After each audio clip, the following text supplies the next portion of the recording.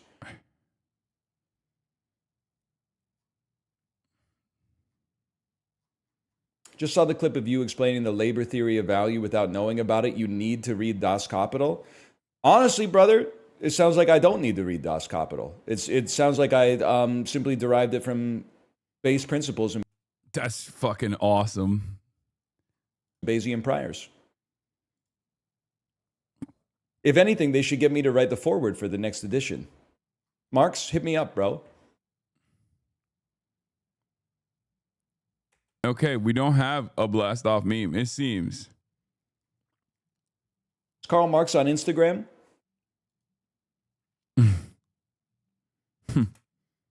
The next edition. No blast off memes, make him work for it. Okay, I mean, I just won't do it then. I'll just make him work for it. What the fuck does that mean? Low budget one? You should do WikiFeet Reacts today? No. Okay, I like this. I like this one. That's good.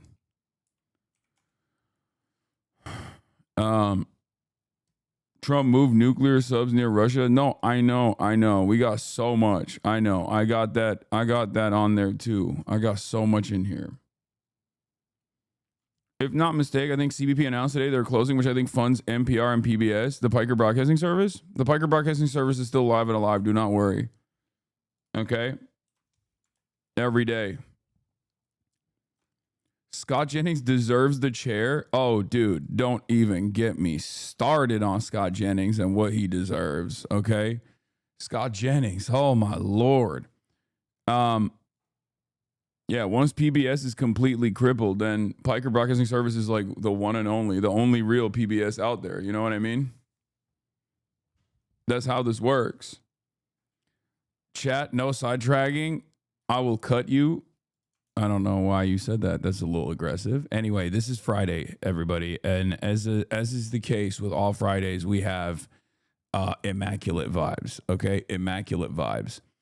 I woke up this morning after a long night of parasocial misconduct, okay? Giving some great advice to young nephew, Jason the Ween. And, hanging out with Cutie, Vanilla Mace, Tina Kitten, 100 Thieves, Valkyrie, Adapt, and many others. I drank a little bit, hung up Tara as well, obviously. I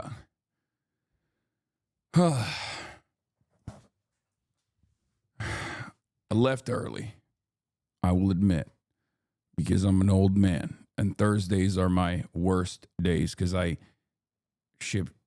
What am I saying? Thursdays are my worst days because I have workouts in the morning and then all this stuff. And then the podcast. It's just crazy, right?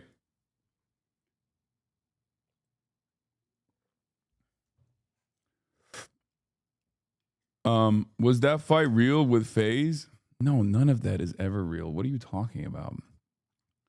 All that stuff is content, chat. Yeah, they actually hate one another.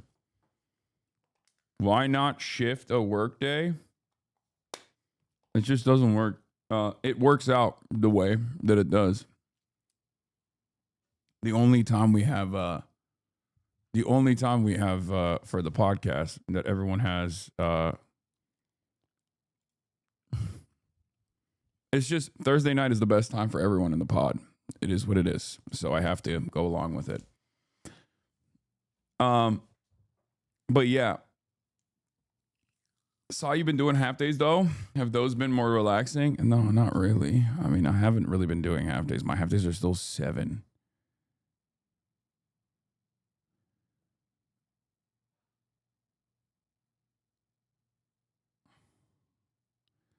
Oh my God. I'm getting called out in the group chat by Cutie. The Labubu lady did a blackface? What? The Labubu lady did a fucking blackface, bro? What? The 24 karat gold Labubu woman. Oh my God, this tweet has hit the group chat like Muhammad Atta, okay? On the Tuesday morning of 9/11, 2001. Cutie blasted this in the chat, went, "This your girl, Hasan?" She said, "I have the world's very own minstrel Labubu." She went from 24 karat gold Labubu to literally doing straight up old school British colonial roots. Here is the TikTok she deleted. Wait, hold on. Let's see. For context, she uploaded this. Wait. KSI Labubu? She didn't just like upload a regular well, I mean, I don't even know. Is it worse if it's like a singular famous black person that you are doing blackface for? Or is it still bad, but less bad? Yeah, that's the term for it, right? This is straight up, what is it called? I don't even want to say it because it's one of those words that's like so old school racist where it's like I feel like there's you got marbles in your mouth when you're saying that word, you know? Like this is some Jim Crow shit.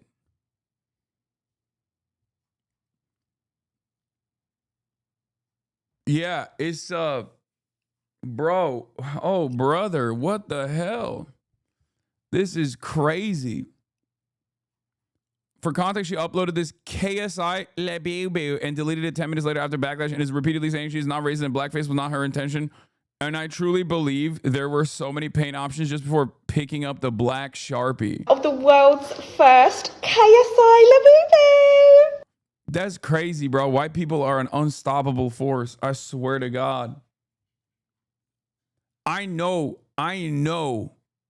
for a fact that when she did this, as a British lady, she wasn't even thinking like, this is going to be horrible. Okay? She really, in the year 2025, picked up the fucking black Sharpie and Sharpied a Labubu in the face. And not even for a moment did she think this is not a good idea. Okay? It is crazy, bro. What is going on? White people, meet one singular black person, please. White people, be around a black person for once in your life challenge. Like just a little bit of melanin. I swear to God. This would have been a fire topic on the pod. I know. I can't believe she just did this to us after the pod. We already shot the pod. Stop defending your girl, first of all. My girl.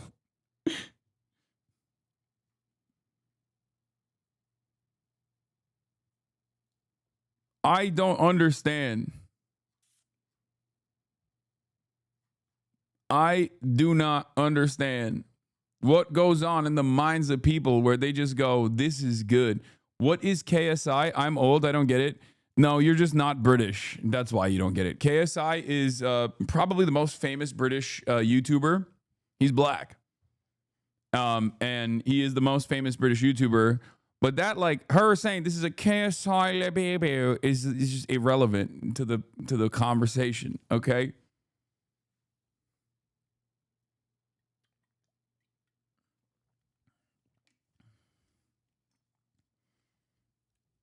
Yeah, Simon are the OG YouTube.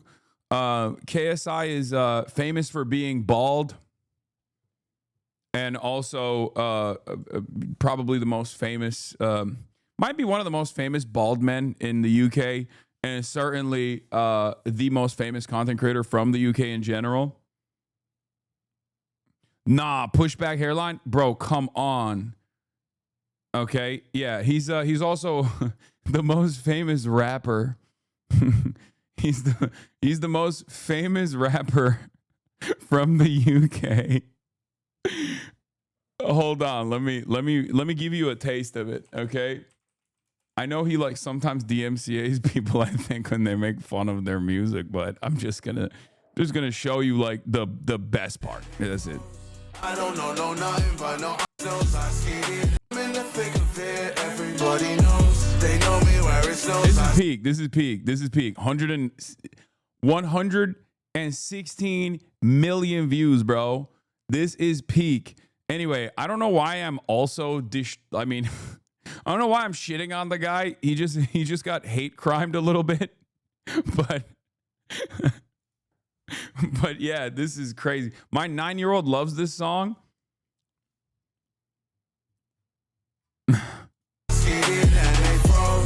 I don't know nothing, but no ice, I'm just cold. Yeah. You gotta support your girl. Let's get it. This song has crazy earworms. He's not bald. Brother, this kind of hairline is only achieved in anime. Okay? Like that's not like this is like a hairline that there's someone that's like crazy, going crazy with a pen draws. Okay? I have never seen a hairline like this out in the universe. Okay? I've never seen that. He's got the Japanese samurai offering fealty to his lordship haircut, but instead of cutting it so that he can put the samurai armor on his head better, this is just organic, homegrown. It's crazy. He knows, bro. He knows everything. Bro, he invented white people. What are you talking about? I don't understand why he's holding on.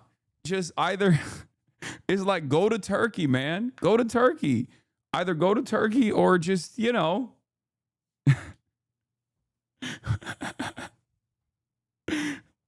Dr. Yakub, if he slayed, yes.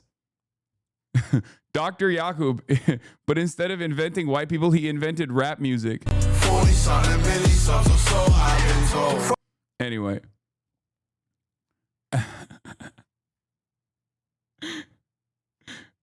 Okay, so for those of you who don't know, that's KSI. Okay, that's KSI. He's chill. I don't really know. I've never met him, but he seems fine.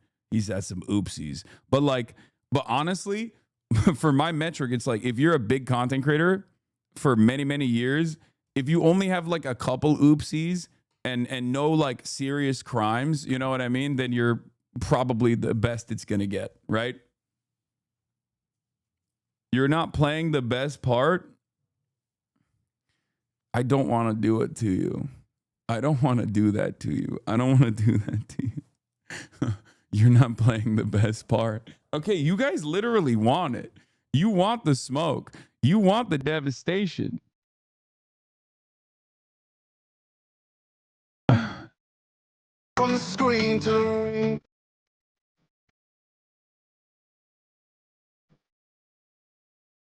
Yeah. From the scream to the ring, to the pen, to the king. Was my crown, does my bling. Always drama when I ring. Oh, it's so good. It's so good. Okay. This is why I don't listen to music. I listen to music one time and then it extends my no listening to music hiatus by like a couple months. Okay. I did this to myself. All right. What the fuck? Oh.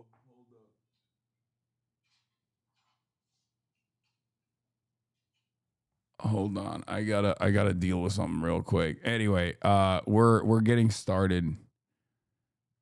We'll do it. We'll start with this real quick. I gotta deal with something here. I got a guy. My mom wanted to fix something in the kitchen. So there's a kitchen appliance guy that just showed up, and I just got to bring him inside real quick.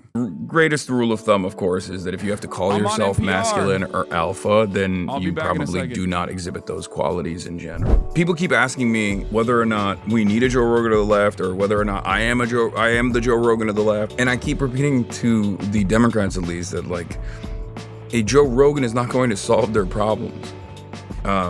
they need to change their policies. I think recently you said on Twitter or something like that you realized that you hadn't taken a weekend off from streaming in 18 months or a year and a half or something like that? 18 months, no, since 2018. 2018, that's what it was, since 2018. I had not taken 3 continuous days off. Right, you can't do that at 60. That's what you think.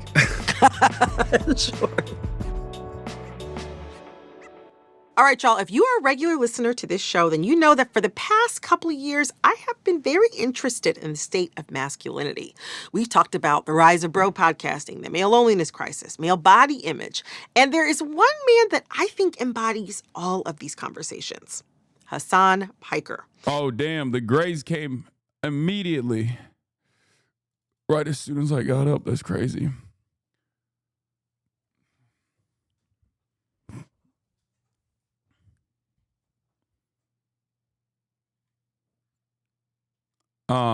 Yeah, so I got another update by Twitch CEO Dan Clancy on viewbotting. Yeah, we'll get into that in a second, but yeah, yeah, we're going to talk about the YouTube ID discourse as well. It's very stupid. But yeah, I went on, it's been a minute. I went to the NPR studio. In Los Angeles. We were supposed to do this in New York in person, but unfortunately we couldn't do it in New York in person because I was, filming some other stuff. I think she wasn't there at the time that I was there. In any case, we did it. It's been a minute. It's a 42-minute conversation. It was pretty good. I hope it's I love doing these sorts of podcasts because it's great to show your family members or whatever, you know what I mean? It's when I go on, I don't know, a bro podcast, right? That's good for all the bros. You can show your bro friends. When I go on NPR, you can show your older liberal moms and stuff like that.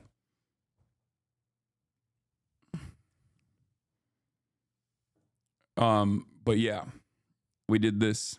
He is a hugely popular Twitch streamer who talks about progressive politics with his more than 2.9 million followers. He's covered topics ranging from the war in Gaza to immigration and even the New York City mayoral race. He also has hugely loyal fans. Here's just some of the things they say about him.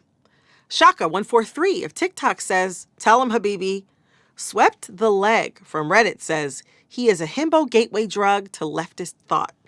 And lil.gay.ray from Instagram says, "Not to be dramatic, but I'd die for this man, LOL." And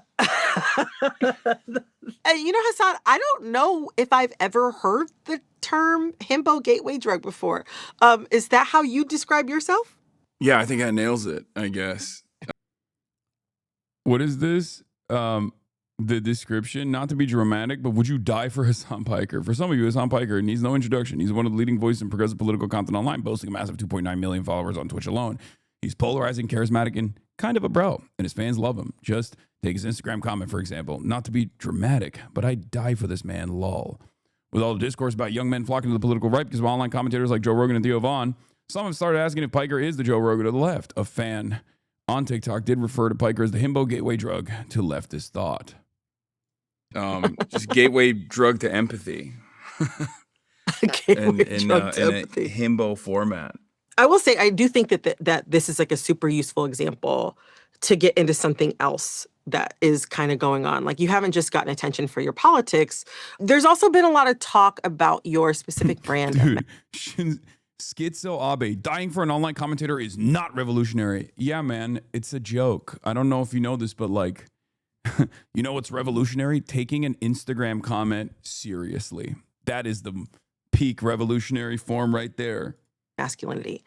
Earlier this year, you were profiled by the New York Times, and that headline was really something. I think the original headline was "Progressive Mind in a MAGA Body." That's what it was. Yes, you are correct. The headline was "Progressive Hasan Piker, a progressive mind and a MAGA body. Which, I have to ask, like, what is a MAGA body? Like, I don't do you know. know what that is? No, I believe that they were trying to say that like this is the manosphere, and there's a lot of content creators in the manosphere that like work out, and I think that's what they were trying to point to. But like when you invoke the MAGA body, I don't think most people, New York Times readers or not, are going to look at that and think like a very brolic guy. They're going to think of, I don't know, someone like a normal American, the average American. The New York Times was specifically, I think, trying to invoke the image of this this masculine man who works out quite a bit.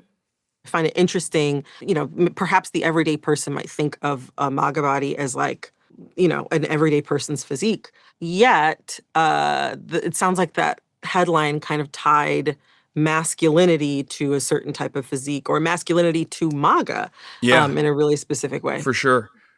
I think that's deliberate, and I think it's wrong.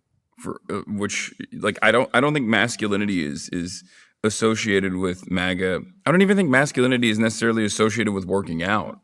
I think what we consider to be masculine is just confidence. That's what I believe is like the number one mistake that many people make when talking about masculinity. It's just an outward expression of confidence and, like, I guess, a demonstration of leadership skills. That's what most of these people are pointing to when they talk about being alpha or being masculine in general, like a lot of these people online. Women can't be confident. No, first of all, women can be masculine as well. And you're misunderstanding my point. I'm not saying this is the correct interpretation of masculinity. I'm saying that what people consider to be masculine values is basically just a demonstration of confidence, okay? Like, whenever someone says, oh, I'm alpha, like, the value that they're describing with that terminology is simply being confident. That's it.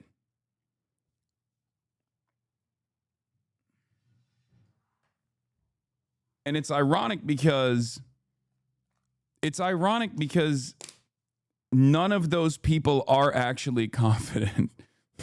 Like, if you have to consistently relitigate how confident you are, how macho you are, how masculine you are, you probably aren't that, and you're insecure about it, and that's why you're making up for that insecurity by really hamming it up and consistently explaining to people how masculine you are or how alpha you are. That's it. If you got to keep telling people you're that, then you don't have it. You ain't that. The greatest rule of thumb, of course, is that if you have to call yourself masculine or alpha, then you probably do not exhibit those qualities in general. You talk a lot about working out. You also like video games. And on top of all of that, you talk about politics on the internet. But these are very much right now activities associated with bro culture. Bros, I think, are often stereotypically considered to be conservative. Why do you think like these activities, like working out, video games, etc., why do you think they are so conservative coded? I wouldn't say they're necessarily conservative coded. I would just simply say that they are easier to be branded as apolitical.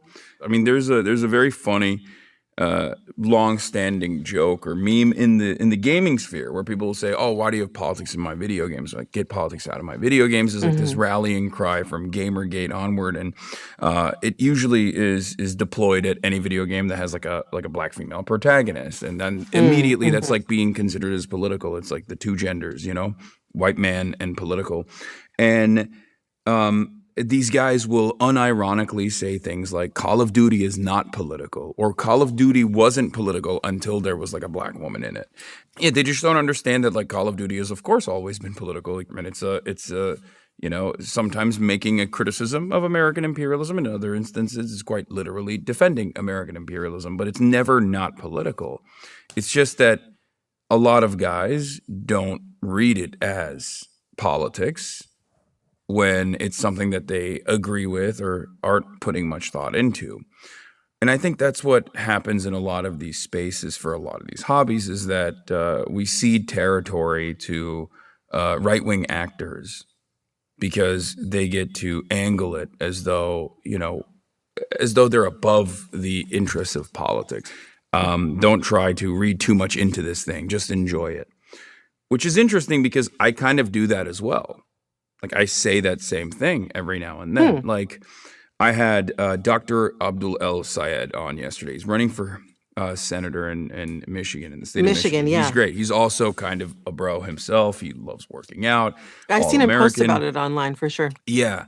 And we were talking and he said something. He was like, I felt bad. I felt uncomfortable, but I really like Top Gun. And I was like, dude, you don't have to say that. Like, yeah, it was a good movie, Sure, it's a movie about American imperialism, but like, it's a good movie. Sometimes it's okay to just be like, I like this. This is funny. I like this movie. This is a good movie. It was well shot. But I wonder, like, his hesitation to embrace or even to openly embrace like his love of Top Gun with him and also sometimes other politicians or other public figures, there is this desire to not be associated with things that kind of bro culture. Do you think that there is almost like some, I don't know, like some residue there or something that people don't want to touch or don't want to like associate themselves with right now? In terms of like bros in general. Yeah, definitely. I think that there is still a heavy focus on the aesthetics for a lot of politicians on the liberal side of things, on the Democratic Party side of things, and I think that heavy focus on the optics of it all makes people a lot more careful when bracketing themselves in a certain way. I think that if they were more policy focused, it wouldn't really matter necessarily whether they're coming in this like broy veneer or not. But I think what's most important is to just be honest and be earnest and be who you are.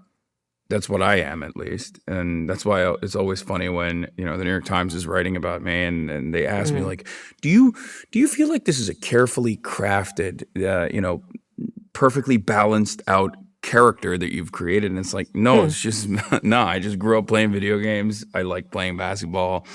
I like competitive sports, and I like working out. This is just who I am. A lot of young guys have the same interest and end up going down another political pipeline. And you came out progressive. Like, what kind of caused your political development to? When was this filmed? This was a while. It was like a month ago, maybe. It was a while back. We were supposed to originally do this in New York when I was in New York, but we couldn't because she wasn't in New York. We were supposed to do this in we were supposed to conduct this interview in person, but we didn't get to do it. Lean toward progressivism.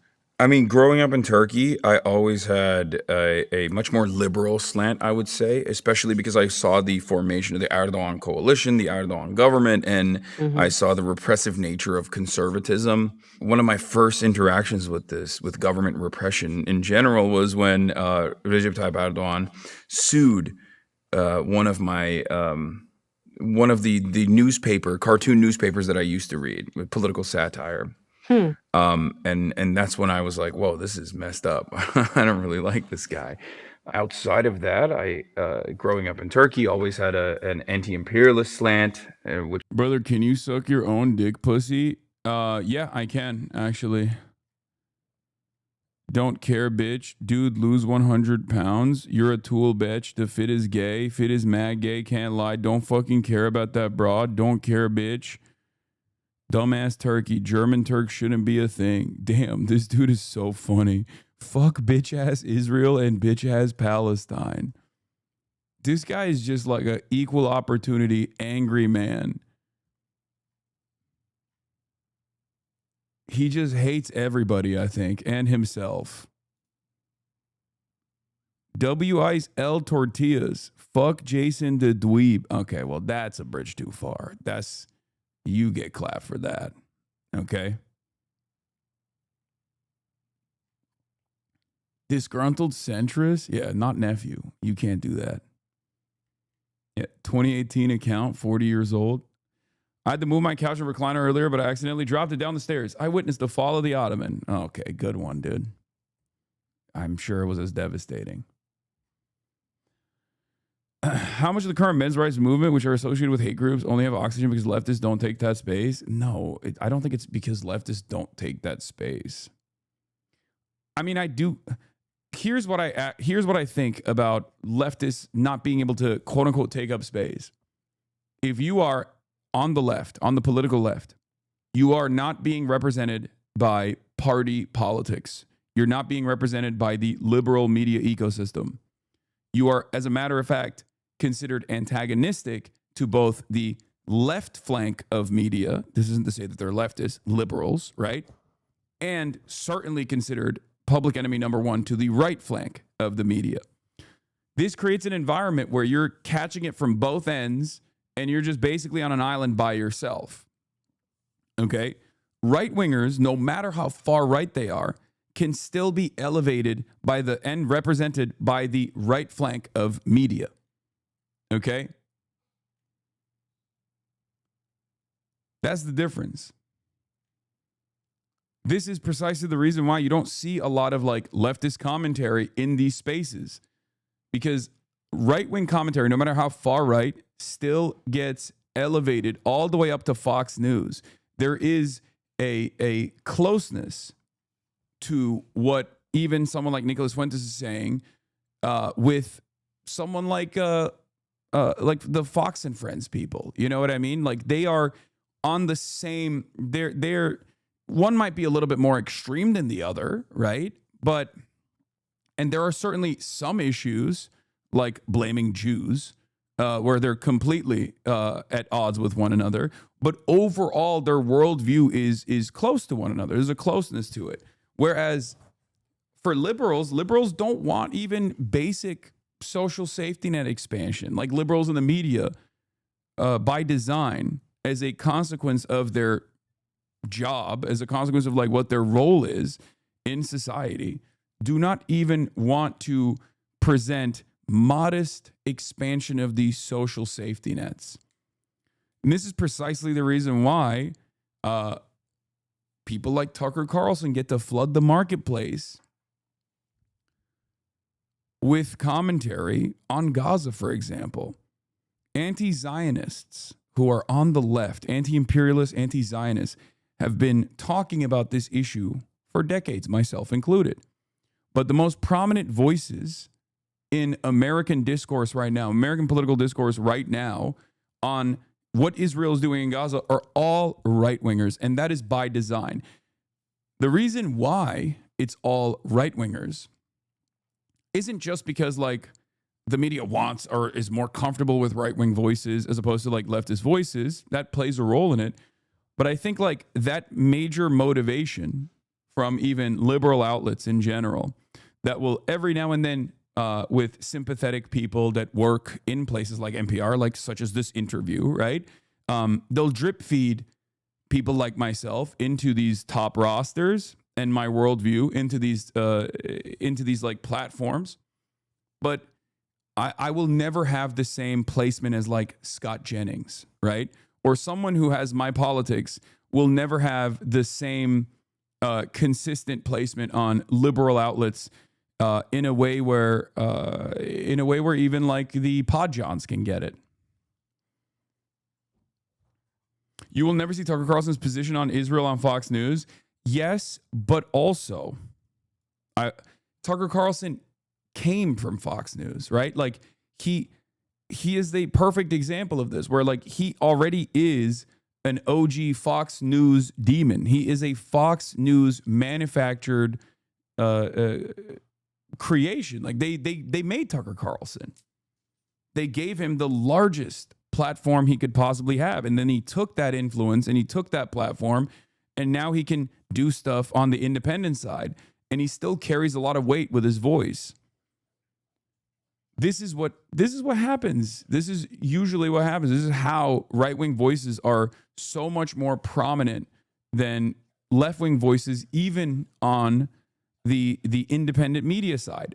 Many of the right-wing voices are also directly funded by the same institutional donors to the Republican Party, because there's an ideological commitment to a project, right? We've said this before.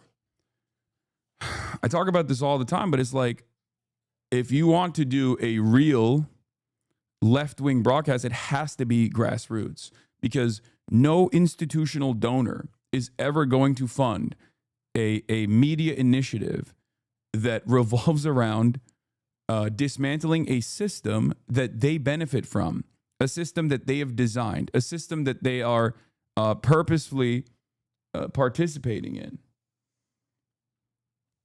Like, what billionaire is going to be like, I'm going to give $100 million to a guy that says billionaires shouldn't exist? That's not going to happen. So leftist voices have to create a grassroots movement. There are not that many Engelses out there, is what I'm saying. Okay, it's not common. And the closest you can get to that is a guy like George Soros. And his foundation is not leftist at all. It's very much liberal. And liberalism is always going to be antagonistic to leftist values and leftist politics. When push comes to shove, and there's an issue that hurts their bottom line, liberals are going to openly present the left as an antagonist, openly present the left and left momentum as a spoiler.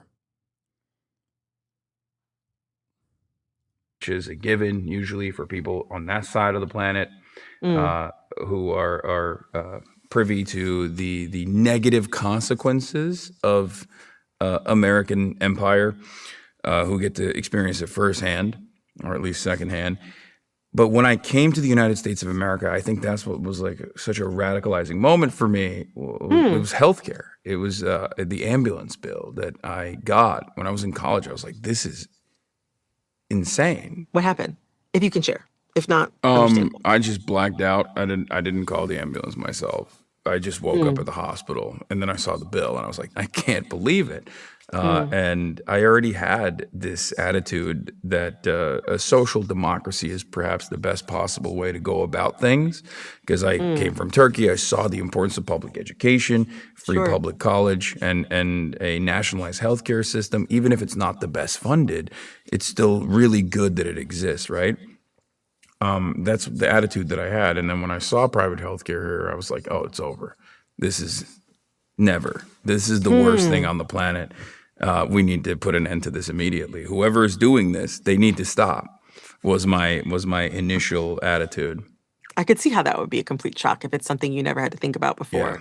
And you call an ambulance to pick you up in an emergency in a time of need, and then suddenly you're like, oh, this costs money. But I don't think it's something that anybody wants to think about when they're in like a low moment like that. Yeah, and also I'll admit, like, I think I was too well educated at that point to be duped by some dude online being like, that's because of Mexicans that you have to pay for this ambulance. But I do think that in that moment of weakness, in that moment of anger and resentment, if there was someone out there who was charismatic and I wasn't very well read and I did not know that there was an alternative readily available, like a public healthcare system was readily available that I had seen work in a much poorer country like Turkey, I probably would be like, I'm really pissed off. Who else is pissed off with me? And if you got a dude on YouTube saying, yeah, I'm pissed off too. You know why we're pissed off though? Because the Democrats care about Mexicans and Guatemalans and trans people, and you should be pissed off about that. That's weird, right? And you know, all of that combined, I think, creates this perfect powder keg where young men who are already predisposed to reactionary tendencies find themselves swept away, desperate for a sense of community, desperate for an identity. They find themselves in right-wing circles, and they unironically wear it as a brand, where they think that being politically right-wing is a way to demonstrate your machismo, is a way to demonstrate how masculine you are. It's kind of funny because it's not the case. And I feel like I brick a lot of people's brains for that reason. And then they see that and they just can't contend with it. Where like in a world where you look more like Ben Shapiro than myself, you want to believe that simply saying the things that Ben Shapiro is saying is going to make you more masculine. We're talking about sort of how your progressive politics have developed over time.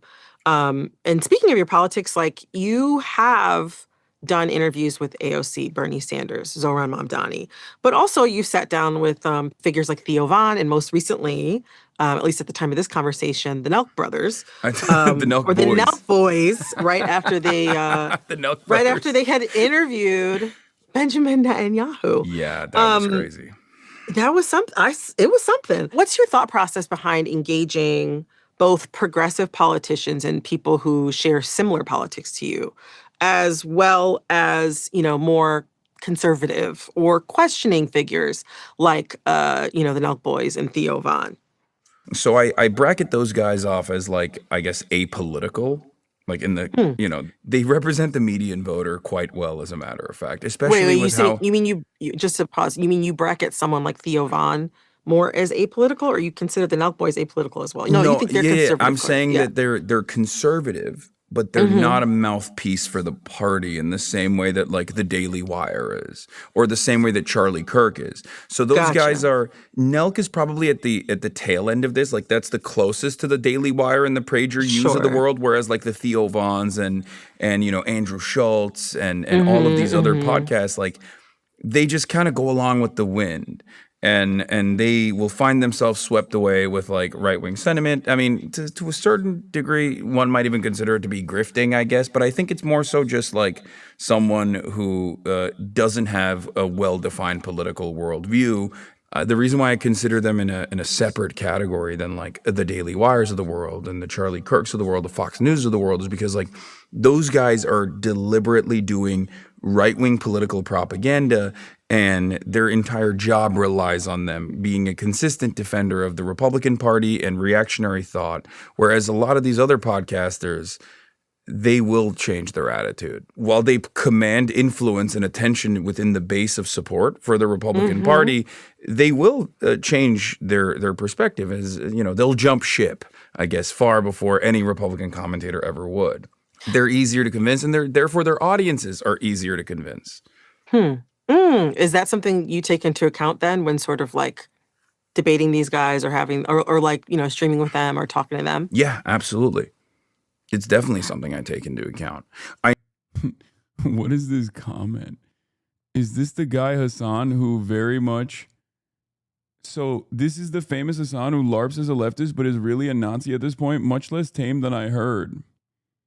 Yeah, I mean, you should question why you think I'm a Nazi when my output and things that you hear from my mouth are exactly the diametrical opposite of Nazi beliefs. This should be a moment where you go, you know what? Maybe he's not this person that some random dipshit on the internet has presented him as. That's why so many people who come in here and have this kind of attitude just kind of let it, they just say that and then that's it. They never explain it. They never have a follow-up to why they think this way. Beyond here, I unbanned this person because I want to hear what he has to say. So this is the famous Hasan who loves the leftist, but is really a Nazi at this point, much less tame than I've heard.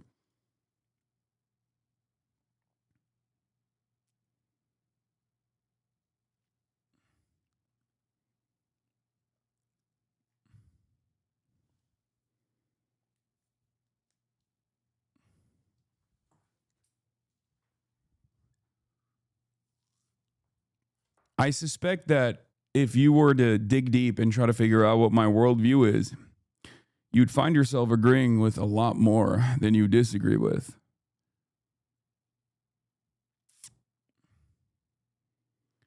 There's a comment that you read once that lives in my head. Why does mainstream media keep interacting with this guy? It's like they just don't care or we're wrong about him. I know.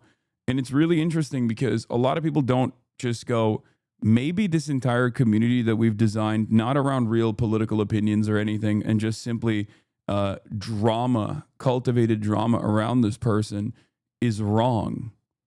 And all of these like other educated journalists who have a political opinion might actually be right about him and we might be wrong about him. But instead of entertaining that notion, I think a lot of people turn around and fantasize even They just like go after even more ridiculous fantasies. Like it's a QAnon style situation where I just have like blackmail on all of these people, whether it be the Twitch CEO or whether it be journalists in all of these other reputable outlets.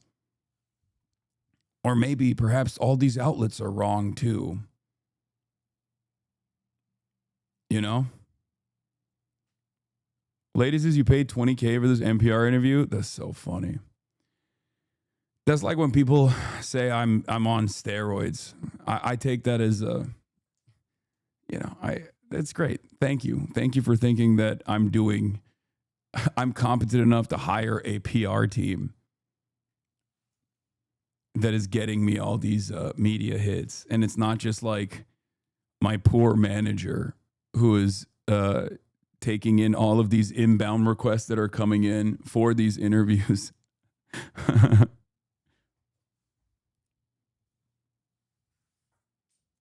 Yeah. What's going on with your voice, dude? I made the mistake of drinking alcohol at the age of 34 one time. Yeah, I saw this. I know. Hasan, it doesn't matter how many puff pieces you buy. You will never outrun your own reputation. A Nepo baby, terrorist-loving, America-hating, tanky, degenerate, and womanizing creep.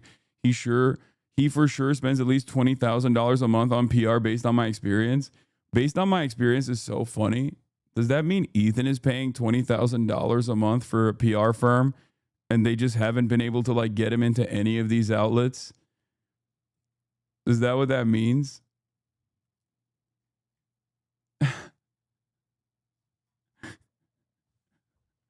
Because goddamn, dude, I think a lot of people around this man are just farming him. They're just basically farming him aggressively for whatever wages they can justify. Every accusation is a confession. I mean, this is literally a confession.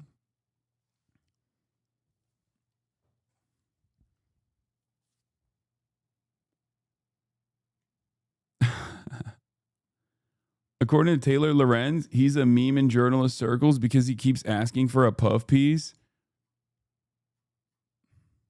I would give him free ball right now because I obviously have been in these spaces for quite a while. I have a lot of fantastic journalist friends, for example, but I'm not going to do that because there are outlets you could go to. I'm just not. God, I always love giving ideological enemies good advice for some reason. So I'm not going to do that. That's my New Year's resolution. Using America hating as a position that should be reconsidered tells you everything you need to know. I know this is like Steven Crowder shit. Okay, a nepo baby, nepo baby is not even something that I hide. You know, I am a nepotism recipient. Shouts out to Uncle Jank, but terrorist-loving, America-hating, tanky, degenerate, and womanizing creep. It's like, dude, you sound like you're writing for Breitbart. None of this is new. Like this is what I've heard my entire career as a political commentator. It's just I've never heard it from someone who still tries to cling on to the notion that they are a liberal. Also, womanizing creep is so funny.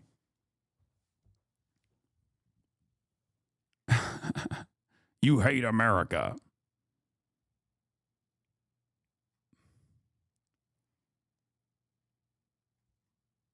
Yeah. Doesn't he still say he's progressive? I don't fucking know. I don't keep up with him. I just only see shit every now and then whenever he just like has a moment, has a Hasbara moment on the Hasbara Hate Hasan podcast. That's what the H3 stands for now. Hasbara Hate Hasan.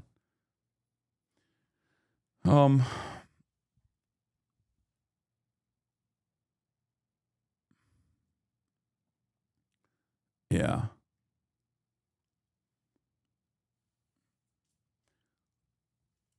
I think these guys just don't understand how this stuff works. Like, they can't contend with the reality that there's like a fuck ton of journalists that are in this community like with regular frequency. You know what I mean? They don't understand that there is a ideological diversity represented even in mainstream institutions. And some of them are like, "Oh yeah, I want to interview this person." Like, that's it. The Piker Broadcasting Service is, of course, funded by you, the viewers. For you, the viewers.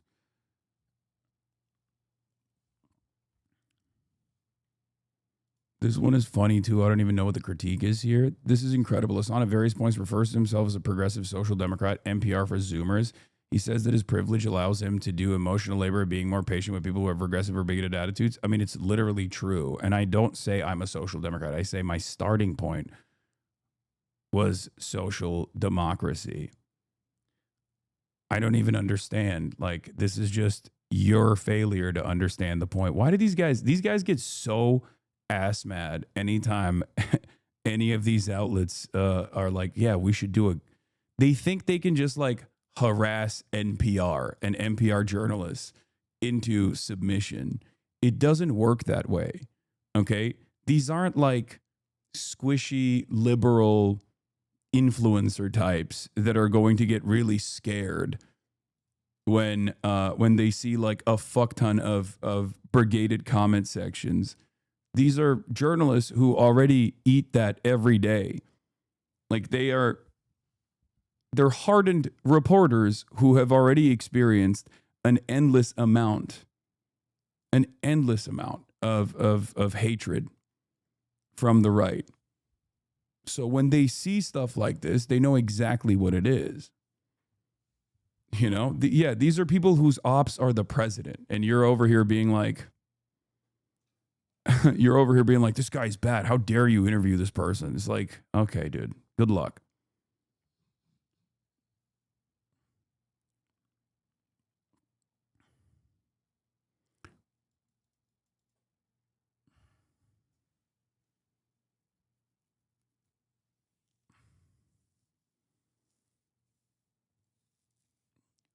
Anyway.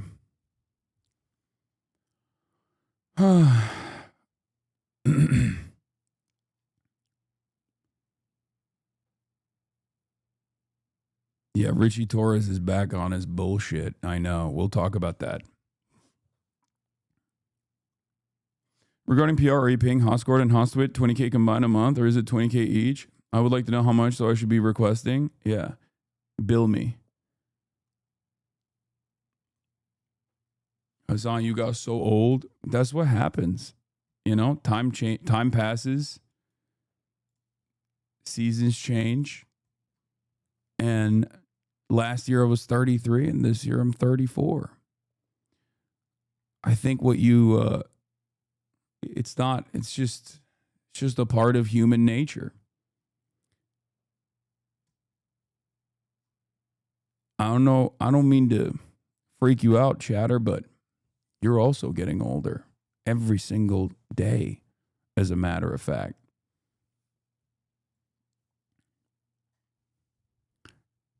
Yeah. You just got to, father time is undefeated. You just got to make sure that you try and get comfortable in your own skin and age as gracefully as you can.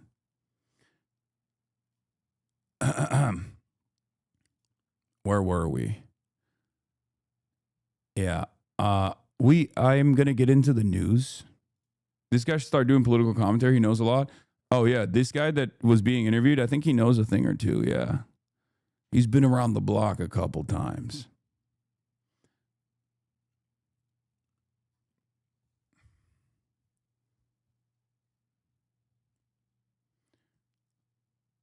What is this? Someone asked a good question. What's the last time your old brain remembers the world changing to make things better?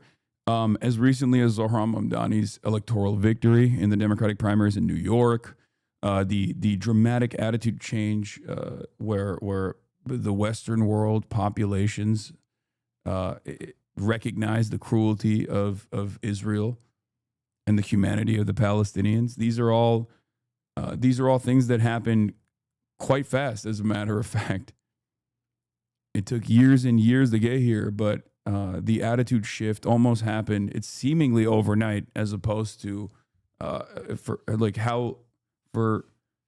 however many years there was no movement in the right direction. Yeah. Why doesn't your stream have ads? Because the Piker Broadcasting Service is sponsored by you, Skullho, and many others like you. There are no ads on the Piker Broadcasting Service, except sometimes I do take sponsorships for video games, like I will be later tonight.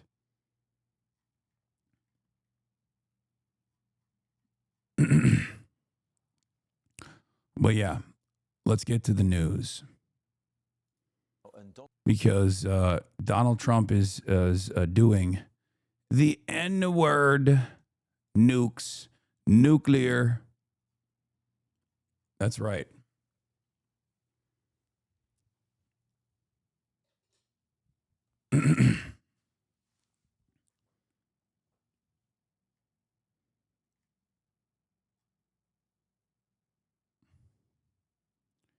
We'll get back to the NPR interview later, potentially. Donald Trump has posted online about moving 2 nuclear submarines to be nearer to Russia. Let me read you what he said. Based on the highly provocative statements of the former president of Russia, Dmitry Medvedev, who is now the deputy chairman of the Security Council of the Russian Federation, I have ordered 2 nuclear submarines to be positioned in the appropriate regions, he says, just in case these foolish and inflammatory statements are more than just that. Words are very important and can often lead to unintended consequences. I hope this will not be one of those instances. Thank you for your attention to this matter. He finishes with an exclamation. It can't be just me, right? That gets annoyed when he says, "Thank you for your attention to this matter." I feel like it's so whack that he ends his statements with that lately. That's his thing now. I like that instead of releasing the Epstein files, Donald Trump is just gonna do the nuclear holocaust, finally end it all, you know? Nuclear winter imminent. Great. Exclamation marks. So Donald Trump confirming that 2 nuclear subs have been moved to, in his words, the appropriate regions in response to words to do with the nuclear deterrent, by the way, of the former president of Russia, former prime minister as well, Dmitry Medvedev, who is now the deputy chairman of the Security Council of the Russian Federation, a politician who has long been very close to President Vladimir Putin. So a spiralling war of words over nuclear deterrence there, and now actions taken by the US to move 2 nuclear submarines to appropriate regions, they say, to be positioned in those appropriate regions in response. Stocks are sinking sharply right now. The Dow is down. Take a look at this. The Dow is down right now a lot of points, 1.64, 1.65%. The Dow Jones is down 729. Is this good? I don't really understand numbers and stonks and the economy or tariffs. Is this good, chat? I mean, it'll rebound again. It's just like he'll just go back to it and be like, no more tariffs, we don't have it, and then everyone will buy, and then sell. I mean, it's there's a market correction. I don't really care about like market movements of this sort. I don't think the stock market is representative of the economy in general, like the health of the economy. I don't think the GDP is an adequate metric to understand the way that people exist. I don't think that it's a good metric. I don't think the stock market is a good metric either. It's a good metric for how much wealthy people are making money. Like wealthy people who have parked all of their net worth into stonks. But yeah, a job report came out, and it was insane. A job report came out with that showed some numbers for the month of July, but that wasn't the real interesting part of this. Like there was limited job growth. It was less than expected, but not like too much. But the real scary part of job report that came out was actually the correction in the past month's job reports, where apparently we did not get 114,000 new jobs. It was more like 14,000 new jobs, which is crazy. I feel like this is, I mean, if your estimate is off by, I don't know, 100,000 or 200,000, then you're not doing much of an estimate at all. You're just kind of making stuff up. It's no different than when Donald Trump says, you don't understand, the nation of Japan has given me $7 quintillion that I can purchase as many Labubus as I want with. And that's right. They're making America great again. It's like, okay, so we got some IOUs. All right, got it. Where is the money going? Like, the roads are still dog shit. I don't think that is going there. The ISPs still offer horrible service, so I don't think it's going there either. Yeah, the net correction was minus 258,000 jobs than first reported. Now, look, I don't know if this is normal or not. I don't understand. I'm not an expert, right? But people that seemingly are experts here are saying, Justin, a weak jobs report. The U.S. economy added only 73,000 jobs in July. That's way below expectations. May and June revised down by 258,000. 75% of the July job gains came from healthcare. The unemployment rate ticked back up to 4.2 from 4.1 in June. Wages grew 3.9 in the past year versus 2.7 inflation.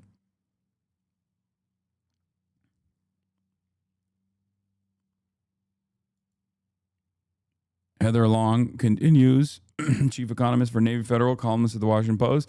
The labor market is in trouble. Healthcare or social assistance are pretty much the only sectors hiring. This is not healthy. Retail plus 16,000, finance plus 15,000, hospitality plus 5,000. I mean, this makes sense. Do we really need more hospitality workers when tourism is taking a major hit? You know? I mean, like, what to do with hospitality when Donald Trump is basically saying, we're shut off to the rest of the world. If you come here, we will arrest you. You might actually be prosecuted. You might actually spend some time in an immigrant detention facility for an extended period of time for the crime of trying to come into the country and having like a JD Vance meme in your phone or something. Who the fuck is going to want to come here? State government plus 5,000, transport and warehouse plus 4,000, construction plus 2,000, professional business services are down 14,000, federal government is down 12,000, down 84,000 since January. They almost fired. Wait, there were almost 100,000 people that lost jobs in federal government.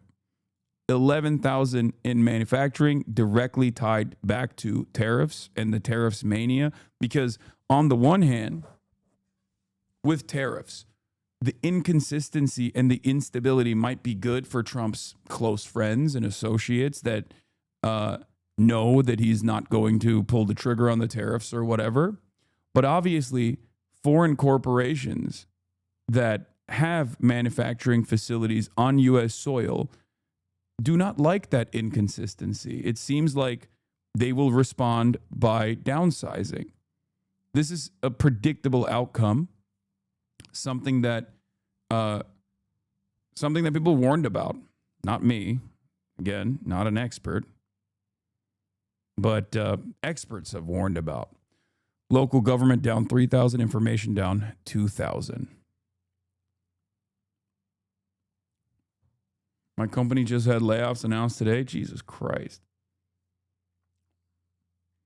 But hey, guys, did you get laid off from your manufacturing job because the foreign company that hired you for a manufacturing job in a facility is worried about what the impact of tariffs, so they have to move some numbers around?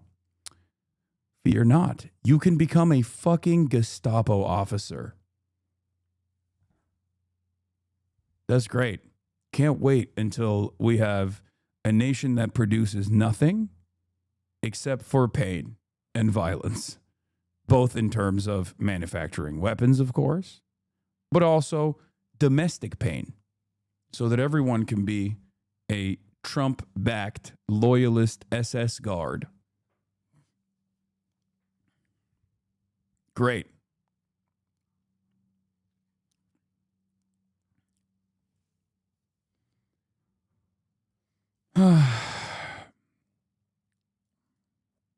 Great.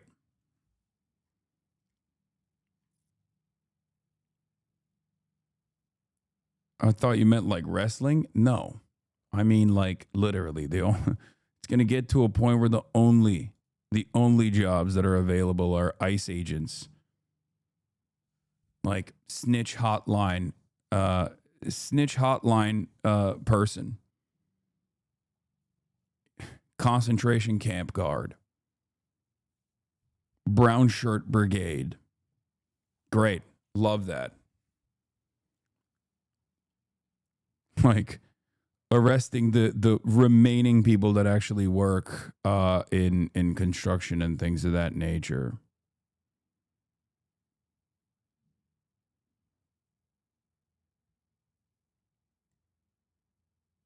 Meanwhile, Trump is what? In wake of bad jobs report, Trump wants to fire head of labor statistics department. Trump said on Truth Social that he will remove Erica McAnterfer as the commissioner of labor statistics after the July employment report found that just 73 jobs were added. I don't know if this is because he's mad about like how little new jobs were added and she didn't lie enough, or because she lied in the past, or like the previous estimate was so off base that they think it's like ridiculous. I was just informed that our country's job numbers are being produced by a Biden appointee, Dr. Erica McIntyre, the commissioner of labor statistics, who faked the jobs numbers before the election to try and boost Kamala's chances of victory. This is the same Bureau of Labor Statistics that overstated the jobs growth in March 2024 by approximately 818,000. And then again, right before the 2024 presidential election in August and September by 112,000. These were records. No one can be that wrong. We need accurate jobs numbers. I've directed my team to fire this Biden political appointee immediately. She will be replaced with someone much more competent and qualified. Important numbers like this must be fair and accurate. They can't be manipulated by political purpose. Wait, but isn't she doing what she did for Biden, but for you, and you're mad that she actually didn't continue doing for you what she did for Biden? Also, the thing that I don't understand about this, the thing that I don't fully understand about this is like, are these jobs numbers just like phony, made up? Someone is just going around and just saying like, no, shit's great? Or is it like, I don't know how these statistics are tabulated. Is it because companies constantly have these like ghost jobs that they never fill? And then the Bureau of Labor Statistics actually responds to that as though these are like real job openings? Like, how do you get something like this so wrong? I don't understand. Also, I mean, this is anecdotal and it's not a great way to make an assessment, but the report from most people that have jobs, that want to get other jobs, and also most people that don't have jobs currently and want to get a job, is that they just keep applying to these millions of different job openings that seemingly are out there, and people don't even like call them back. Like, there is something so inconsistent with what's going on. Brutal. If you exclude these two categories, job growth has been running negative for 3 straight months. Basically, the only U.S. sectors in the U.S. economy that are adding jobs are healthcare and social assistance. That's crazy. It's also crazy because, like, we are a growing nation, right? I mean, we have 330 million people here. So there's, like, constantly new babies popping up. The population is constantly increasing, and therefore, there should be more need there should be more jobs. There should be more people working to fill those roles. You know, you need new houses, you need new homes, you need new roads, you need new cars. People need to build those things. And that's why there's no lump sum of labor, technically. Now, of course, you can create a second tier of labor to depress the existing wages. And America has done that consistently for decades with undocumented immigration. But even then, especially at a time when undocumented immigration has been curbed dramatically, there shouldn't be this kind of a response, I think.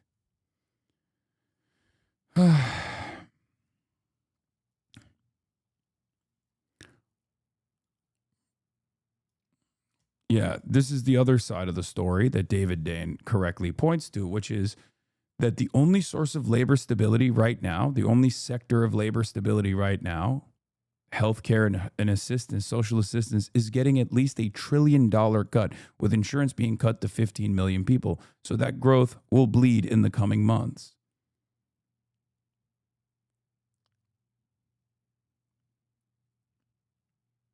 A worrisome futuristic jobs report. In the newsletter, Joe Weisenthal says, in the newsletter I wrote about today's labor market data and how it was not only bad, but bad in a specific way that could portend a more ominous direction for the economy. Today's non-farm payrolls report was not good, but it's more than that. There was something ominous about it, or like it was a glimpse into a weird future. Let's start with the data. The actual headline numbers weren't really that big of a deal. Headline job gains came in at 73,000 versus expectations of 104,000. Not the end of the world. The unemployment rate ticked up to 4.2%, but that's what the economists were forecasting, so that's fine. However, there are two mega asterisks everyone's paying attention to. First was the revisions. According to the BLS, the last 2 months of job gains were overstated by 258,000 jobs. Those solid post-tariff reports, an apparent mirage. Shocking. But then also, look at what sectors are adding jobs. And we already covered that. It's healthcare. 73,000 jobs are added in July, and 73,000 of them can be attributed to two low productivity sectors that increase mechanically almost every month as society gets more old and infirm. Everything else is stalling at best. It's actually worse than stalling. As Matt Basler noted, without healthcare, the last 3 months of payroll gains look like this: minus 53,000 and minus 45,000 in June and minus 300 in July. Of course, we know in reality that it isn't just healthcare and social assistance that are growing. There's that whole AI thing going on, which is helping lift the entire stock market to record highs. Yesterday alone, Meta added about $200 billion to its market cap. Everything is so fake, dude. I mean, come on. Come on, dude. Everything is propped up by stonks. Literally. That's the only area there where there is like noticeable growth. And it's completely fake. It's completely fake. It's all a speculation for the future that these companies are going to be completely destroying the existing labor pool. Like that is what people are making money off of right now. The speculation that these companies that use artificial intelligence, okay, are going to be able to gut the existing labor pool. This is one of the best reasons why I always point to the stock market not actually being a good metric for a healthy economy. Because I always use the example of a merger, right? In the aftermath of like a mega merger, two companies merging with one another, right? Larger company eats smaller company, whatever. There are always layoffs that come in the process. They eliminate redundancies. Their stock price goes up because they've become more efficient, right? They've become more efficient due to horizontal or vertical integration as a consequence of this merger, or they've become more efficient because they've laid off all of these additional employees. So now you have tens of thousands of people that no longer have a job, right? They've been taken out of the labor force. They're clearly not doing better. Tens of thousands of families are now doing worse than they were before. And yet, the stock performance looks great for those who actually are wealthy enough to have been able to purchase stocks in this company are now doing better overall. How can you look at a system like this and still think this is a perfectly healthy way to look at to make an assessment on a perfectly healthy economy? It's not. It clearly isn't. At least stock performance in the past, to a certain degree, was associated with a product that you were manufacturing. You made the best planes, for example, or you found more efficient ways of building a plane. You had new technology, and then your stock went up. Now it's stock buybacks and market manipulation that plays a major role in people's stock performance. Obviously, this past year has been a downturn for Tesla, but Tesla is a great example of what I'm talking about. Tesla is not regarded as a automobile manufacturer. It's regarded as a tech company. So every time Elon Musk comes out and lies about whatever kind of new initiative that they're building, its stock performance goes up. It has nothing to do with the fucking cars that they're making at all. And as someone who isn't like a finance guy, I look at this from the outside and I'm like, how does this make sense? Finance guys try to explain to me like, you don't understand. The analysis is different because it's a tech company. But I just don't, I can't understand it. Like the whole purpose of this, like the whole purpose of any kind of like valuation was supposed to be like what you are making and what, like how much revenue you're generating by selling things, okay? And how much it costs you to build those things that you're selling to begin with. And when you make an innovative product or when you find new technology, right? You are supposed to be rewarded in the market for that. That is how it's supposed to work. And yet, that's not how it works at all. Every company is a bank.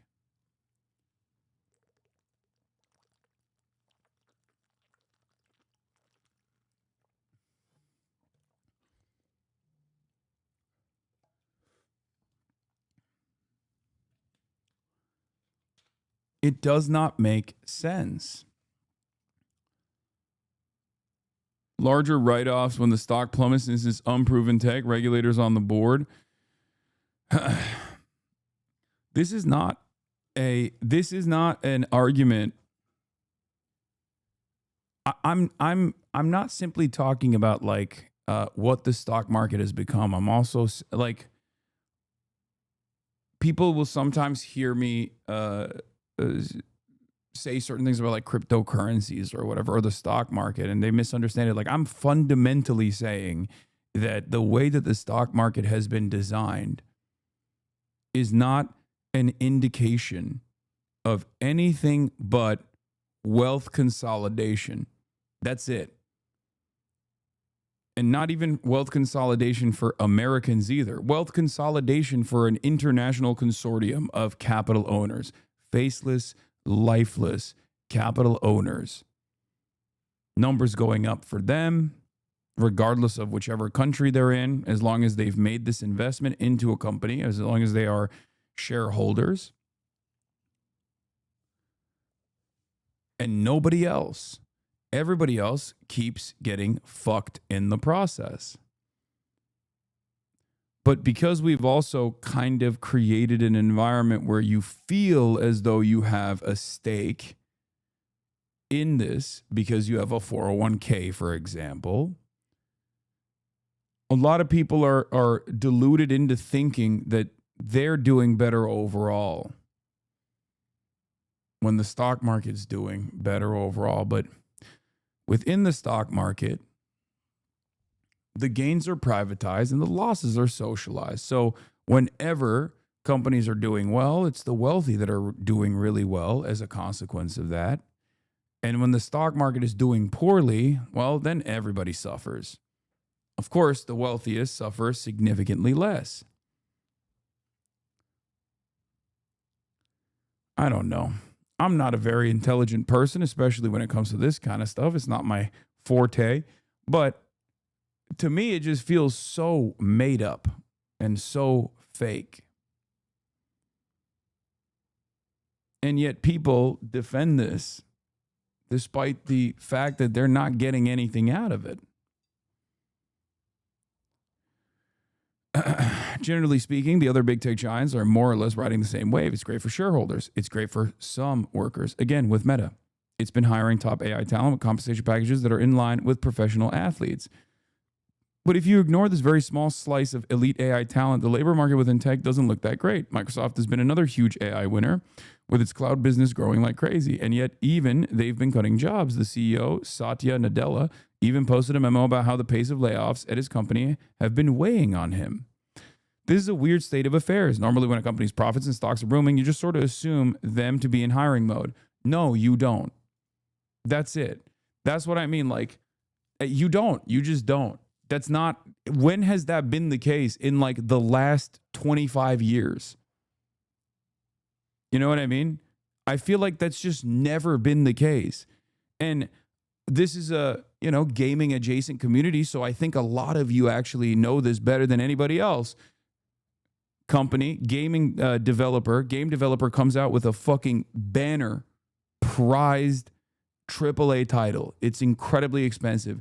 It rakes in billions of dollars, record high profits. What comes immediately after that? Layoffs. It's just like, it doesn't make any sense. It literally doesn't make sense, but that's just how it's been for as long as I've been at least an adult and paying attention to this stuff.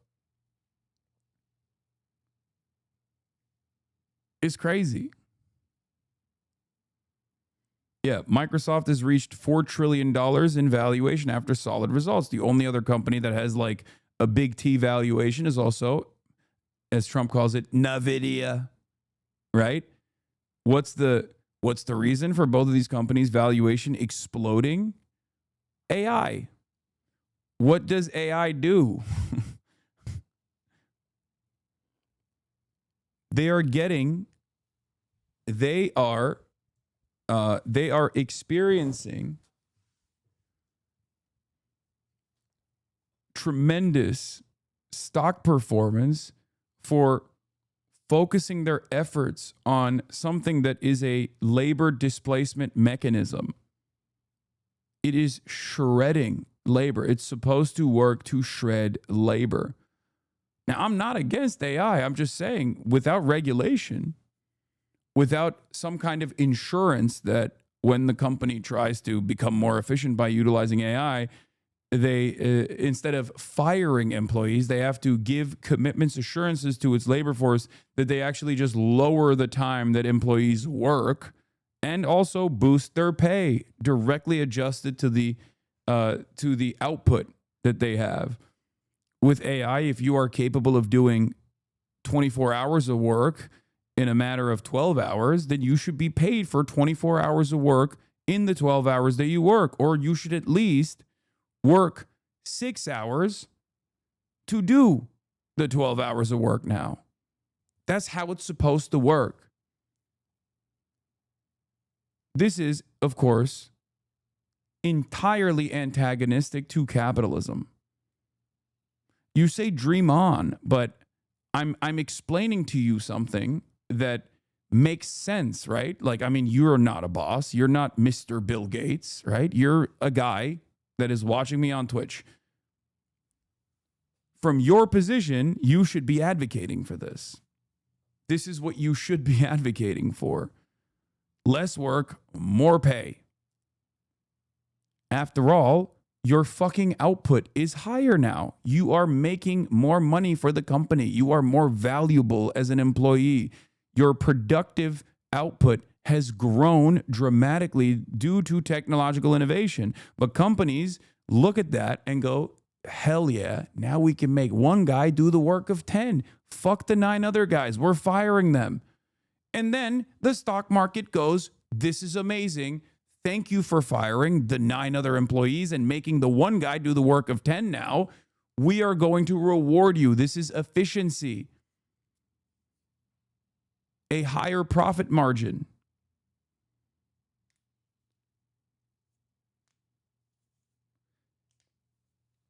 What a lot of people don't understand is like, you can't all be little capital owners, okay? That's not how this works.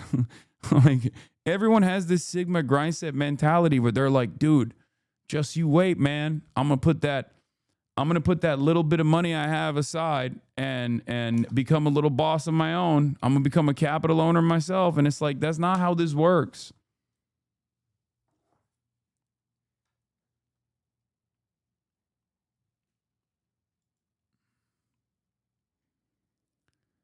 Is batshit insane to me, says Ryan McCaffrey, senior executive editor IGN, that Turn 10, a studio that has literally never shipped anything less than a great game, Metacritic receipts attached, is being reduced to perhaps a support studio with these cuts.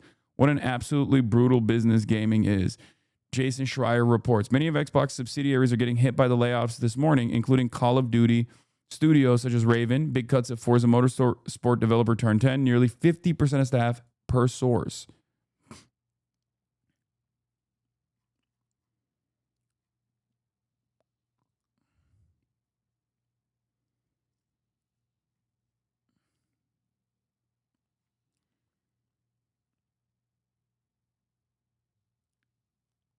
Anyway.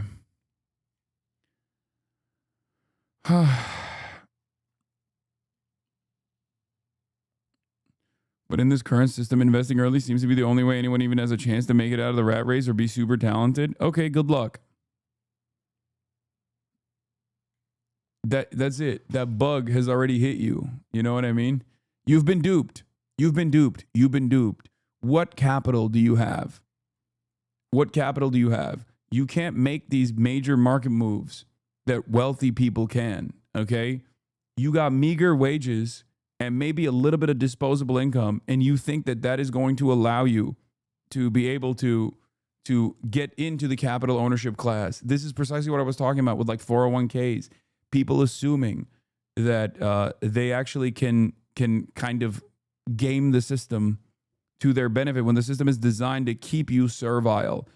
And the little meager crumbs that they offer you in the form of a 401k or the little money that you have in your pocket at the end of the month that you can like put back into the market is not making you a capital owner. It's making you fantasize that you can be a capital owner. A lot of people actually get mad at me when I say this because they're like, no, I want to dream. I want to dream of upward social mobility. And that's why people get very upset when I say this. I understand, but I don't think you should be discouraging people from investing. Yes, I understand the issue is at the core. I'm not. I'm just giving people a healthy dose of reality. And it's very frustrating for a lot of people because they look at that and they go, dude, this guy is not a Sigma Grindset guy at all. He's actually telling me things are fucked and nothing can be salvaged. Okay, yeah, buy my course on my Discord server to make your money make money, okay? That's it. People would love it if I were to turn around and be like, guys, I'm going to give you the secrets of success, okay? I'm going to give you the secrets of success. Buy my course, buy my course, buy my course, buy my course. We're all going to hustle.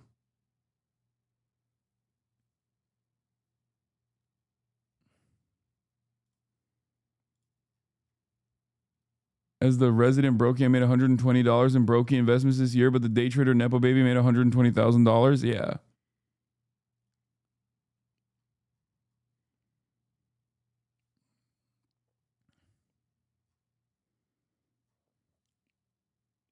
It's just dumb.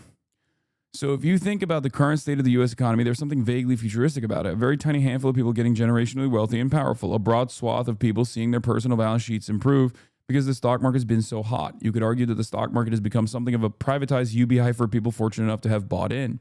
And then the only areas of actual widespread job growth being in areas that are tied to aging and health, much of which is sustained by widening deficit spending. What we're not seeing is any kind of general expansion and activity across the economy. A bad jobs report here or there is not the end of the world. They happen from time to time and people freak out and then they forget about it.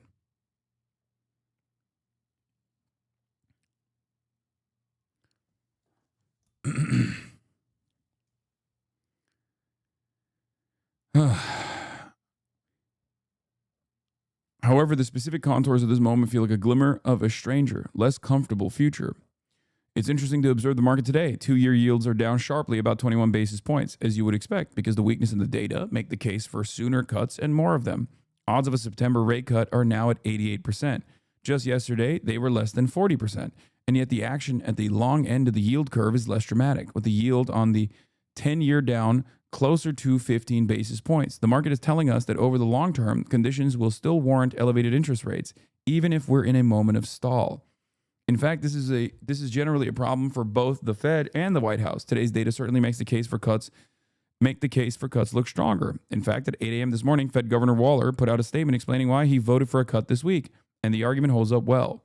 But if the goal is to revive the housing market or to reduce interest payments on the debt, which seems to be what Trump is interested in, it's not clear that we're going to get much juice from the squeeze on cuts.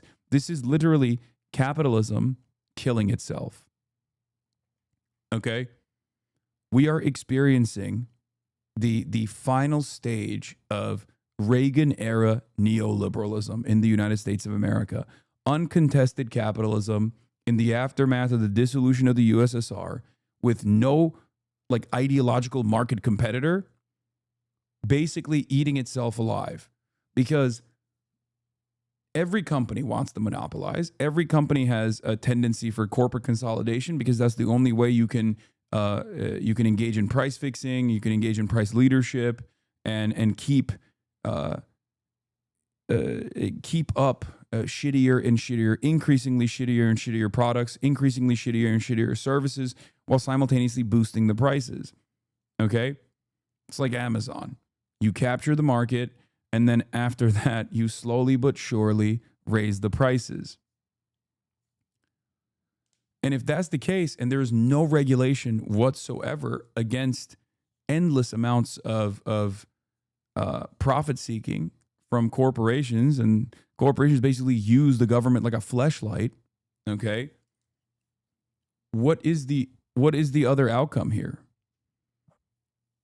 Of course it's supposed to be like this. Of course this is inevitably going to happen, that capitalism is slated to crumble within its own contradictions. Not to talk about the big guy, okay? But this is it. Because endless greed means there's endless opportunity to seek out profits in areas that the welfare state is supposed to take care of, right? So you privatize those areas as well, with the hopes that you can make sure that you can keep returning more profits to the private sector. And then they rinse and repeat the same cycle of corporate consolidation, increasingly shittier products, increasingly shittier services, because it's not profitable. Everything gets worse overall for the average person, and people at the tippy top of society, the top 1% that increase their ownership over many different sectors, keep making fake money like the numbers that keep growing in the stock market. Meanwhile, on the other side of that, you have millions of people, tens of millions of people who are now jobless, who have to go into the gig economy to hopefully be able to feed their children. That's where we're at. Of course, people are going to be increasingly resentful. And now, when that resentment reaches a boiling point, you have fascism. Fascism restores order. Fascism creates a different villain, not the villain that actually has designed society in a way where you experience these horrible realities, where your dream dies of upward social mobility. Fascists tell you there's a secretive outgroup out there. For Nazi Germany, it was the Jews, it was the socialists, the trade unionists. For the United States of America, it's the undocumented migrants, the trans people. For Nazis, it was trans people too.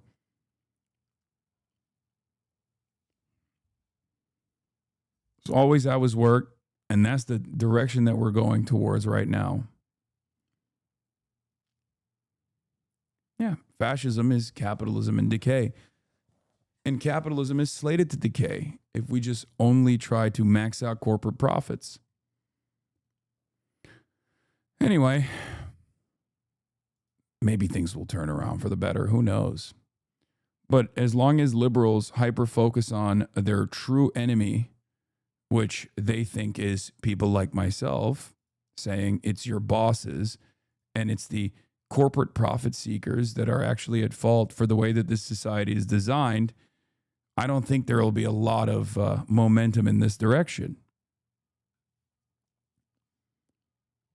Because there are people all the way from the lumpen proles, the counter-revolutionary people who think, the temporarily embarrassed millionaires who are actually not millionaires at all the way to the modest millionaires and billionaires at the tippy top that either, one, demonstrate class solidarity because it benefits them, or think that if they actually suck up to the billionaires, one day they too will become a billionaire themselves.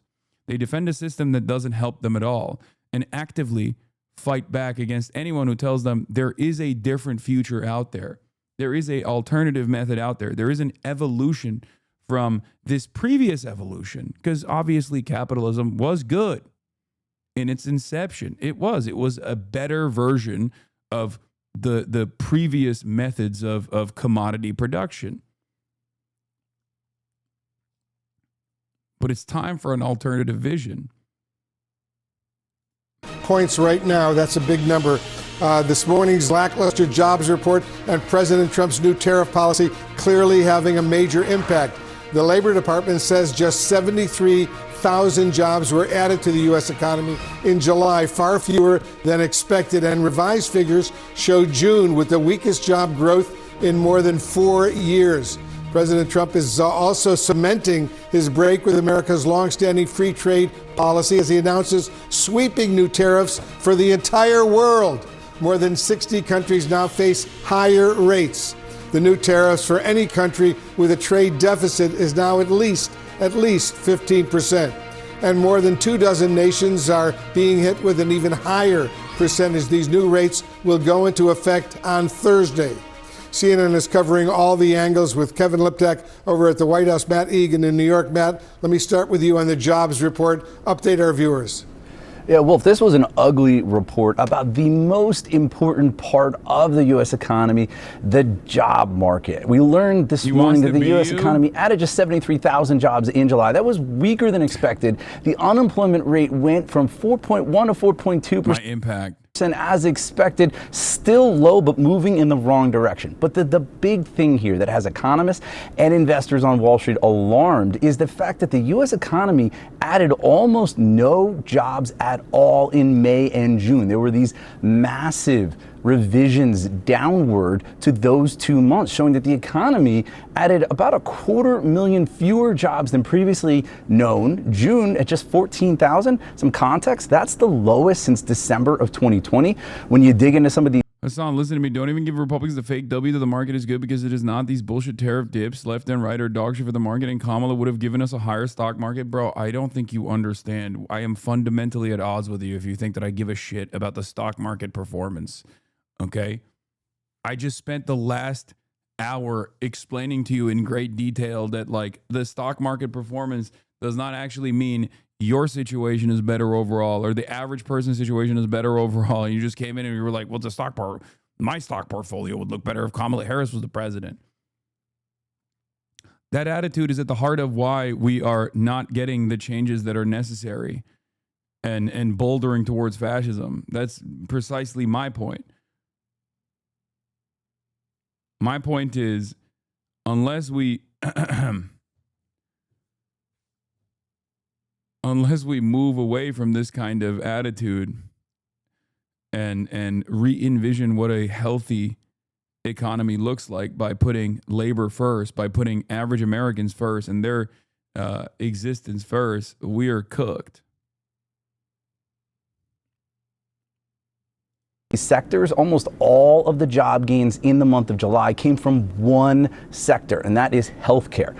Other sectors, including manufacturing and business services professionals, they lost jobs.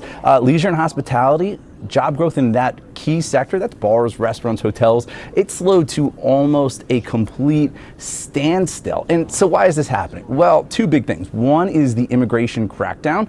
That is making it hard for businesses that want to hire to find the workers that they need. The other big factor, of course, is this historic trade war. All of this chaos with tariffs that are seemingly changing by the hour, it's paralyzed a lot of businesses. CEOs, they may want to hire, but they feel like they can't because they don't understand the rules of the road. The bottom line here, Wolf, the job market has been so resilient for years, but right now it is coming under significant pressure. A lot of pressure indeed. I want to get to the new trade policy that's unfolding, Matt, right now. Some countries are celebrating their new tariff rates while others are slamming the U.S. Give us some perspective. Yeah, absolutely. We're looking at historically high tariffs from the Trump administration. The big key here is that countries that have a surplus with the United States, right? Countries that the United States has a trade surplus with, their minimum tariff is going to be 10%. Countries that the United States has a deficit with, it's going to be 15%. That's the new minimum. But we also know that starting on August 7th, number of countries are going to have even higher tariffs than that, including Taiwan at 20%, India 25%, South Africa 30%. Canada on the non-USMCA compliant goods, 35%. The highest in the world is Syria.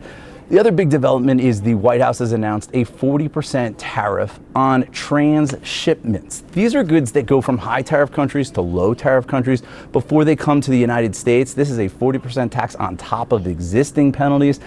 Bottom line here, Wolf, is we are talking about historically high tariffs that we have not seen in the United States in almost a century. Interesting. Kevin Liptak is joining us from the White House. Kevin. They made the ships woke. They're transing the ships. I heard that. The president has been negotiating with two of America's biggest and most important trading partners. We're talking about Canada and Mexico, our neighbors. Where do things stand on that front? Yeah, and I think the relative fate of Canada and Mexico gives you a good illustration of how the president has approached all of this, because they have fared dramatically differently in this trade war. When it comes to Mexico, President Trump spoke to that country's president, Claudia Sheinbaum, yesterday and announced this 90-day reprieve from the heaviest tariffs. So they'll remain at 25%. They were expected to hit 30%, but the president held off as he tries to work on this new trade deal with that country's president. He says that their relationship is improving. He says that the southern border makes a uniquely complicated trade deal to try and strike. Canada has fared very differently. The president jacking up tariffs on Canada from 25% to 35% for what he says was lack of cooperation in trying to combat the fentanyl crisis. The president has had obviously a very testy relationship with that country and with its new Prime Minister, Mark Carney, who said in a statement that Canadians will be our own best customer. He says that they'll work to diversify their trading relationships throughout the world. And so in these two examples, I think you have a good illustration of how the president is approaching all of this. One, these interpersonal relationships continue to be very important for the president. But when it comes to Canada and a number of other countries, you see the president using tariffs and using trade to try and exert his other geopolitical priorities. I think the other big question is whether all of this is set in stone. The president has obviously in the past shown a degree of flexibility on these rates. I think it is clear, though, that we're now entering a very different trade era. Economist and the president of the Budget Lab at Yale University, Natasha Sarin, is joining us right now. She was also a counselor to President Biden's Treasury Secretary, Janet Yellen. Natasha, thanks so much for joining us. I'm anxious to get your thoughts on the July jobs numbers that were just released this morning. Economists expected a much higher number. What's your reaction? Well, my reaction is that what we are seeing in the economy is that the tariffs are really starting to bite. Because what happened this month is the labor market has proven to be weaker than we anticipated, both for this month here in July, but also these really substantial downward revisions for May and June, which indicate to us exactly what the models that my colleagues and I at the Budget Lab have been producing, which is when you have tariffs at these incredibly high levels, the effective tariff rate in the economy now post all these new deals that we saw over the course of the last few days is at about 18%. That's about 7 times what it was when President Trump took office. And that is going to lead to a smaller economy. It is going to lead to 500,000 fewer jobs in the economy. And frankly, that's what we're starting to see. And as you mentioned, Natasha, numbers for May and June, jobs numbers, were revised down dramatically by more than 250,000 jobs. May saw just 19,000 new jobs added. June had only 14,000. These are huge decreases from where they were previously reported. What does this tell you about the numbers? Well, what's really interesting, I genuinely don't understand. Like, I'm not an audio pervert. I don't care that these glitches happen, but I truly don't understand how CNN has not fixed this problem. Like, every single one of their videos has this issue. I don't get it. Like, do they not have a single person? Do they not have a single person working over there that just like looks at the YouTube videos after the fact? Am I the only guy who is watching CNN YouTube videos? I don't get it. It's crazy. Reminds me of someone. No, my audio is spectacular as opposed to CNN. Jesus Christ. And also, once again, this is a one-stop shop, okay? This is a one-person operation. And we work through a lot of those problems in real time while we're doing live production. This is a VOD that, this is a VOD issue with CNN all the time. And it's also like it's a major media conglomerate. Okay. Interesting, Wolf, is that I think it kind of comports with what you might expect in a world in which there's just so much uncertainty around where these trade deals and where policy is ultimately going to land. Because if you're a business in this country and you're trying to think about making decisions about new workers to bring on or where it makes sense to invest or where it makes sense to build, you're frankly in wait and see mode because you don't at all know the environment in which you're going to be operating in. You don't know how much it's going to cost to import parts to build those cars. You don't know the environment in which you're going to be able to bring in different types of products that you need to be able to sell if you're a retailer. And so I think what the economy is reflecting is that that type of uncertainty really has quite seismic consequences. And we're starting to see it show up in the labor market. Also this week, though, you're starting to see it show up in inflation. You're seeing durable goods inflation. That's particularly the sectors where the tariffs are having the most bite. It's things like furniture, consumer electronics. Inflation in the last 6 months has been grown at the highest rate that it's grown at any time in the last 4 decades absent the pandemic. So this is an economy that sort of on both dimensions with respect to inflation and with respect to the labor market is showing signs of real challenge. The president has been claiming almost every single day that the U.S. is the, quote, hottest country in the world when it comes to the economy. Listen to what he's been saying. I want to just play this clip. We have the hottest country in the world now. We're taking in hundreds of billions of dollars. Yeah, I don't know, man. I feel like he's just kind of saying shit. Guys, again, not a big economy guy, okay? Not the biggest economy guy. But it kind of feels like he's just saying shit, okay? I don't know. I don't know, man. It just feels like he's just making shit up. At a certain point, we got to go, hey, boss, your audio's crackling. My Sennheiser. Okay, stop. Why are you adding your own fucking username, dummy? I got it. It's funny. It's funny. You're an audio pervert. Okay. We have the highest stock market we've ever had. We have the best numbers we've ever had. So, Natasha, what are you? Yeah. In my opinion, today's job numbers were rigged in order to make the Republicans and me look bad. Just like when they had 3 great days around the 2024 presidential election and then those numbers were taken away. Okay, but you're literally describing what the same person did for Biden, doing it for you. I don't get it. Like, he is saying that the very same person that he's now firing did this for Biden and now is doing it for him. And now he's saying it was bad when she did it. It was good. Like, she was working in favor of the Biden administration when she did this exact same thing for the Biden administration. But now when she's doing the exact same thing for him, it's bad. Right after the election, jobs were massively revised downward, making a correction of over 818,000 jobs, a total scam. Jerome Too Late Powell is no better, but the good news is our country is doing great. I don't think the country is doing great. Because if it was, you wouldn't be doing this. Whatever the fuck this is, okay? He's a fucking idiot. Once you start viewing everything he says through this lens, it will make sense to you, lol. No, I know he's an idiot. I know that. I understand. I promise you, I understand that. It's just like, how stupid could he get is still something that has the capacity to shock me. A Trump stan, a Trump follower, someone who has followed Donald Trump for fairly closely for quite some time. What's your reaction to that? What do the numbers actually show? Well, the thing is, when President Trump took office, we actually had a very, very strong economy. The labor market was very strong, and you had inflation. It hadn't gotten all the way back to the Federal Reserve's 2% inflation target, but it was well on its way. The sort of challenge that the economy is facing right now isn't that we've had a financial crisis or that there's been some sort of seismic event like COVID.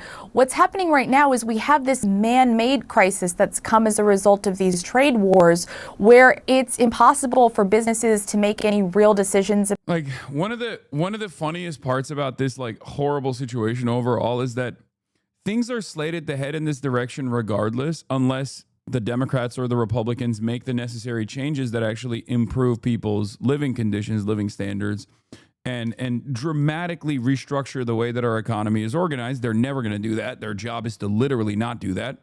Okay. But Trump, on top of that, is accelerating the demise with the actions that he takes that make no sense whatsoever.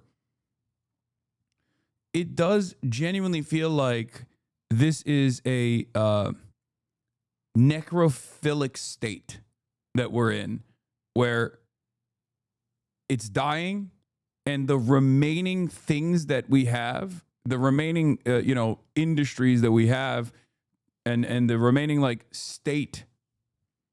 No, I'm saying necrophilic on purpose. I'm saying that they're fucking the corpse of America. Okay? They are having sexual intercourse with what remains of the carcass of the American state, the select few people. It is very much the demise of the USSR. Okay? It's giving.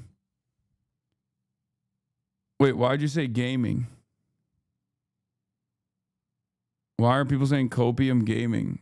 Oh, is it because you... Oh, did the Steam thing download completely? Oh, that's why. You heard the Steam notification. Yeah. I know. Okay, calm down, everybody. Yes, gaming will happen today. It will. I got a hashtag ad from China. Wild, but also appropriate analogy. That's what it is. About how to think about investment, and also we're... Dude, this guy keeps spamming it. Would you do an interview with Tucker Carlson if his producers reached out? Yes, I would. Okay, I would. He has a ginormous platform. It would not be a positive one, but I would. I've said it before. I will go on any platform.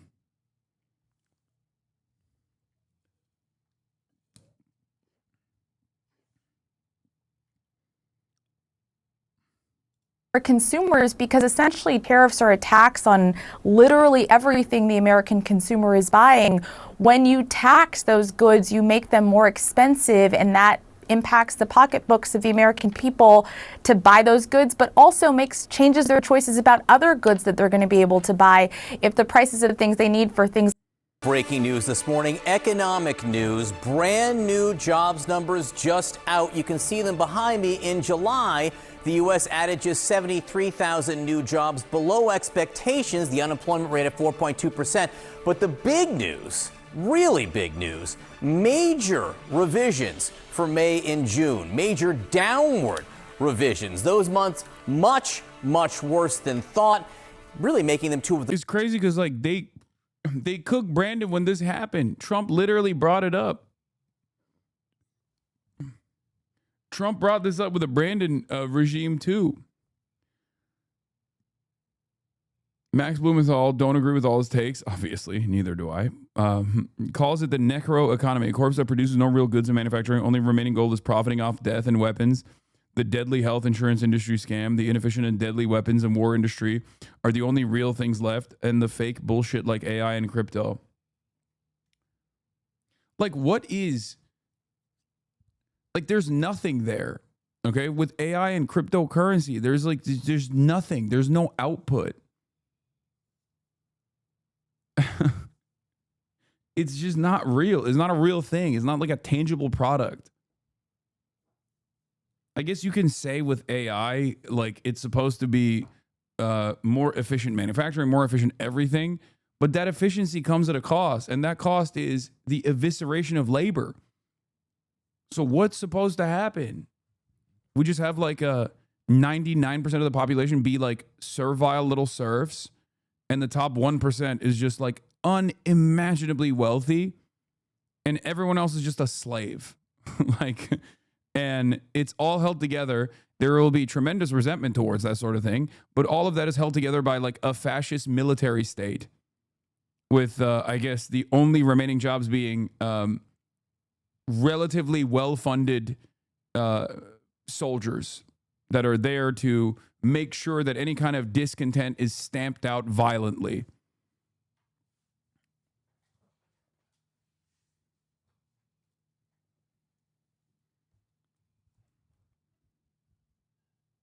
It's great. Fantastic. The weakest month since the pandemic. Let's get right to CNN's Zane Asher for the latest on this. What are you seeing, Zane?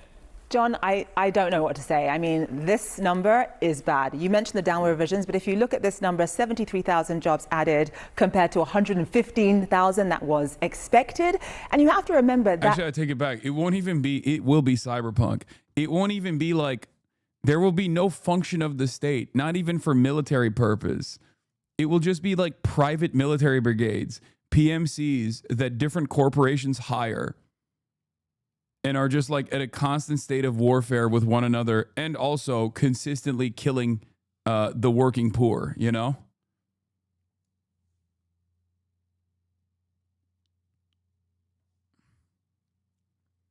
And we're not even getting any sort of cyber, any sort of like cybernetics or whatever. We're not even getting any of the cool stuff.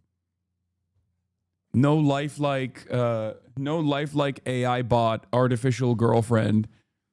The best you'll get is like that horrible soulless grok.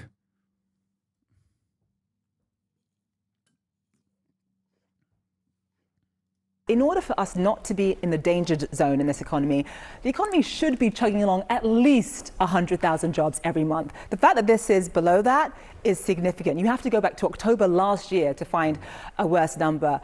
As you mentioned, the downward revisions are really problematic. We're talking about June being 14,000 instead of 147,000. That's a huge discrepancy. That is huge. And then you think about May coming in at 19,000. And a lot of the economists that I've been speaking to have been warning me that, look, when you start laying off the people whose very job it is to actually collect the data, that is likely at some point going to show up in the numbers. And the discrepancies is really what concerns me. I do want to talk about some of the specific sectors.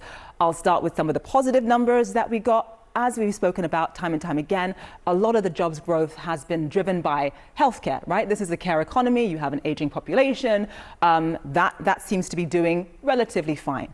Part of the problem, and what I find really problematic, and I'm waiting for Trump to post on Truth Social about these numbers, and wondering what he's going to say about Jerome Powell and the Fed needing to cut rates. But when you think about manufacturing is the one sector that the Trump administration has said that they want to help. That this whole sort of tariff game is about helping that sector. That sector is losing jobs by the minute. When you think about the fact that factories are not able to import raw materials, that you have factories in this country that are sitting idle, that factories are laying people off, and you have at least 11,000 jobs being lost in manufacturing, that's a problem. Construction is another sector. That's sort of, 2,000 jobs added. I mean, that's sort of relatively lukewarm here. You're not seeing much movement in construction.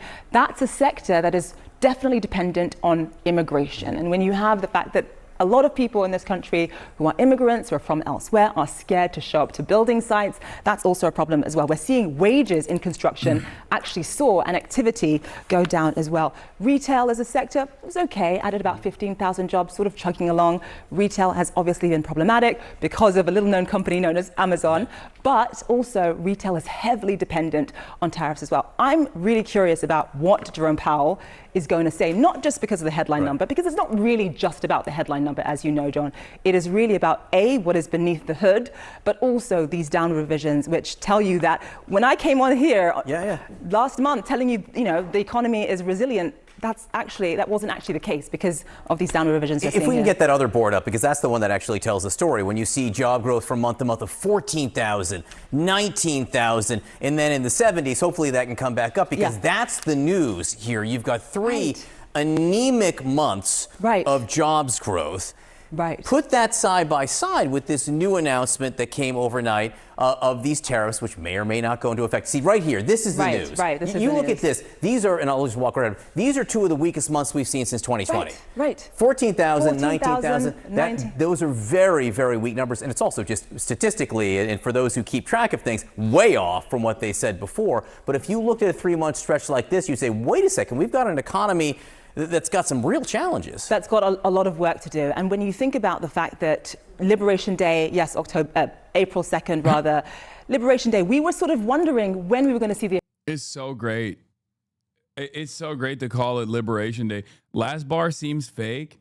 I mean, who knows? Who knows what it will look like when those job numbers get liberated too next month, when we go back and we're like, actually, we had 12 new jobs, not 12,000, just 12. We were wrong. Our estimation was wrong. Oops. Effects of these tariffs. Except that won't happen because Trump will probably put like some freak at the Bureau of Labor Statistics who, okay, if next month all of a sudden you see unprecedented job growth, tremendous job growth, just understand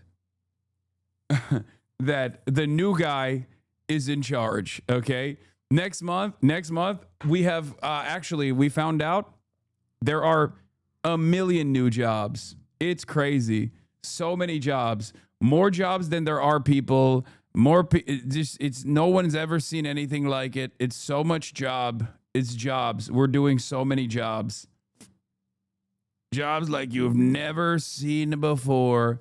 The hottest economy from the standpoint of heat on the labor market. And you and I were talking about the fact that, wow, we haven't actually seen it yet. Well, we did see it. It just wasn't reflected in the numbers. 19,000, as you point out, 14,000 jobs added in June. Clearly, it was having an impact. People were not hiring. You had so much uncertainty in this economy where employers just didn't feel comfortable actually hiring. And I'm wondering what Jerome Powell is actually going to do. He talked about just this idea of being data dependent. And now we're seeing the data really showing some kind of indication that these tariffs are absolutely having an effect now. And so a lot of people are saying that the September rate cut was already likely. It is now even more likely, John. Zane Asher, thank you very much. Of course. Kate? Thank you so much. Joining us right now for more on this from the White House is Stephen Myron, the chair of the President's Council of Economic Advisors. Stephen, thank you so much for being here. What's your reaction to this jobs report? Good morning. Thanks for having me. Look, this jobs report isn't ideal. There's no way around that. But nevertheless, I think that the downward revisions reflect a couple of anomalous factors. First of all, about 60% of the downward revision is due to quirks of the seasonal adjustment process.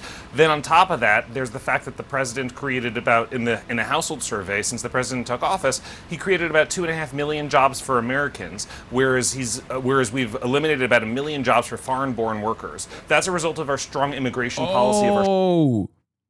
Oh, that's what they're doing. Oh my God. This is the meta. Okay. The meta is, no, you don't understand. We're getting jobs for the Americans. Okay. We're kicking, the layoffs are just the Mexicans. Okay. You don't understand. Oh, hell yeah. Bro, this is great. Remember when they tried to pull this spin? Not that they needed to do this spin at all, because we're not going to see the Medicaid cuts until after the midterms.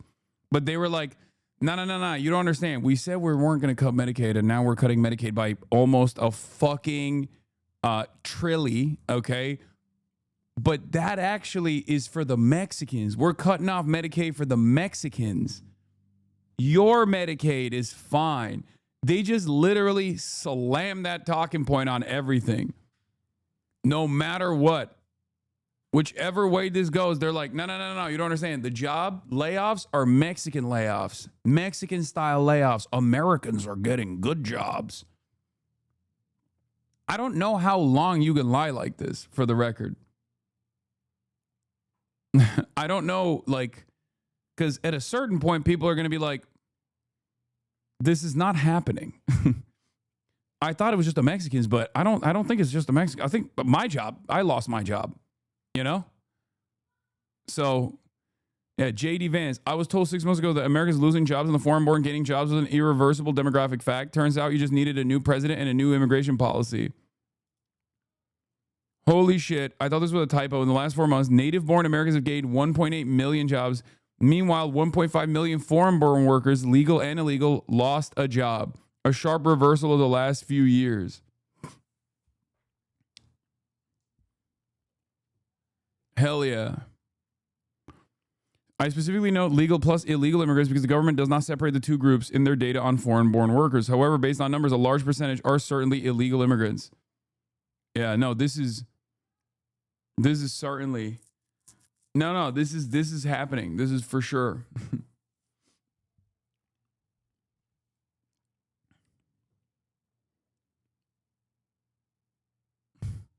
Also,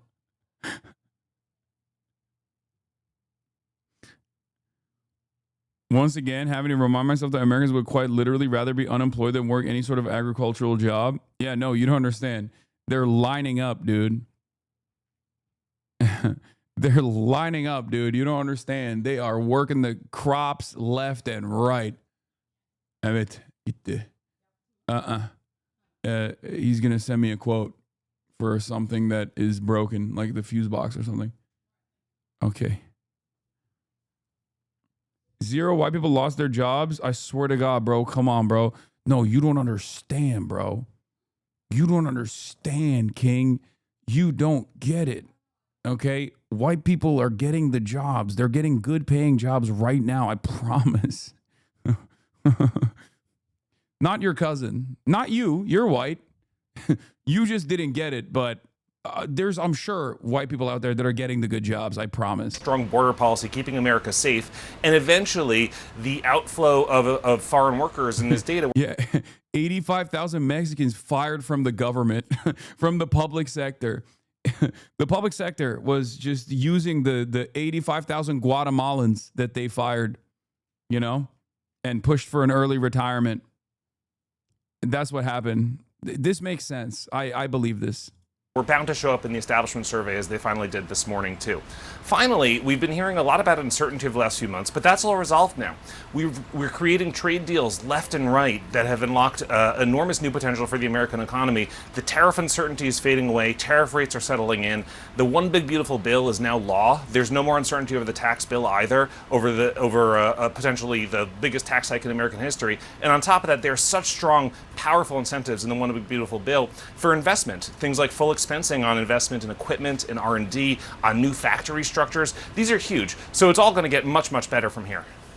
But on those major downward revisions for June and May, I mean, June was initially said to be 147,000 jobs added, now revised to be just 14,000 jobs added. That amounts to the weakest month of job growth since December of 2020. And you attribute that to what, if it is not in part because of the uncertainty created in part by the president's trade war? Oh, I attribute it to the combination of the three things that I described before. About 40% of that is due to seasonal adjustment quirks around teachers.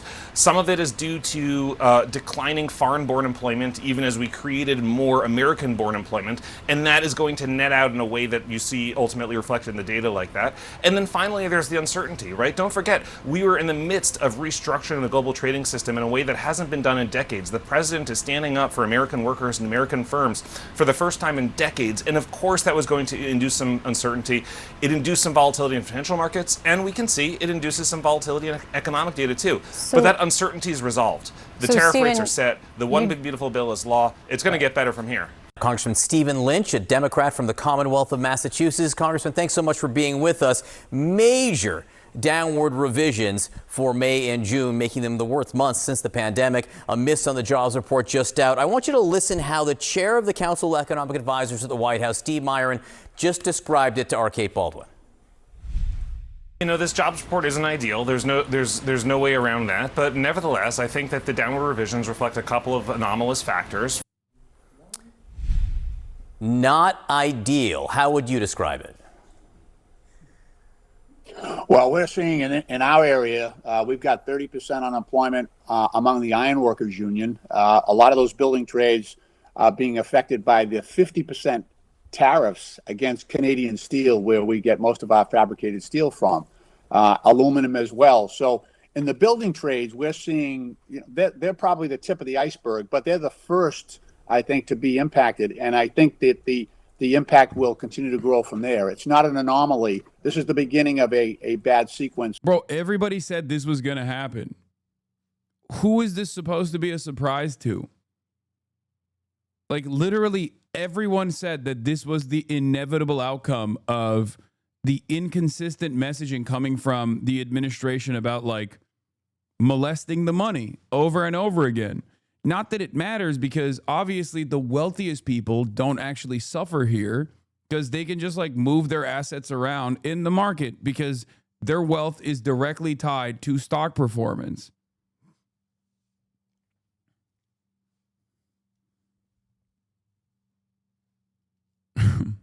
Ironically enough, those are the motherfuckers that don't have a real job. The ones that do not rely on wage labor. Yeah, the financial economy is immersed in the kind of wild gambling we saw leading up to the 2008 financial crisis. Honestly, even the wild gambling leading up to the 2008 financial crisis took years to implement through steady deregulation. This is just like, this is a level above that. I think this is just straightforwardly using the entire American economy and the stock market as a get-rich-quick scheme for the richest people. Just turning it on and off so that his homies can, like, buy and sell quickly. I don't get it. Bro, don't take this as a complaint. I'm not as mass-sensitive audio perv, but did you change your mic volume? You're hella quiet, but YouTube is loud as fuck. Dealing with it, whatever, to be honest, but just wondering. No. Wait, let me see. Maybe.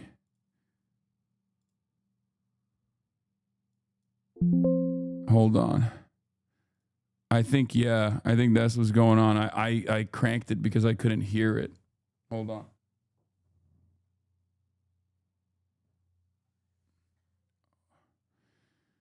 Robert Reich says, we're seeing it all over again, this time with crypto, meme stocks, junk bonds, and investors pumping up shares of AI stocks without knowing what it is. Be warned. For employment in the country. Actually, 11,000 manufacturing jobs lost last month in those reports. You are deeply connected to the unions up in Massachusetts, South Boston, and elsewhere. What has the impact been of the president's tariffs to this point on manufacturing, and what do you think it will be now that he is announcing a new round of tariffs that he says will go into effect in a week? So I've got about 6 major projects that have already gone through the environmental process, the community process, the zoning process. But those develop, and these are large-scale projects. These are all hundreds of thousands of square feet, lots of retail, residential units, some manufacturing.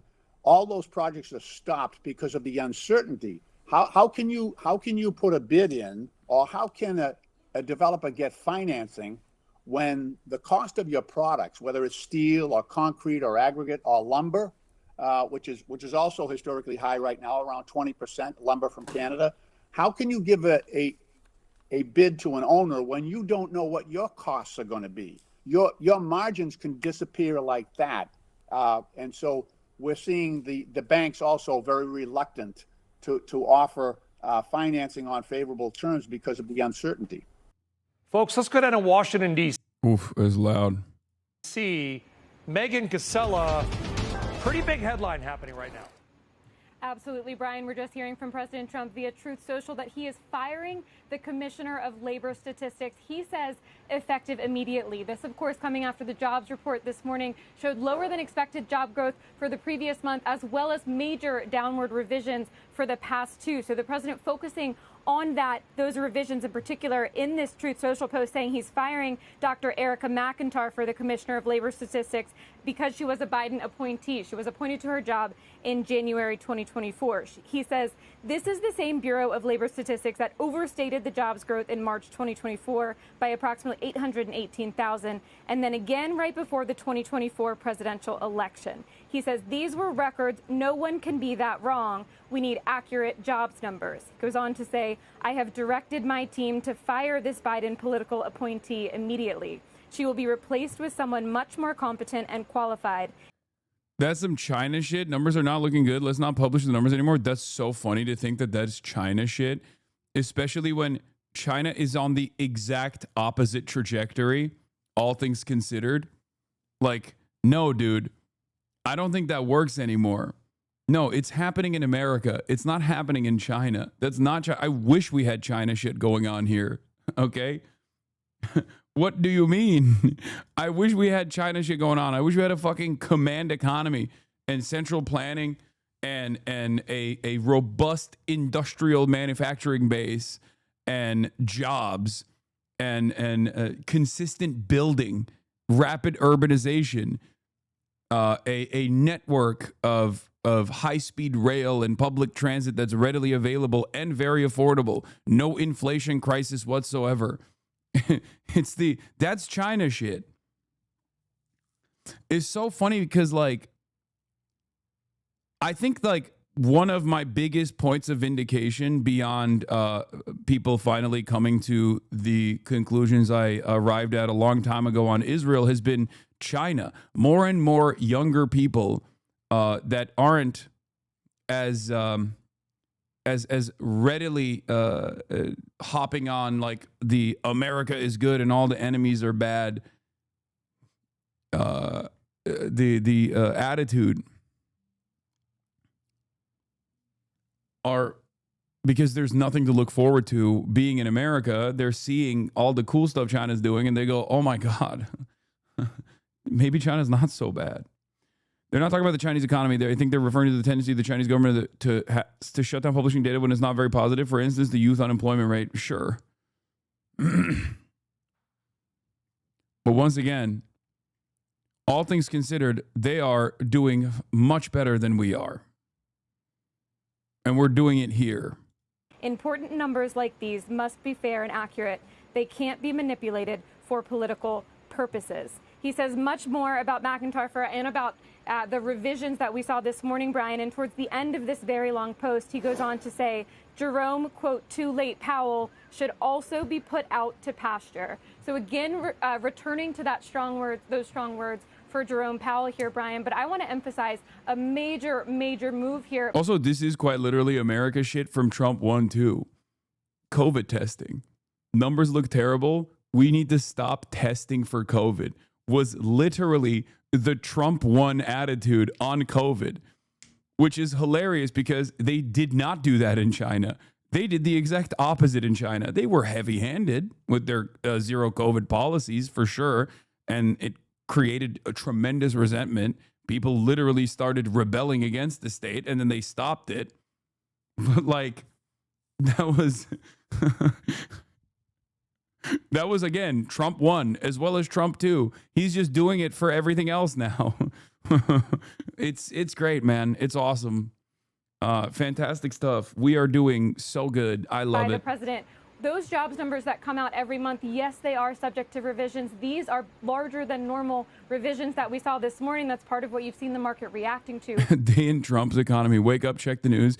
BLS, 10 billion new jobs created. Check my phone to see what today's tariff rates are. Norway up 20%. Cambodia down 5%. Go to my iPhone assembly line job where I make $7.25 an hour. Spend the next 4 hours putting chips inside of phones. Take 15-minute break. Check my shit fart piss coin holdings. Rugged. Watch the FOMC meeting. FOMC is just Trump. Trump goes on stage and announces he's raising rates from minus 10% to minus 5%. Also announces date of Jay Powell's public execution. Everyone to thunderous applause. Jerome Powell, really bad guy. We're killing him. We're killing him dead with a guillotine. AI manager scolds me for taking 60 minutes on my 15-minute break. It's only been 12 minutes. Call employee helpline to complain. It's also AI. Go home frustrated. Complain to my girlfriend about my job. She's also AI. Everything's computer. Everything's computer. Even girlfriend is computer. Manager's computer. Girlfriend is computer. You're gonna love it. You're gonna love it. Just wait. Just wait. Everything is great. If you don't think things are great, don't worry. We got Palantir. Your identity numbers are all over.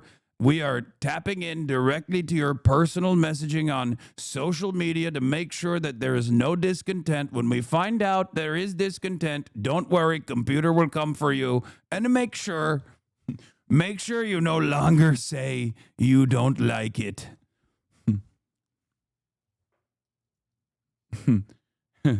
It's great. Yeah, the guys for all the you will eat the bugs, you will live in a pod, you will be happy, fear mongering on the right. They've been awfully quiet about all this from Trump. Yeah, no, turns out all you needed to do to make them feel a little bit better was like, no, we're just making the Mexicans eat the bugs and live in the pods.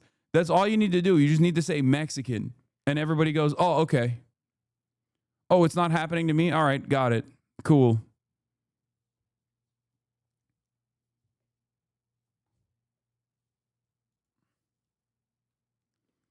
It is much harder to deify the president if every establishing shot of the White House subjects you to the goofiest fucking building on earth. Wait, what? This is what they're doing to the White House? I hope it looks exactly like this and we spend the next 200 years getting repeatedly dunked on with this gilded garage extension looking monstrosity. What is this? What the fuck is this? Oh my God, this is literally Erdogan. Oh my God, he is Erdogan. Oh my God, the Turkification is so complete. We keep talking about the Brandonization, but this is some Erdogan ass bullshit right here, bro. This is straightforwardly the most Erdogan thing he's done. Oh, everything is fucked. Oh, is there a cost of living crisis that I ran on fixing and then did not fix? Well, guess what, dude? We're building a fucking palace. Sick, man. We're building an ugly ass palace.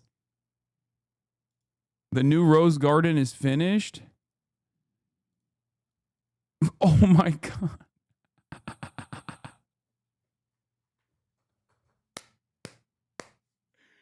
Oh, dude. Oh, I mean, look. We kind of deserve it. Don't you think? Don't you think we kind of deserve it? A little bit, like just grotesque, tasteless people just destroying what remains of like American cultural output piece by piece.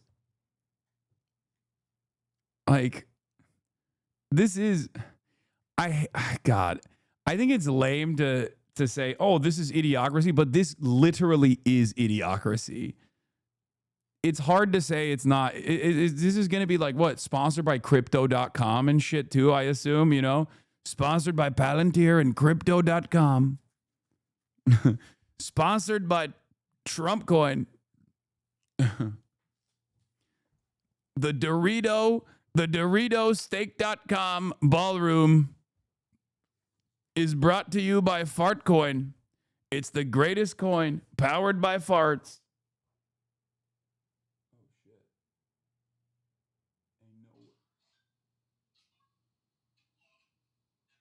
Okay. Blue Chew Ballroom makes you light up. He said he will name the donors. President Trump speaking to oh Jesus Christ, that was loud. President Trump speaking to reporters just now committed to releasing the names of the donors who helped pay for his $200 million White House ballroom, but he said he might ultimately cover the entire cost himself. With what money? Oh, I guess like there's no way he's gonna do that. Are you going to publicize the names of the donors? Are you going to Great camera work from this guy, by the way. I didn't even start yet, by the way. But when I do, I'll release. How many donors do you think it's going to take to get the 200 million? Maybe one, me.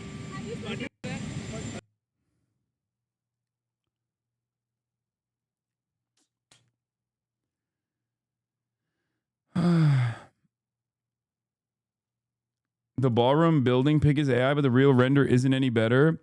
It's not right on the side of the building, but yeah, they wanted to slap this massive brick right next to the White House. Very post-glorious Revolution noble slapping modern pleasure palaces on the sides of older two-door buildings coated. Hampton Court 2, but uglier.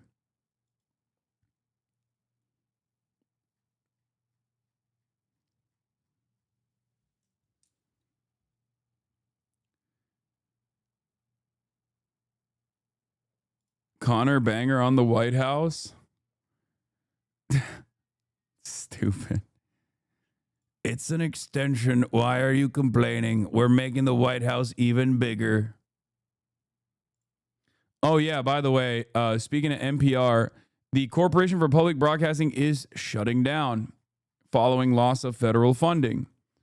I don't know if they'll like completely gut. I don't know how this works for NPR and PBS.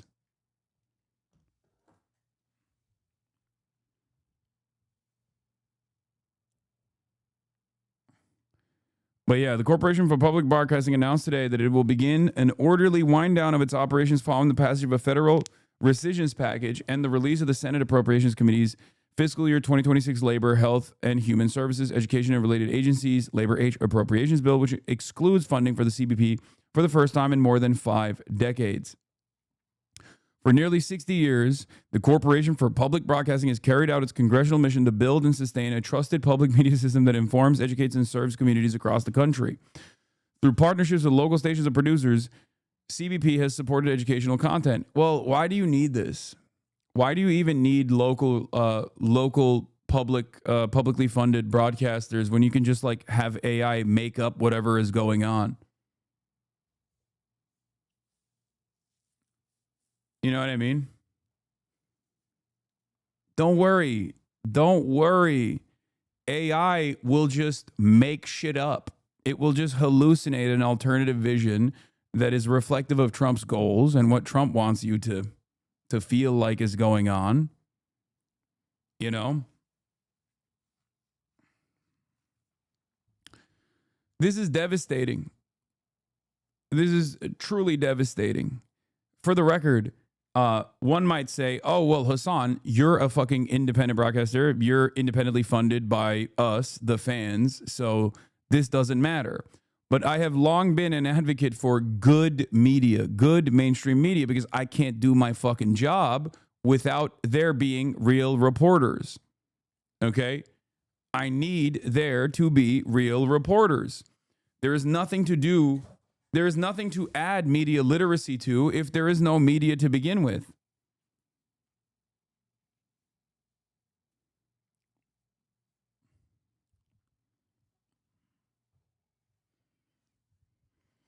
I guess the alternative to this is that like NPR will become and PBS will become more independent because it will be just like entirely funded by donors. It'll turn into like a Democracy Now! Style situation, potentially. I mean, that is the best possible outcome. But it is fucking nuts.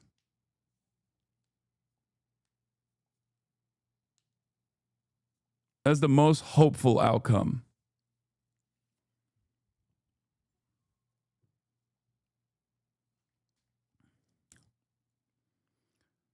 But I don't know how that works with like the imminent, the current ongoing cost of living crisis. You missed this part of the story? Oh, this is the inside of the ballroom? Thank God we have money in the bank for this stuff, though. You know what I'm saying? Because, I mean, that's far better. That's important to do, I think. All day, but when it comes to government statistics and the jobs numbers in particular, the independence of these agencies and the accuracy of the numbers has always been paramount. So accusing these agencies of politically manipulating the numbers is a major step here. A little bit of background on McIntyre. Yes, she was appointed to this position by President Biden in January 2024, but she's also a labor economist who served over 20 years in the federal government. She's held positions at the U.S. Census Bureau, the Executive Office of the President, and the Department of Treasury as well. So not someone who was just put in there at the end of Biden's term that was a stranger to government, more than 20 years in government. Brian, now the president saying he's firing her effective immediately. We have a major escalation in President Trump's trade war. Last night, he announced new tariffs on dozens of countries around the world starting on August 7th at rates up to 50%. It's uncharted territory for the global economy, and economists say it could mean you'll pay more for all kinds of goods in the future. Nancy Cordes is at the White House with the latest. Nancy, good morning. What's going on? Well, what's going on, Nate, is this is the day that the president has been promising for months, and here is the list he has just released. In many cases, these tariff rates are not quite as high as the ones that he first threatened to impose back in April, but they are still the most aggressive tariffs the U.S. has imposed by far since the 1930s. And U.S. companies will only have 7 days to prepare before the new rates take effect. This is making our country very rich and respected again. The president's new tariffs will soon apply to goods from all of America's largest trading partners. A 20% tax on Taiwan, 50% for Brazil, and 15% for Japan, one of 6 countries that cut deals in advance. In a new executive order, President Trump said he has to hike rates because America's global trade deficit poses, quote, an unusual and extraordinary threat to national security.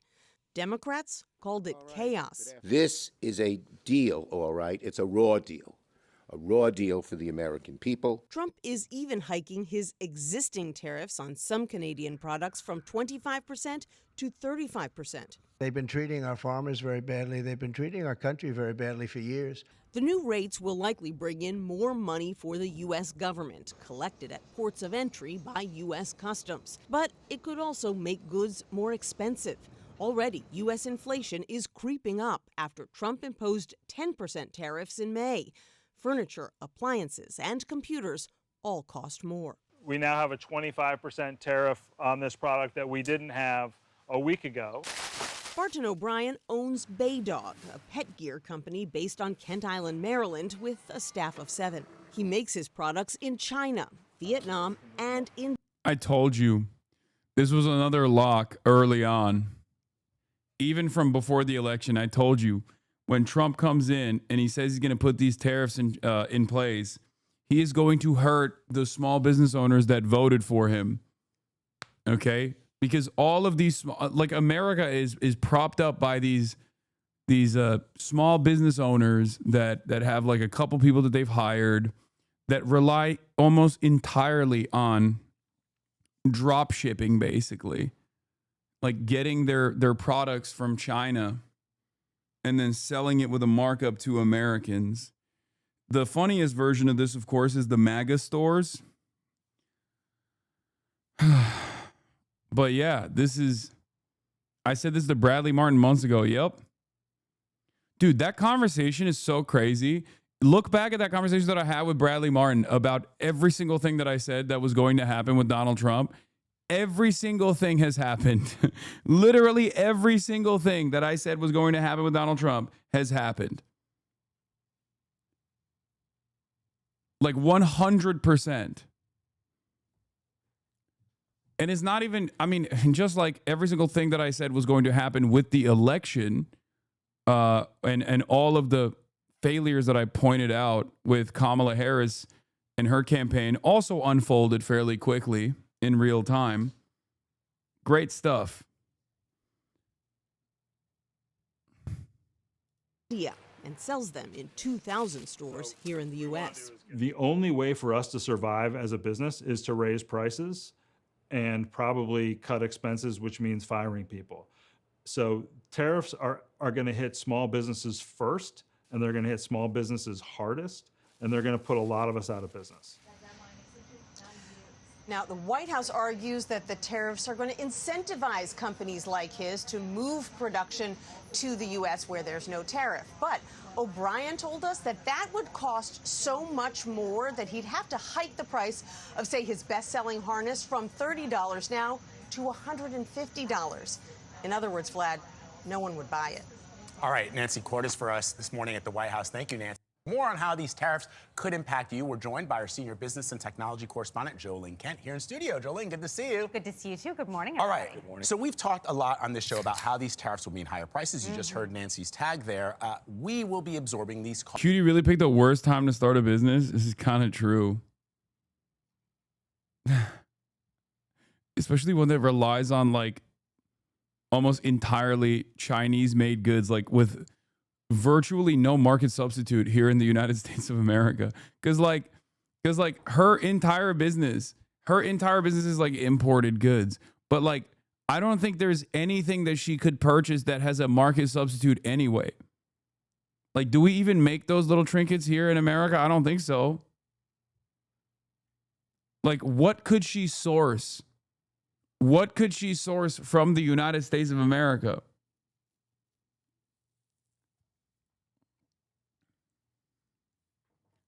I can make them. All right, dude.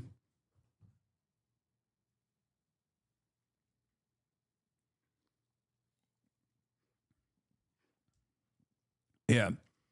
She needs to make them.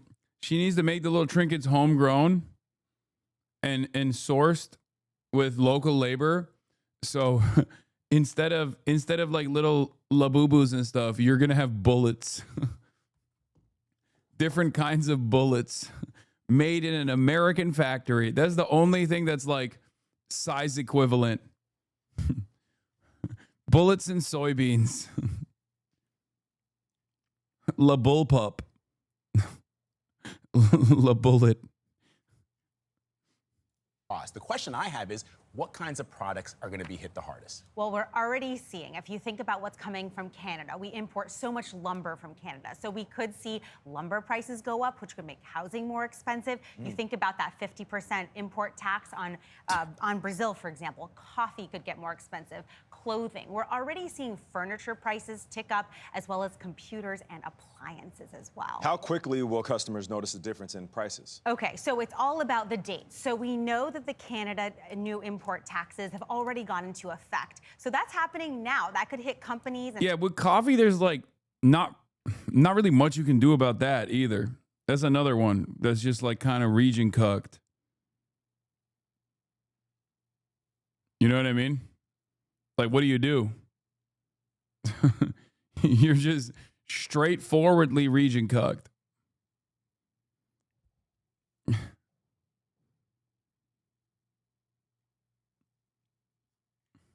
Hit consumers very soon. But then for all of the other countries that Nancy was talking about here, we know that they have until August 7th to get their orders in. And if their stuff arrives before October 5th, then they can avoid these new higher levies. Okay. But we know these businesses, they tell us it takes a long time to get stuff into the U.S. That's Making true. that October deadline, that's a tight turnaround. There's so many deadlines to keep track of, but how is this impacting the markets for people who invest 401ks? Yes, we're taking a look right now. Dow futures are down about 1%, same with S&P 500. And looking at the global markets, we saw Japan and Europe pulling back very slightly. But what this really means, small businesses are really the driver of our economy. They're already struggling to make payroll, to get their orders in, to afford this stuff that you and I want to be buying. And I've talked to a couple of business owners overnight, and they say, this uncertainty has... U.S. is not becoming a 100% small business economy. No, it's even worse than that. The only small business you can do is crypto pimp, okay? That's it. Like, t-shirt salesman, influencer, cryptocurrency peddler. That's it. That's it. That's the entire nation, an entire nation of multi-level marketing schemes, Ponzi schemes that get increasingly stupider as well. Nope, drop shippers are gone. We can't do drop shipping anymore. Trump effectively killed that. You can't even do drop shipping. Dropshipper looks like an honest job as opposed to like cryptocurrency hawk. Okay. You're become like, what do you mean? You got rug pull merchant versus dropshipper. Dropshipper literally looks like a real job in comparison. Oh, what do you do? Oh, I just like peddle shitcoin with the hopes that like the guy next to me, the guy after me is going to be stupid enough to buy it, thinking that he can fuck over the next person. Nothing, just nothing else.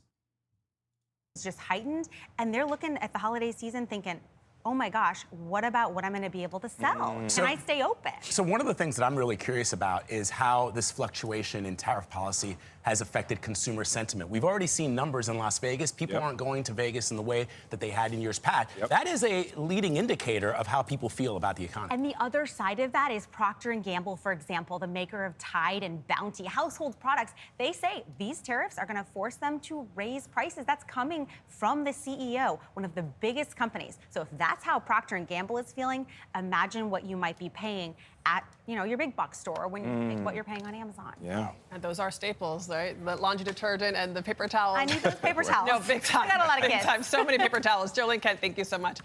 So this just in, automaker Ford's profits have been entirely wiped out. Is this media? Oh, Midas Touch. Yes. Yes. My goats. My fucking goats. Oh, hell yeah. Let me look at their numbers. They're cooking, dude. They're so good. Donald Trump wrapped up a disaster. Oh, Jesus. That's loud. They are so good. Oh, my God. 2 hours ago, 300,000. They're doing Asmongold numbers, bro. They're doing Asmongold numbers. Oh, man. This gives me a little bit of happiness. I know that they're libs. They'll never touch like Israel and stuff. You know what I mean? And they're obviously going to actively work to farm as many like boring shitty Democrats, middle of the road Democrats as they possibly can. But at least like someone is fucking combating the major moves that the right is doing online. Don't you feel happy that Midas Touch is doing good? Look, I've been an early defender of Midas Touch.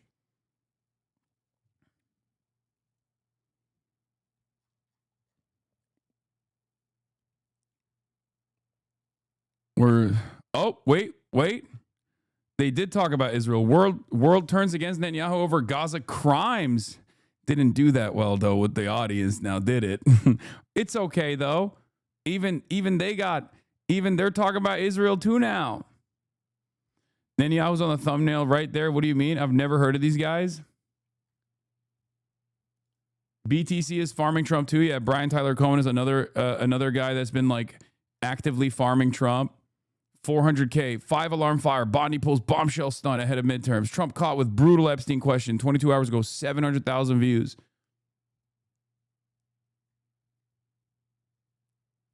This gives me a little bit of hope. I know Brian Tyler Cohen also is like, he is again noticeably absent from the conversation when it comes to Israel, which is really fucking annoying. But you take what you can get at that point, as long as they're not like standing in opposition. As long as they're not standing in opposition against those who speak out against Israel's crimes, it is what it is. He did say something on the Chris Cuomo show recently that really pissed me off. I saw where he was like, what hope? These liberals hate Trump and you? No, that's not true. I don't think Midas Touch hates me at all. I don't even think Brian Tyler Cohen hates me, really.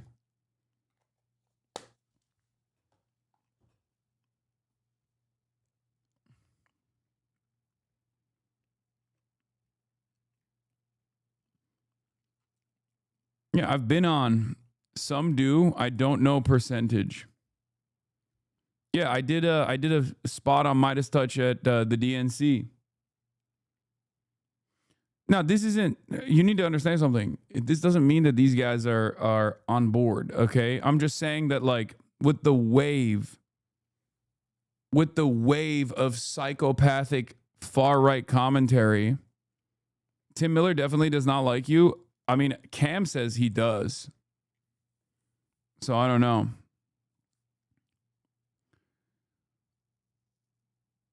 They don't hate you. They're just out of touch with the working class and disgust me in general.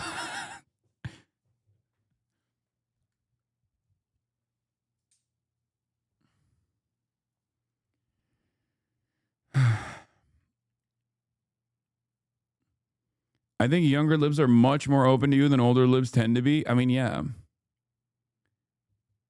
They're lying to grift your audience. What?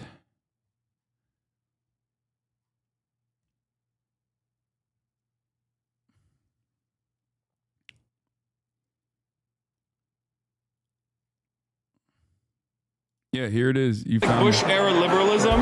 Midas Touch carries that energy with it, and I really respect it. Like, I mean, obviously there's disagreements that I have sometimes, but overall, I'm a big fan because they love smoking Republicans, and I love that energy. Absolutely. So, what are you doing here at the DNC? I feel like you're generally a little bit farther left than the average liberal. So, are you here to represent? Yeah, I'm here to scope out the scene, check it out. I have a pretty young audience that's like unfamiliar with the back end of like DNC and how this machine works in general. So I thought it would be cool to see that. I also am like very nerdy about news outlets in general and news media in general, political news. I watch it a whole lot. If you've ever watched my streams, like that's all I do is just watch all these different news outlets. So seeing them in action, seeing the sausage get made, it's just, you know, it's a fun, exciting experience for me. Do you fan out when like Caitlin Collins walks past, or are you just like freaking out? No. I fan out when I see Epoch Times. Yeah? That's like C-SPAN? You're like, oh, that's C-SPAN. No, it's not even that. It's more so like weird news channels like NTD, Epoch Times. I'm like, those are like weird channels that I watch on a regular basis, and they're here. Absolutely. So I don't care about like CNN or whatever. So I'm 21 years old. I have a younger audience. Can you explain what is at stake this election? If Donald Trump wins, what is at stake for younger people? Because you and I might disagree on some stuff politically, but I think we can both band together to defeat Donald Trump. I mean, if Donald Trump wins, it's probably going to look exactly like it did 2016 to 2020, if not worse this time around. I don't want Donald Trump to win. I don't know what he would do at this point. I feel like I legitimately don't know what Donald Trump might do at this point, because like 2016 he was like, Mexicans are rapists, they're coming over the border, they got drugs, and then he would at least say, and some are very fine people, I assume, right? Like that was the tail end of that. Now he's just like, Guatemalans are coming to do rape against white daughters. Like 12 million migrants, we are immediately deporting them. Like he's greatly amped up the dangerous rhetoric surrounding immigration in this country, surrounding immigrants in this country. There's 15 million of them on U.S. soil.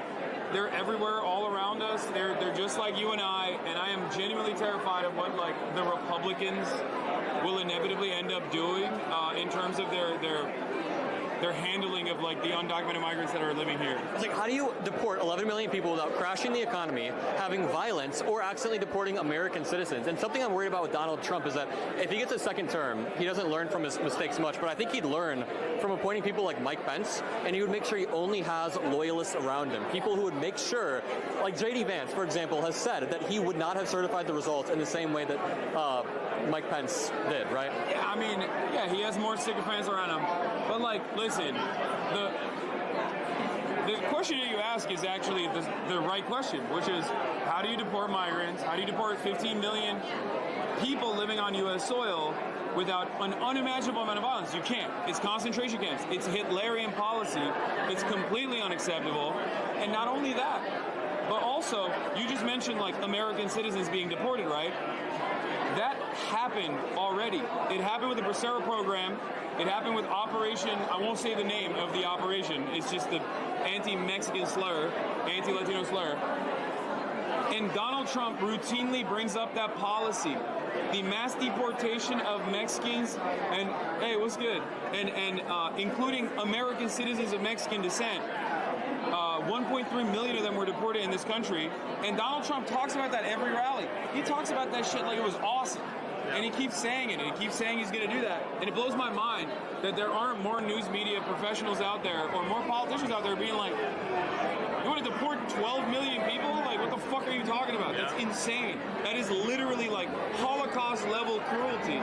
This has been Adam Mockler with Hasan Piker at the 2024 DNC. Where can people find you? You're probably bigger than us, so. Twitch.tv/HasanAbi. Awesome, nice. And just in case you want to link up more, I live in Chicago. Remind people you are live at Midas and Adam Mockler on YouTube. We are live at Midas Touch on YouTube, and Adam, thanks for reading that out. That's supposed to be covered. Here, take my card. Just so you want to. I live in Chicago, so we can link up. Thank you. See you. Nice to meet you guys.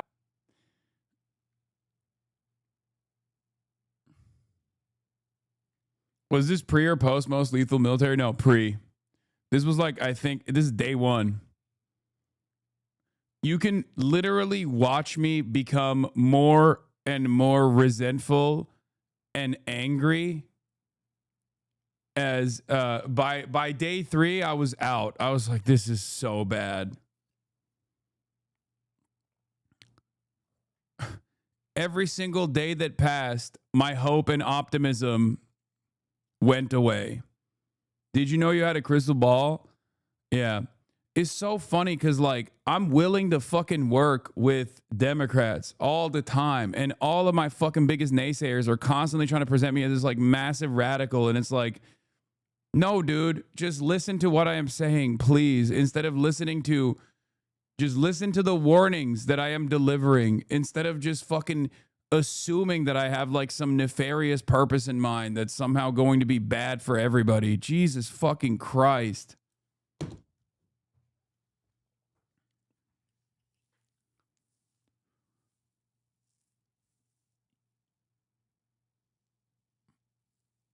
I remember the couple of months before the DNC, I feel like we all had a lot of hope and they do things in the right this time. No, my attitude shifted immediately after the DNC.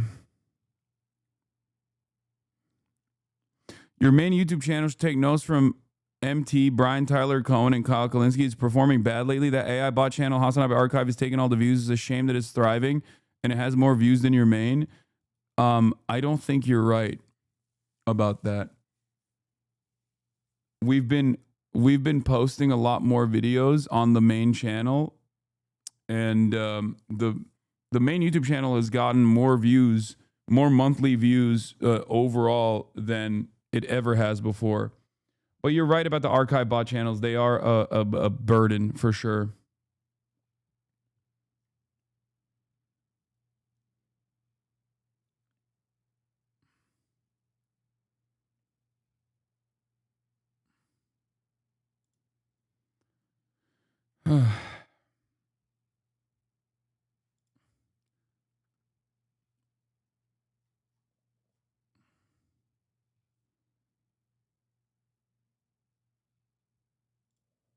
Anyway, let's get back to Minus Touch. By tariffs. Ford just reported a net loss of $29 million last quarter, compared with $1.8 billion in net income just 1 year ago, after they were hit by more than $800 million from Trump's tariffs. This is despite the fact that Ford manufactures most of its vehicles in the United States, because the company relies on parts imported from outside of the country.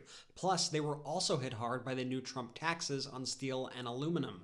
The company said that tariffs are expected to cut about $2 billion from its annual earnings. Executives say that they are pressing the Trump administration to lower taxes on parts and materials that they need to survive. We're going to keep on following all the news, so spread the word, follow along, and add the Midas Touch podcast for more.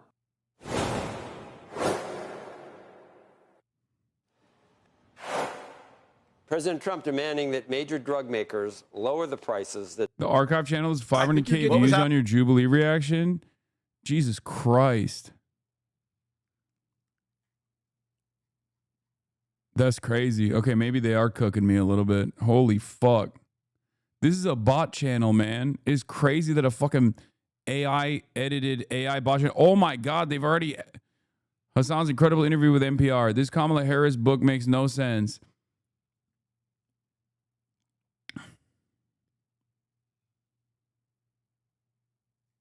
check their lives.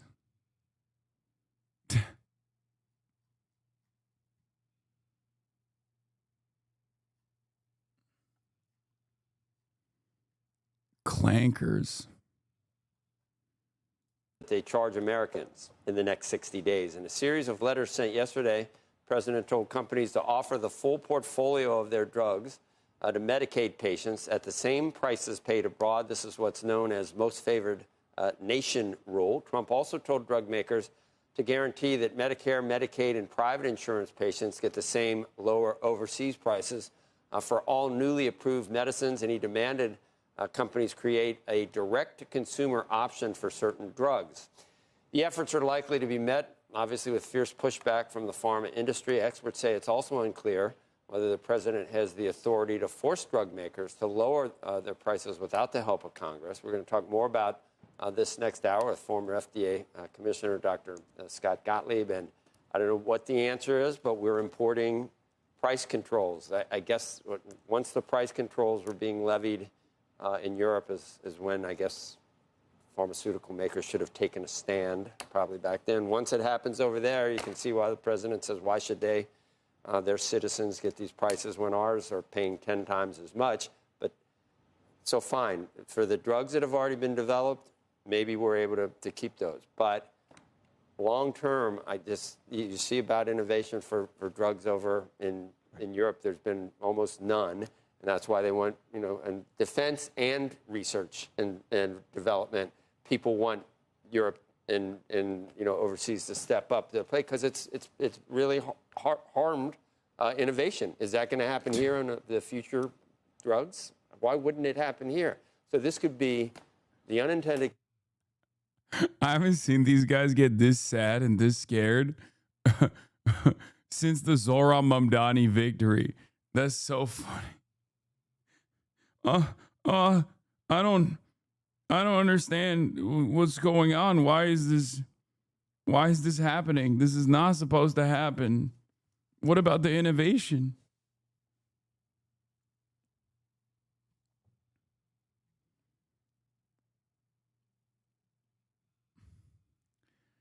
Yeah, I don't mind President Trump demanding drug makers slash prices within 60 days. It's actually goated. Consequence of this could be that we don't have innovation anymore in this country, and price controls. Like the one good thing, which I'm sure he will never follow up on, is still seen as like a major negative here. Never work, and I don't see how do you look at this as anything other than price control? No. No, but look, there's a fairness argument. This is price control. What is happening? What I mean, and it's a populist argument. But we should. But I'm with you. I worry. We should have when it started happening over there, and it's been happening for years, where people get drugs for a tenth of the price. Why? Right. They didn't even develop them over there. It's one thing with countries that are not as developed as us, but when we're talking about developed nations where they can and should be able to afford prices, that's what should the drug companies have said to like the EU when they were, I don't know, passing laws, the price control? Right. I don't know, but now that horse has left the barn, the toothpaste has left the tube. Humpty Dumpty has already fallen off the wall. You've already made an omelet. You've already cracked the egg. Toothpaste? Did I say toothpaste? You've already done it. I did that one. Did Genie's already out of the bottle? Did I do that one? I don't know, but I think there's some earnings that are coming. Yo, this is amazing. All right, let's hear what kind of questions he took here. I got to pee again. Hold on.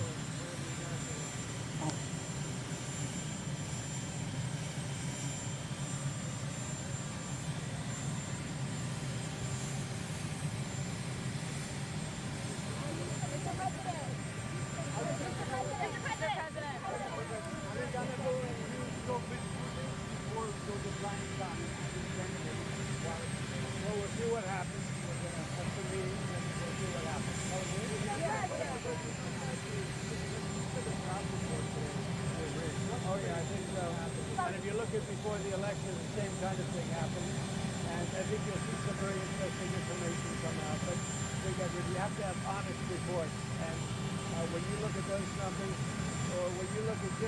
the election, and then after the election, they correct affected us by 800,000 or 900,000 jobs. Yeah, I would say.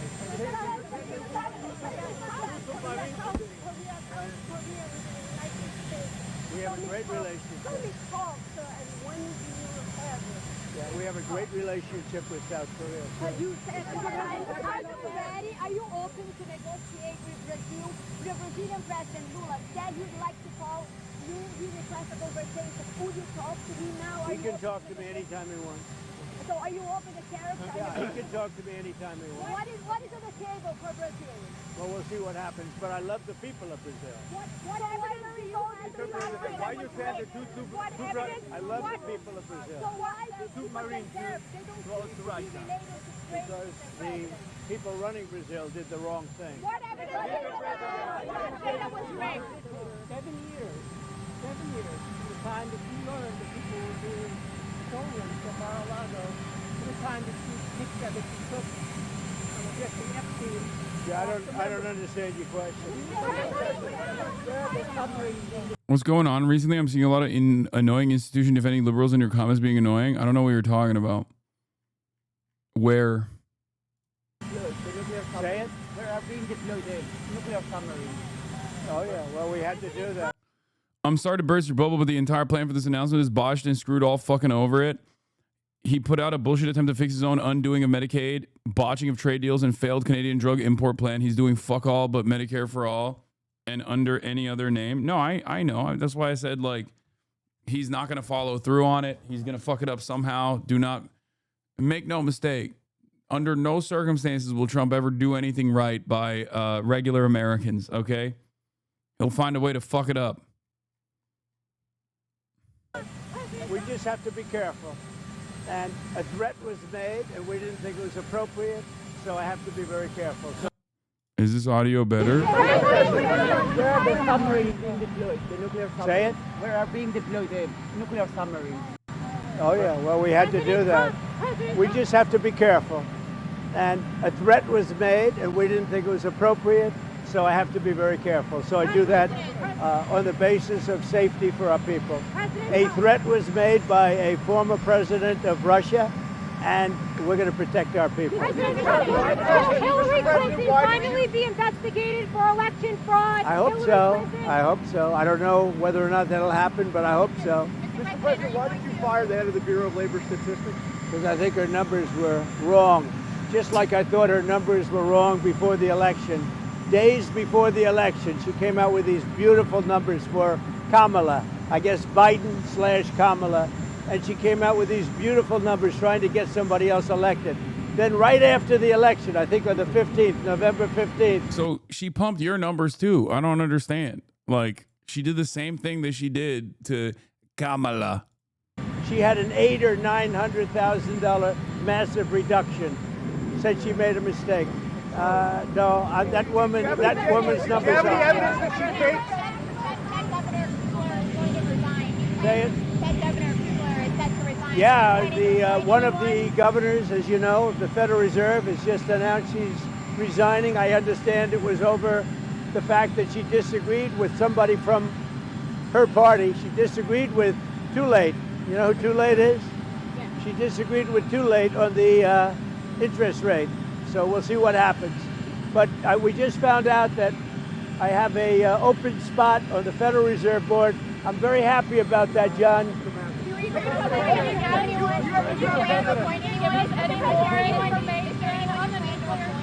And what did Medvedev say to you that made you really mad? Well, you just have to read what he said. He was talking about nuclear. When you talk about nuclear, we have to be prepared, and we're totally prepared. Mr. President, on the monthly jobs report, going forward, why should anyone trust the numbers? Well, that's the big thing. You're right. No, you're right.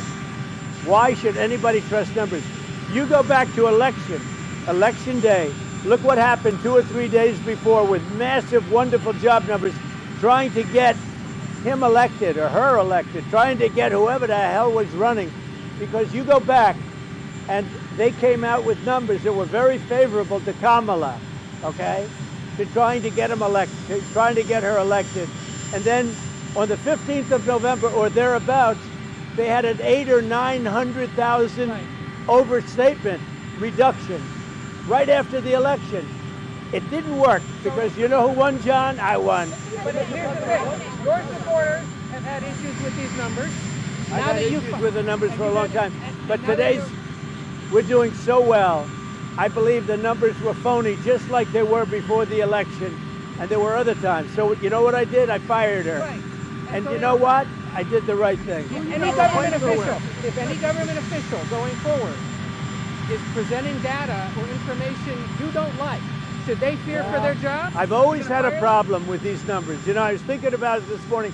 Before the numbers that came out, I said, who is the person that does these numbers? And then they gave me stats about before the election. I had a similar problem. I mean, she gave out numbers that were so good for the Democrats. It was like unbelievable. And then right after the election, she corrected those numbers with, I think, almost 900,000 corrections. I think nobody had ever seen anything like it. Well, today she did the same thing with the 253,000, whatever the number was. No, we need people that we can trust. I mean, your question is a very good one. We need people we can trust. What about Switzerland? What would you like to see from Switzerland? You know who you plan to replace her with? I've got about 3 very good, I have a lot of good candidates.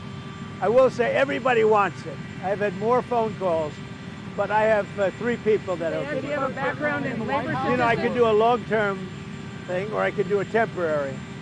It's a 14-year term. Right, but do you put someone in who actually has labor statistics experience? I put somebody in who's going to be honest. That's all we want. I have a choice. I can have 4 months. I can do a short term, or I can do a 14-year deal. So we'll see. We have a lot of people. We get a lot of good people around. Can I ask you a construction question? That was the stock, the tariff rate with Switzerland. It was higher than other European. Well, the problem with Switzerland, we have a $40 billion deficit with Switzerland, and I spoke yesterday to Switzerland. But we have a $40 billion deficit with Switzerland. That's a big deficit. Question on the construction. Can I ask you a question on the construction? You say you're raising $200 million. You're donating a bunch. Others are as well.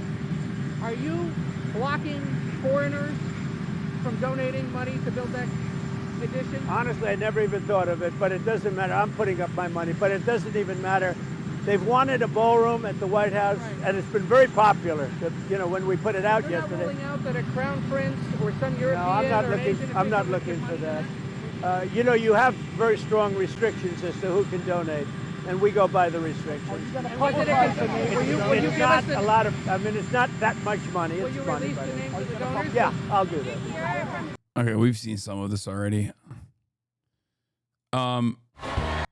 Here it is, ladies and gentlemen, the moment you've been waiting for. Kamala Harris's comeback, okay? The comeback queen herself, Kamala Harris.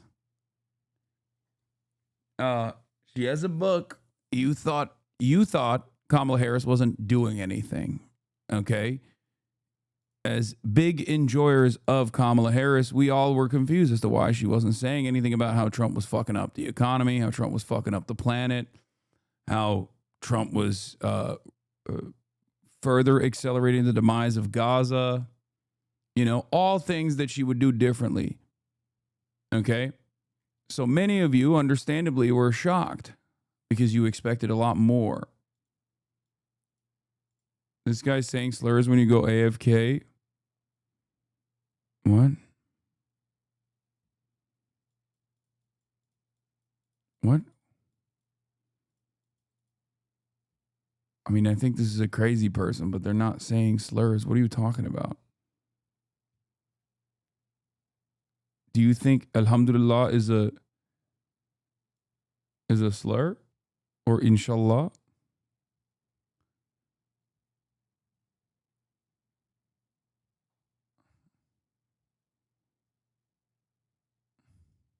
I didn't even start yet, by the way. But when I do, I'll release it. How many donors do you think it's going to take to get the 200 million? Maybe one, me. Oh, yeah. We thought that Kamala Harris was dead. Turns out she's alive. What was she doing this entire time? One might ask. What was Kamala Harris doing this entire time? Okay. Really, what was she doing? Well, it turns out she was writing a book. Okay. She was writing a book, an important book. An important book that's going to fix everything. Let me see if I can find that TikTok that she made as well. The Kamala Brigade is alive and well. She was powering up. She was writing a manual on how she lost and how you can too. Let's see if my prediction that I made yesterday came true here. Probably not, because I haven't heard from a lot of liberals. I have not heard from a lot of liberals about how excited they are about this interview. So,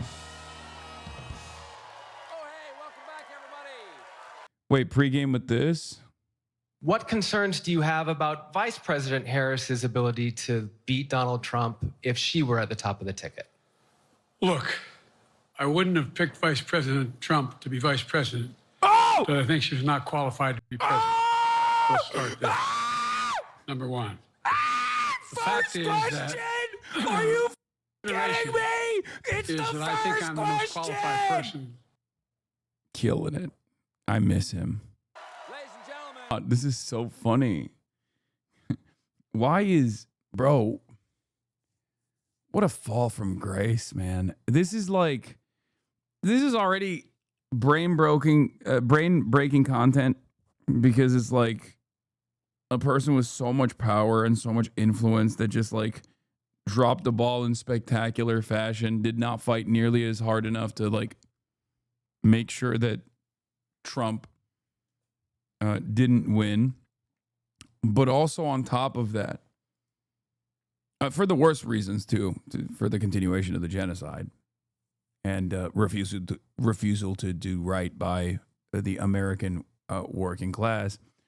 But then on the other side, you have this like former comedian who is so hyper libbed up. It's just brutal to watch. It's such a shame. Like, all the TikTok libs are saying, she's hurt, y'all, let her heal. Because they just like weirdly treat politicians as though they're like human beings. I don't. Not even with someone like Zoran, who I have a lot of closeness to. Both literally, personally have linked up with him and all that, but also his worldview. I don't see him as anything but like a mere vessel for change. I don't see politicians as anything but people who work for us, who have the capacity to make necessary changes that will improve people's lives. I don't care if they feel sad. I don't care if they feel angry. I don't care if they feel hurt. I don't know why other people don't see it in the same way. It makes me mad. Even on the other side, even on the opposing side, when people just like get mad at AOC beyond what is like appropriate, get mad at AOC and be like, how could you betray us? How could you betray the working class revolution? It's like, dude, what are you talking about? Like, that's your fault for thinking that she was going to be a person that brings about like a workers' revolution or something. Like, what are you saying? Like, what is this like celebrity culture attitude that people have? You play games with AOC? Exactly. I say this as someone who literally talks to AOC directly. Same with Zoran. The attitude will forever be, put the policy in the bag, little bro. You work for us. Okay? Put the policy in the bag. I don't care. And it's strange that people have created this like celebrity culture around these politicians. And it's like, it's even stranger when liberals do it, because they like correctly point out how silly it is when Republicans do it for Donald Trump. But there's a reason why they're called public servants, They serve us. They're servants. Bro. This is so bad. It's like a total reversal of Bernie. Anytime Bernie has a camera on him, he is so issue focused. Constantly talking about the pain Americans are experiencing, the struggles Americans are experiencing, and what tangible policy solutions are to those issues. This is all vague generalizations, just like pointing the finger at like the dream of an America or something. Some kind of American mythology that she's pointing to. Is just all fluff. This doesn't work. It's just all nonsensical platitudes, vague generalizations. Like, this is... It's crazy because they kept saying, more funds to Israel, please. Can we get Liz Cheney on board, please?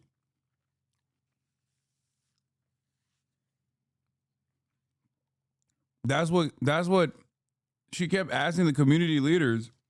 And the community leaders kept saying, we want you to keep talking about how your mother was a small business. And $50,000 in tax credits for small businesses, please. This is what we want. And of course, the rest of the money going to Israel, obviously, otherwise it's anti-Semitic. We would like to have the most lethal military force we've ever seen.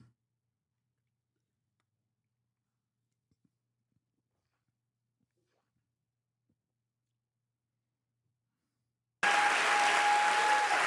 mean, just hearing you describe that reminds me of something that it's so easy to forget now because the national mood is so grim in many ways, and people are so shocked by the abuses and the Dude, will Stephen Colbert ask Kamala Harris why everybody fucking hates the Democratic Party, even though they're experiencing an unprecedented amount of pain from the Republican Party?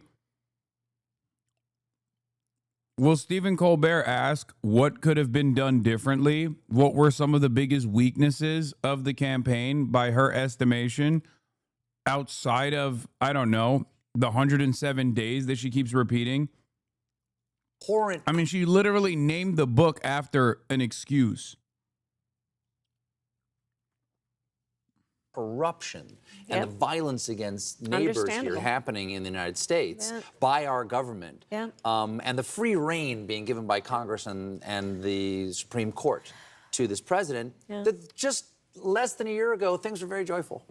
There was actually a lot of hope associated with your campaign, and there was a lot of promise that we might actually not only keep this absolute barbarian out of the White House, but also we might actually make progress as a country with the type of people that we wanted to see in office, and a younger, more vital, revived political consciousness in America. What do you think of when you look back at that time and that feeling? What I look back at is, as I said, how people realized the commonality and the collective strength and our collective love of our country. We love our country. And the thing about that experience is exactly what propels me to think about this moment and the future and not look back too much, which is those same people, they're still here. They still know joy in their hearts. They still know how to have a sense of optimism and faith in the future and to believe and to fight for that. And that hasn't gone away. And I just think it's really important that we never let a circumstance, situation, or person defeat our spirit. You can't let that happen. You can't give up your belief in what can be and what can be better. And in spite of, I talked about it the day after the election. Am I crazy, or is she just not saying shit right now? Like, at all. I'm trying to understand. I'm trying to interpret her words a little bit, but she's giving me nothing, bro. What the hell is this?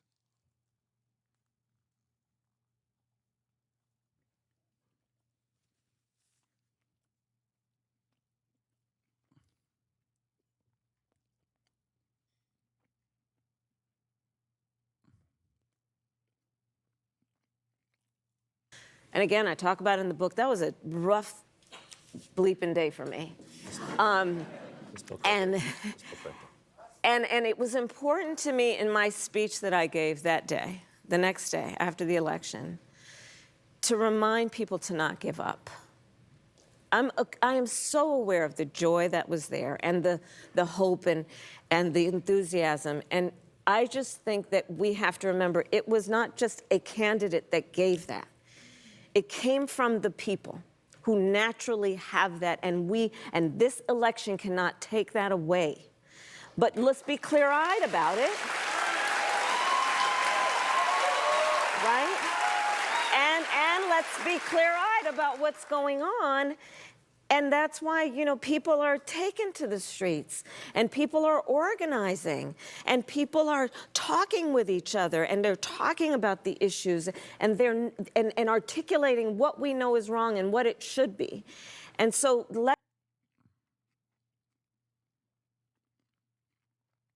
I'm begging.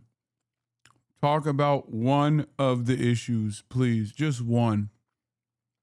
Like, what is this? Oh, well, it's got people talking about the issues. Okay, what are the issues that people are talking about?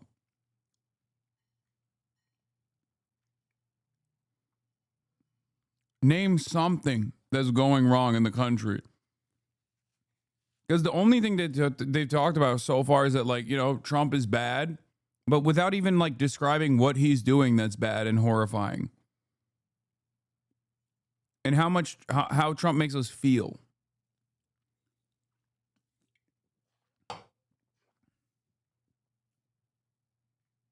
let's just not be defeated, right? Let's not be defeated.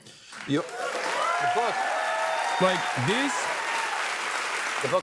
Even this would be silly the day after, but it's not the day after the election. Okay, we're 7 months into Trump. You know what I mean? We're 7 months into Trump. You have to have some issues with what's going on, right? Let's not be defeated. Calls in just a couple of President Biden says he's stepping. Bro, this is crazy. Okay.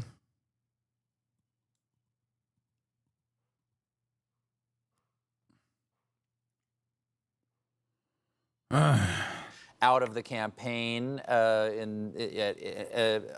what, mid-afternoon, something like that. Yeah. And half an hour later, he says he's endorsing you to Correct. take over. You roll up those cars. A couple of days later, it's kind of all over but the shouting. Everybody can see that people are coalescing behind you. You have 107 days. Right. What would you do differently, looking back on it? Because you were in a tough spot. Yeah, there are things I would do differently. And again, read the book. I know. Read the book. We're all going to read the book. But I will say, do you do this. the audiobook, by the way? I'm going to do an audiobook too. Okay, great. Yes, I will. And I'll read it. I'll record it. But the one thing I just have to say, and I mentor a lot of people have done that over my career. None of us achieves any success. It's certainly for me, without having an incredible team. And one of the points that I hope I make often enough is I was going through that 107 days. This is a personal and candid perspective from me about what that experience was. Mm-hmm. But I had a team, many of people who have been with me for years, who really were so invested, and as I say there, left it all on the field, and I don't regret a day of that. Well, you had a great team, but you also had a friend, a mentor, someone you respected greatly in the office of the president, who had just stepped away. What was that like when you...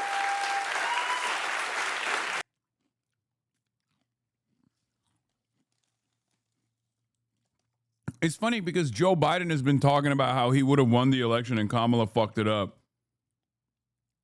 Like, I don't know what this is for.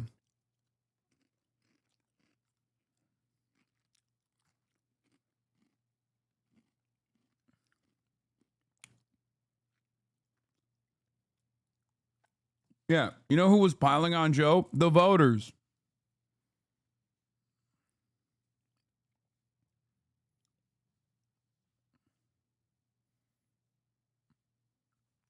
I hope people understand why Democrats keep losing and why they have such low approval ratings right now when they're supposed to be the alternative to the horrifying reality of Trump.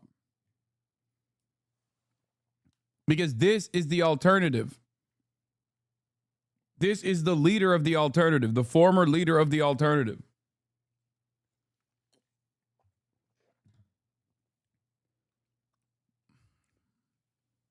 I don't care if liberals are eating this up and being like, oh, like every 70-year-old is saying like, oh, if only we had someone with grace running the country again. It clearly does not do well when it comes to the actual election. Okay? It doesn't work.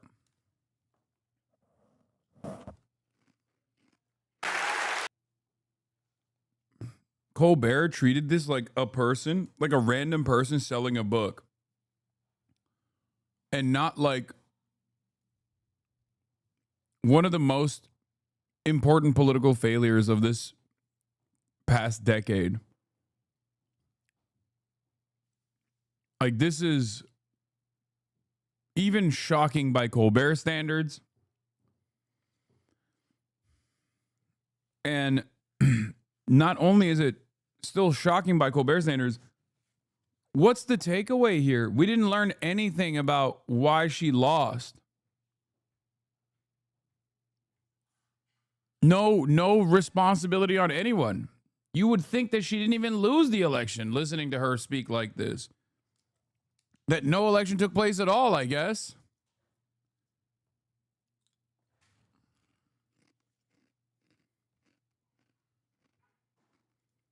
Yeah, this was a major lock.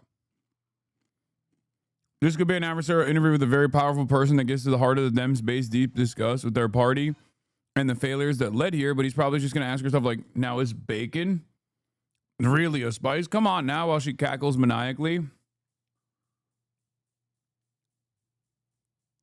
It's a comedy show? Man, shut up. That's the only show she's willing to go on.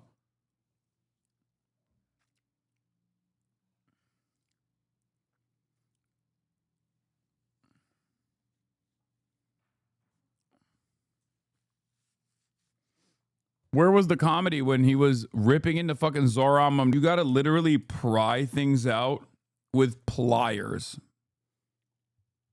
Like, in order, you could ask Kamala Harris to describe her last meal that she had before coming on the show, and she'd be like, well, the concept of a meal is actually one that gives life sustenance, the joys of the world, the neighborhood, the hands that touches, the hand that feeds is not one that bleeds. The meal in and of itself is actually allowing us to dream, or at least start the process of a dream of a better tomorrow for better meals down the line. It's like, what are you saying? I just asked if you fucking literally, what did you eat before you got into the room?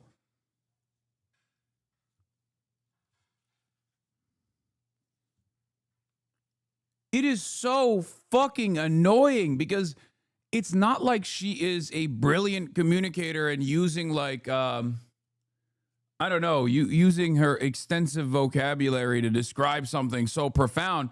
She's just always filibustering the question. And the question could be something so simple, and she still literally will act as though this is a contentious interview.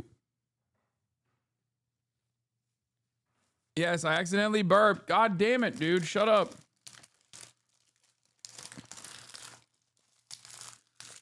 No, she's not like Obama at all. What are you talking about? Even fucking, like, even Pete Buttigieg, who tries to do Obama, does a better job of doing Obama.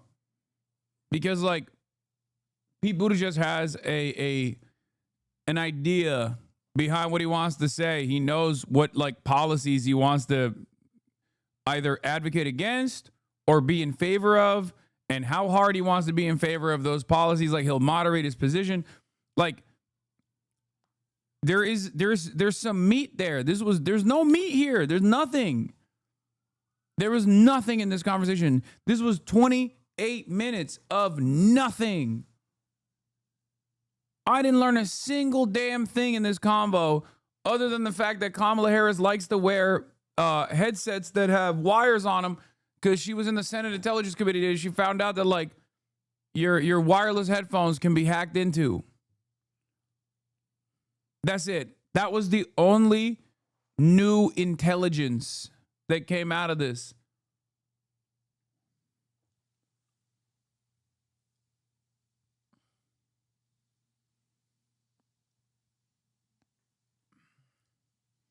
That and also, you got to buy the book. You got to buy the book. You got to buy the book. Like, people say Bernie's not electable. Bernie's not electable. This person is not electable. That person is not electable. It's like, bro, she's not electable. Look at her. She can't even have a normal conversation with a person who is desperately trying to glaze her. What is this? The Felix take from 115? War is incredibly unpopular. She said fucking nothing about it. And people posted the clip of her saying that Iran is our greatest threat, which is, she's not unique in Democrats in saying that. What is unique is the sheer terror in her eyes when she says our greatest threat. That's easy, because the thing with Kamala is not that I 100% believe she would strike Iran.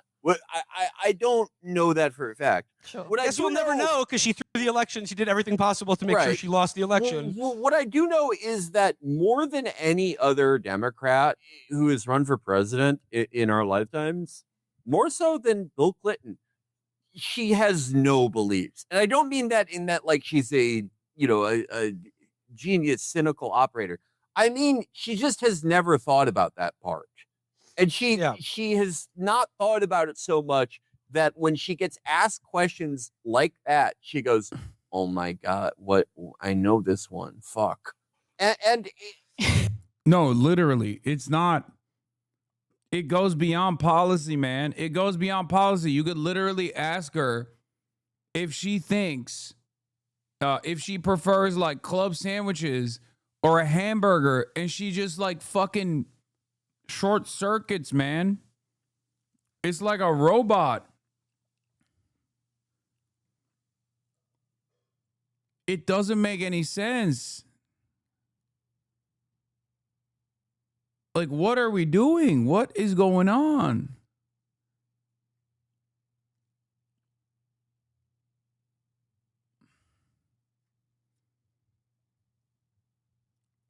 What would you ask her? What went wrong by your estimation? Why didn't you actually drop Biden when myself and many others actively kept begging for you to change trajectory, considering the fact that you were in the most unprecedented manner, the candidate, as your book title reflects, 107 days. It's the shortest presidential candidacy of all time. It's the shortest election of all time. Why did you not drop Biden, who was weighing around your neck like an anchor?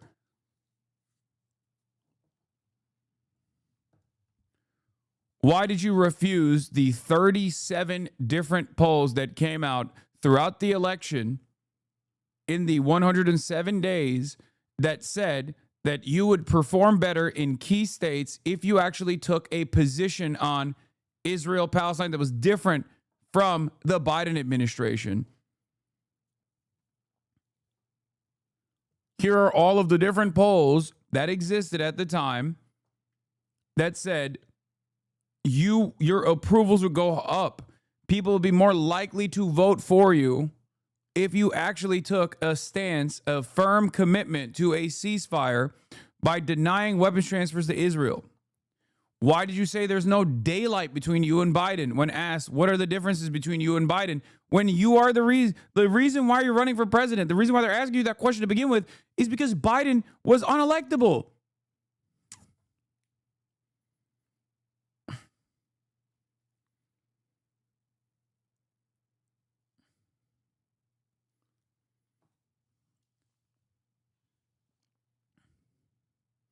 What are your actual stances when it comes to immigration? You've said that the border wall was a racist and stupid project for 8 years until the Biden administration changed trajectory, responding to the endless amount of messaging coming from the Republican side and a tremendous amount of hysteria, turning immigration into the singular most important issue in this election cycle.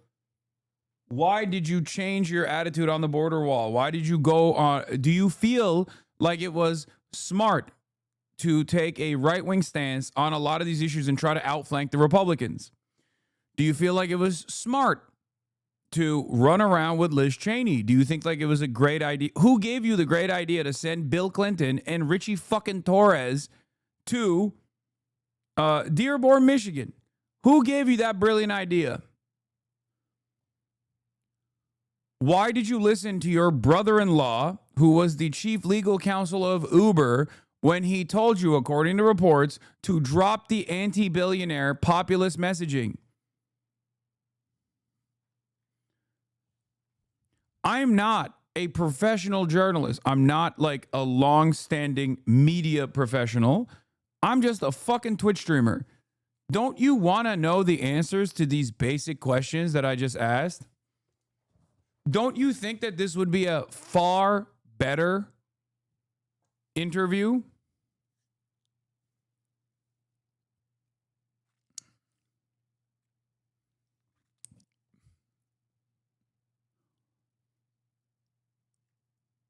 John Stewart. A huge guest tonight. You excited? I have no idea who it is. Kamala Harris. Get out! Get out! Kamala!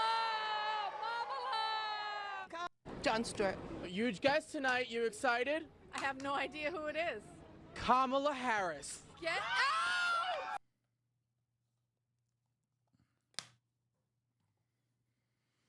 Oh.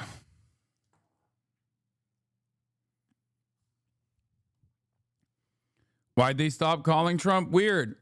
Why did they not change their policies when they spent $30 million in Pennsylvania flooding the market with TV ads about the policies that they had so far, and they realized that it wasn't actually making a dent against Donald Trump at all? As a matter of fact, it was actually lowering her chances of winning Pennsylvania.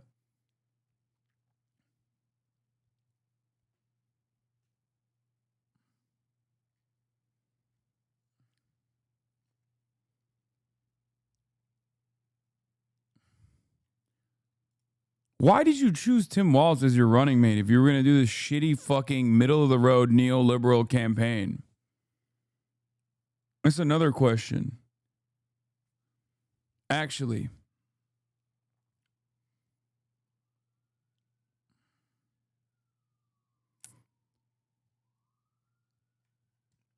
so yeah, many questions. We have some more breaking news for you here on CBS. All right, let's see what the updates are on the Jeffrey Jedediah Epstein saga. Ghislaine Maxwell is being transferred to Texas prison. It's going from state to federal, baby. News 24/7, something that CBS News' Scott MacFarlane flagged for us just a moment ago. We're just learning former Jeffrey Epstein associate and convict Ghislaine Maxwell has been transferred to a federal prison in Texas. Maxwell serving out her 20-year prison sentence in Tennessee for grooming and abusing underage girls with Jeffrey Epstein. Now she's got a new home. No explanations given for the move to Texas. So we've done some digging. Here's what we know so far about her new home in Texas. It's a low security federal prison, smaller population.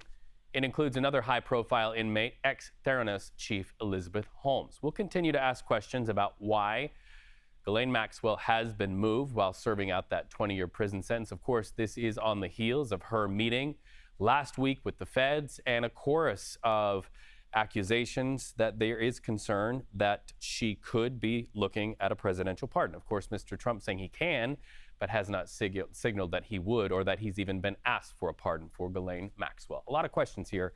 We'll continue asking those and chase the answers that we know you're looking for. One of Jeffrey Epstein's alleged sex abuse victims say they are stunned by recent comments from President Trump. The president said he had a falling out with Epstein after he said Epstein, quote, what is this? You know what? You know who I really love? Jabotinsky. Yeah, I saw this. He was such a badass, it almost breaks the historical genre. The man saw the Holocaust coming and warned people. While everyone else was clinging to assimilation or polite diplomacy, he was out there organizing Jewish military units and saying, they won't save us, we have to save ourselves. He founded the Irgun. He trained militias. He fought for a Jewish army in World War I. He wrote poetry, ran newspapers, and was nothing if not pragmatist. He believed nothing would save Jews like military strength, not because he glorified violence, but because he understood what powerlessness costs you. You can disagree with his politics, you can argue about his legacy, but you cannot deny he had no illusions about human nature and spine. It's a simple lie that Jabotinsky was a terrorist. One more for the bonfire of free Palestine bullshit. Dude, if I talked about Jews the way Jabotinsky, if I talked about Jews and Israel in the way that Jabotinsky did right now, Brianna Wu would demand me getting banned. Okay?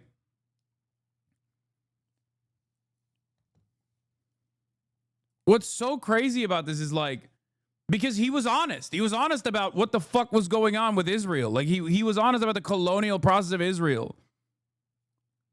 If I talked about Jabotinsky's demands for what he wants to do to the project of Israel, the colonial project of Israel, which in certain respects I do talk about, they say I'm wrong. They say I'm crazy. They say I'm fucked up for saying this.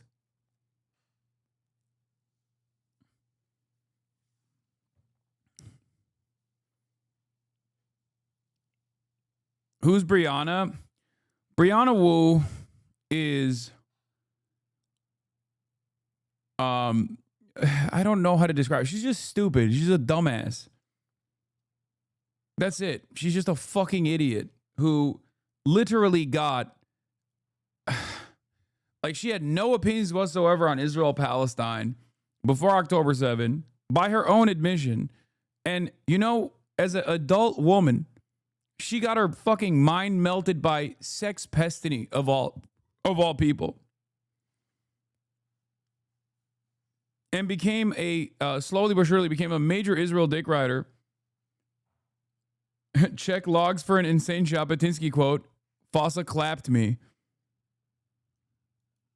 What is this? Jeffrey Epstein is running for mayor. What?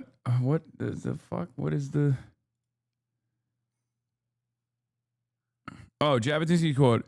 As long as the Arabs preserve a gleam of hope that they will succeed in getting rid of us, nothing in the world can cause them to relinquish this hope, precisely because they are not rubble, but a living people. And a living people will ready to yield on such fateful issues only when they give up all hope of getting rid of the alien settlers. See? Ruthlessly honest about the conditions of colonialization in Israel. Only then will extremist groups with their slogan, "No, never lose," their influence, and only then their influence be transferred. Your message was too long. Brianna Pooh being stupid. Are people just unaware that Biden has dedicated his entire State Department to pursuing a ceasefire for many months? What do you think our Secretary of State... By the way, look. February 28th, 2024. It's really funny looking back at this, looking back at my statements and then looking back at the commentary around it. Ted Lieu, Biden did better in the Michigan primary against his opponents than Trump did in the Michigan primary against his opponent. Biden overperformed, Trump underperformed. That's what the numbers show. Biden won Michigan in 2020 by 150K. 100,000 plus voters voted uncommitted in the Dem primary. 77% of Democrats want a ceasefire in Gaza. 69% of independents want a ceasefire. 56% of GOP wants a ceasefire. February 28th, 2024. If you believe it, huge majorities support the cause. Why did so few vote for it in Michigan? If it was a no-stakes vote, but only still 13% opted for it, how do you explain the huge gap with the polling numbers you cite? You realize Israel isn't in Michigan, right? Not sure if you're aware, Biden has dedicated the entire State Department to pursuing a ceasefire for months. These people are professionally wrong, okay? You need to understand. These people are professionally wrong, except it's even worse than being professionally wrong. They're doing it for free. They're wrong for free.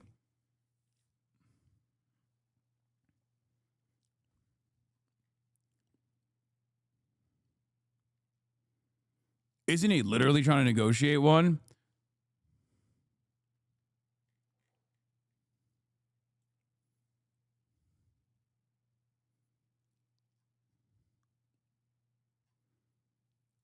Here's Brianna Wu. Are people just unaware that Biden has dedicated his entire State Department to pursuing a ceasefire for many months? What do you think our Secretary of State, Anthony Blinken, has been doing with these repeated trips to the Middle East, pretending to work? It's already our policy. The rub of all of this, how you define a ceasefire. Do the hostages come home? Is Hamas left in charge? Who's the new government of Gaza? A lot of Free Palestine types are not actually looking for a cessation of fighting.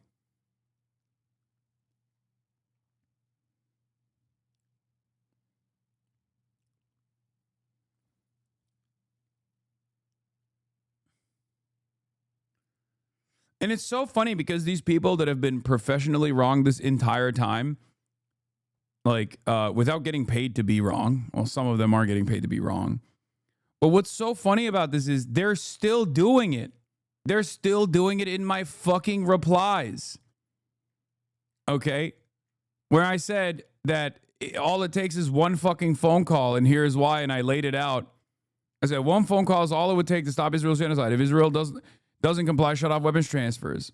If Israel looks to get weapons elsewhere, put a sanctions package. If all else fails, invade Israel militarily. This is why all it takes is one phone call.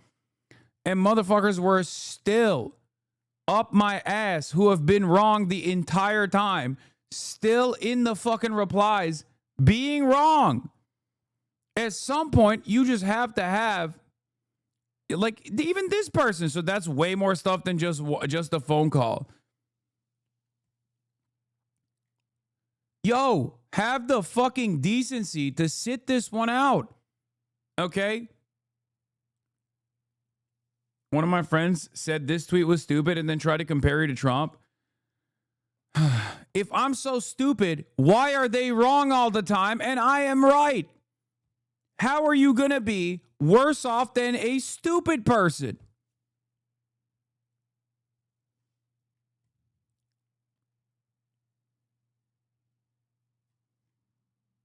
It makes no damn sense. Okay? It doesn't make any sense. Why are you always wrong and the stupid person is right? Maybe it's time for you to just shut the fuck up and listen to the stupid person. You know what I mean?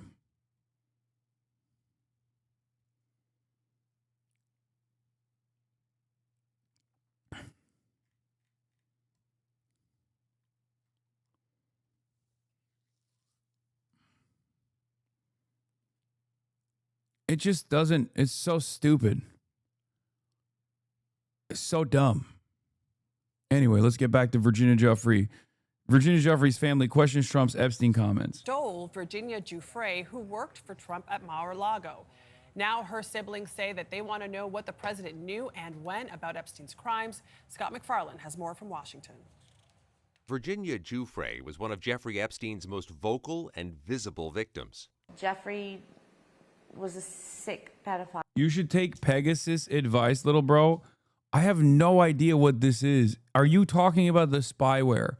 This is like the 8th time someone has said Pegasus, and I still don't know if you're talking about some like random drama slop tuber or something, or if you're talking about like the Israeli spyware.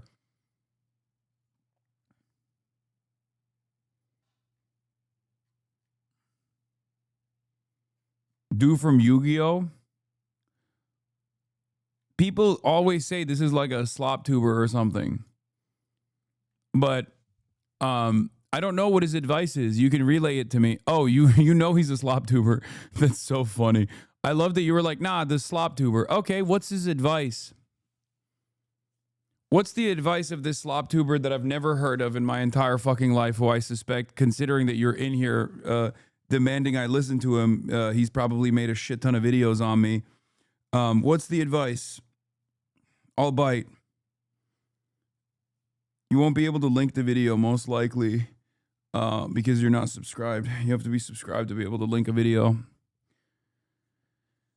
So just summarize it for me.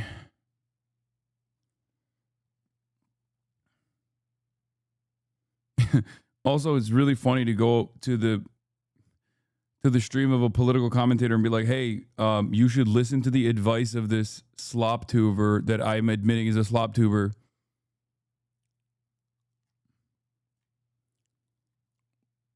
I'm open to it. Stop supporting terrorism.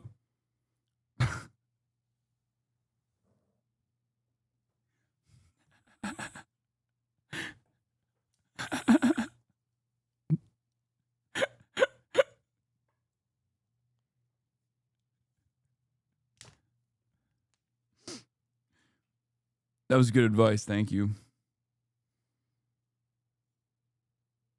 It seems like it's pretty good advice.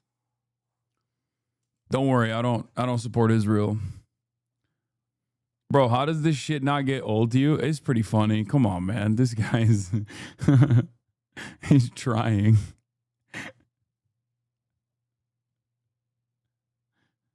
Sometimes I think you can be biased towards chatters, but why is it every time sometimes?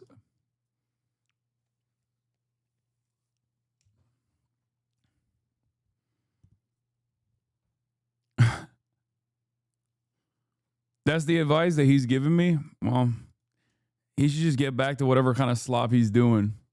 He's done those goofy ass. He's done thumbnails, videos of you in bread tube around the E-drama shit. Yeah, it's funny because like there are so many guys like this who are like, Hasan is done, Hasan is done, Hasan is done. And then when it never happens, they just keep making videos. Thank God I'm not done, so they can keep making videos about how done I am, I guess. It's over. It's over. This time you're done, buddy. You're supporting terrorism. Why is NPR not aware that Hasan is supporting terrorism? I don't understand. Why does New York Times not recognize that this guy is not only a supporter of terrorism but a hater of America? I don't understand. I don't know. Maybe because the fucking average New York Times reporter, regardless of our ideological differences, is not like Steven Crowder brained. Have you thought about that? Like, oh yeah, I'm the China for slop tubers. I'll collapse any moment because you're paying them for puff pieces. Yeah, exactly. Which is weird because like my my opponents online are far, far wealthier than I ever could be, and yet for some reason they are not able to pay for these puff pieces themselves. It seems. Yeah.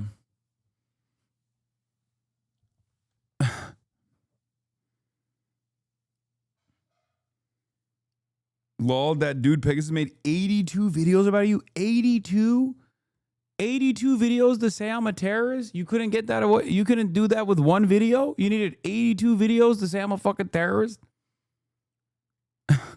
That's crazy. Good luck, man. I'm happy that you're alive and well, eating good.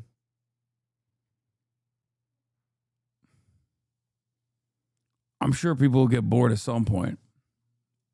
Just months after her family says Giuffre died by suicide, they're speaking out after Trump said Epstein stole Giuffre from Mar-a-Lago, where she worked as a teenager. I think she worked at the spa. I think so. I think that was one of the people. Yeah, he stole her. We were shocked by it, especially to use the term stolen. Because she's not an object. She's a person. The family's also questioning why, 2 years after Giuffre said she was recruited by Epstein's co-conspirator Ghislaine Maxwell at Mar-a-Lago, Trump told New York Magazine Jeffrey Epstein was a terrific guy, and it is... I might jump on the Hasan hate industrial complex. It seems super lucrative. I mean, if you're an amoral scumbag, you can find yourself among the ranks of notorious sex pests, pedophiles, lolly lovers, Nazis, Israel defenders, sometimes all of the above. But the alternative also is just like making positive content as well about your worldview. There are plenty of examples of up and coming content creators that I've highlighted in the past couple of months, and they're doing great. And they didn't have to fucking sell their soul or be professionally wrong all the time. So yeah. Even said that he likes beautiful women as much as I do, and many of them are on the younger side. The president hasn't ruled out a pardon for Maxwell, a possibility Giuffre's family blasted. The word that comes to mind is it would be an abomination. On Thursday, the president again faced questions about his claim Epstein stole Giuffre from him. I said, if he's taking anybody from Mar-a-Lago, he's hiring or whatever he's doing. I didn't like it, and we threw him out. While Giuffre's family said before she died, Giuffre pushed for all the documents in Epstein's case to be released. She wanted the world to know what they've done to her and so many other survivors, and she had been fighting that to her very last day. We reached out to Maxwell's defense attorney to ask if pardon negotiations are underway, but the attorney did not respond. Maxwell has 12 years left remaining in her prison term for trafficking girls for sex. Nate? All right, I'm sure more to come on this. Scott, thank you.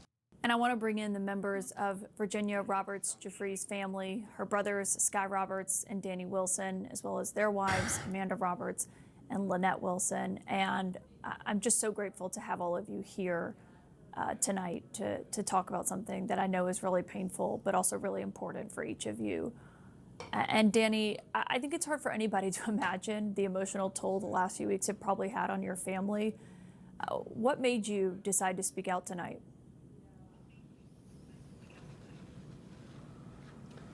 I don't think it's even the last 2 weeks. I think it's the last 10 years. I'm speaking out because my sister's not here to speak out, and I think she would. And I'm here to speak out for the survivors. And Sky, your sister was just 16 years old when she was working at Mar-a-Lago in 2000, and when she was recruited by Ghislaine Maxwell. As this has played out over the last few weeks, I imagine you were probably quite surprised when the Justice Department sent their number 2 in charge to go and sit down with Ghislaine Maxwell. Yeah, we were very surprised, I think. Calm down, chatter. Calm the fuck down. I'm going to play video games at 7 p.m., okay? In 3 hours. You know, she was with Will preyed Neff upon by Ghislaine Maxwell as well as many other predators out there, but she was preyed upon at Mar-a-Lago. And we were very shocked and very surprised that they were giving her a voice and giving her a platform to essentially possibly make a deal. And, reality to that is that there's so many survivors still out there that are affected by that, including my sister, who's not here to speak for herself. And I think it's important that we stand beside them, that we stand in front of you and in front of everyone out there with a sign of strength on my sister's behalf, because she's not here to do that herself. But we stand with survivors here, and I want to make it clear that, she does not get the opportunity to get out. She deserves to rot in prison where she belongs because of what she's done to my sister and so many other women. And it's absolutely a pure sense of evil.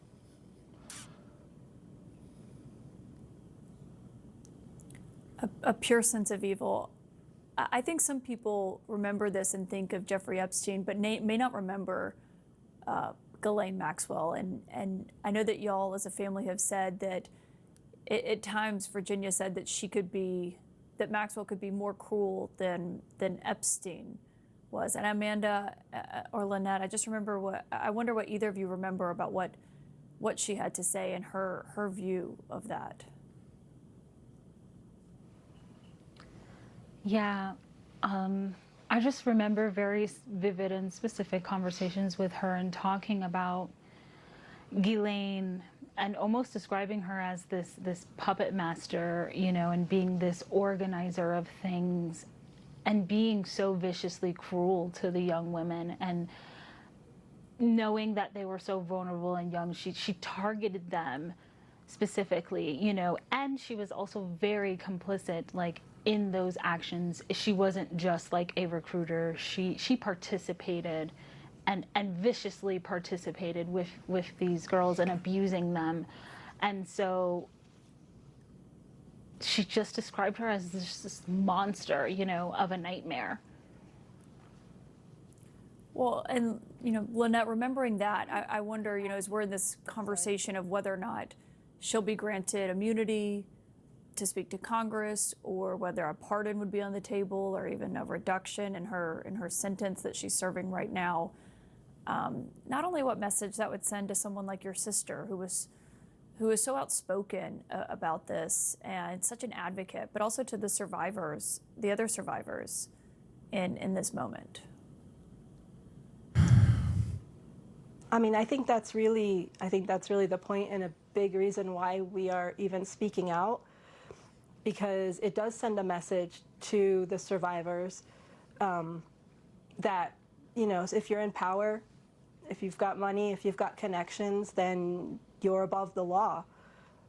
Because if there is any kind of conversation around leniency or potentially getting out, this wasn't someone who was a minor player. This was someone who was an organizer in this sex trafficking ring. Yeah, I mean, it's ridiculous. It's ridiculous that the Trump administration is even like remotely entertaining, and they are gonna do it already. They some kind of leniency, sentence commutation, you know. It's just, again, these are supposed to be the anti-pedophilia party, but eventually they're or the Trump administration at least thinks that, like, they can get the masses to turn around and be like, oh, well, it was just actually a phebophilia.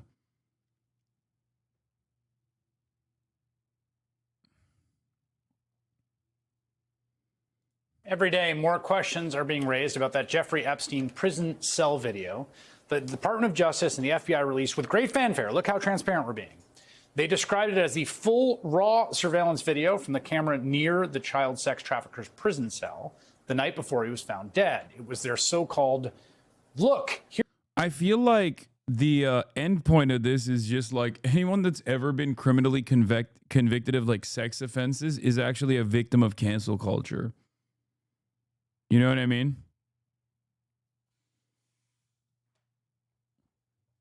Like, it's the Candace Owens working with Harvey Weinstein move, where it's just like the administration is like signaling that they want to pardon Diddy.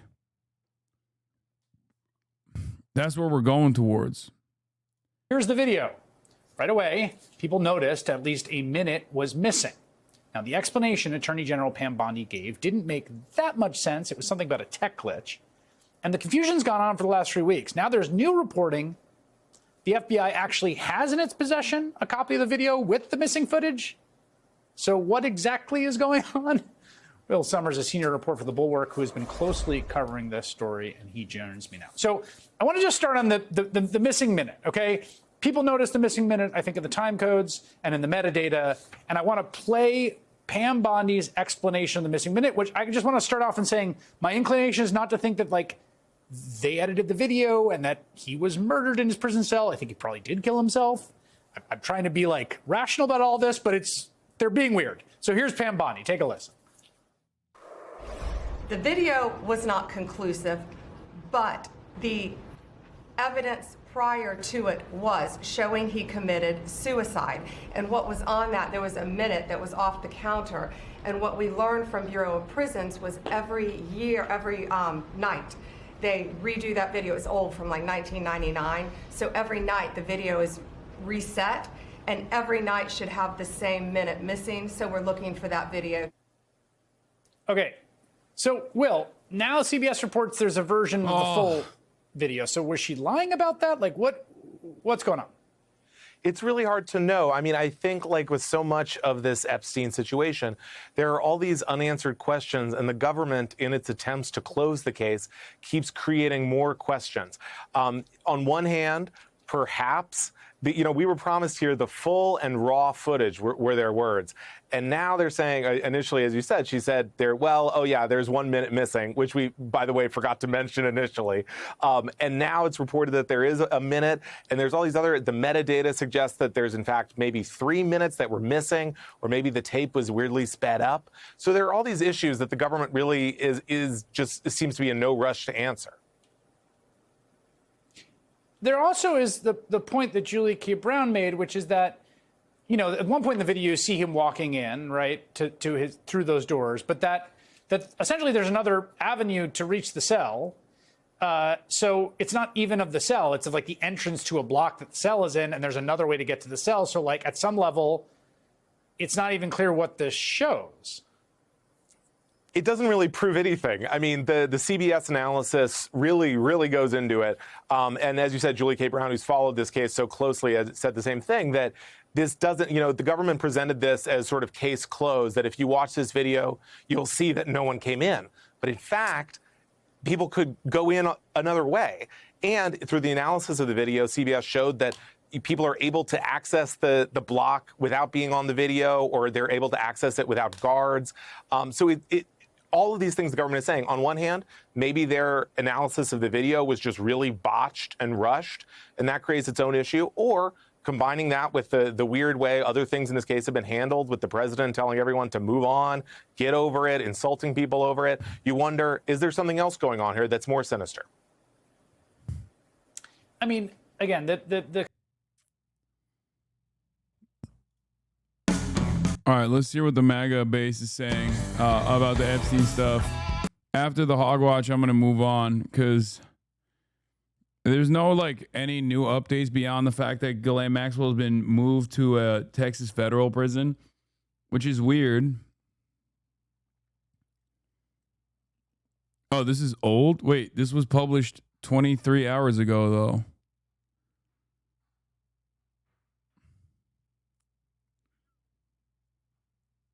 They reposted it? Trump ally Joe Rogan repeatedly slamming the Trump administration over the Jeffrey Epstein investigation. Have you seen dumb right-wingers go after Fantano, who made a response/apology, and they're still calling him a racist? I saw a DJ Academics post. Apparently Anthony Fantano, back in his real edgy days, said the N-word with a hard R or something, which is, incredibly fucked up.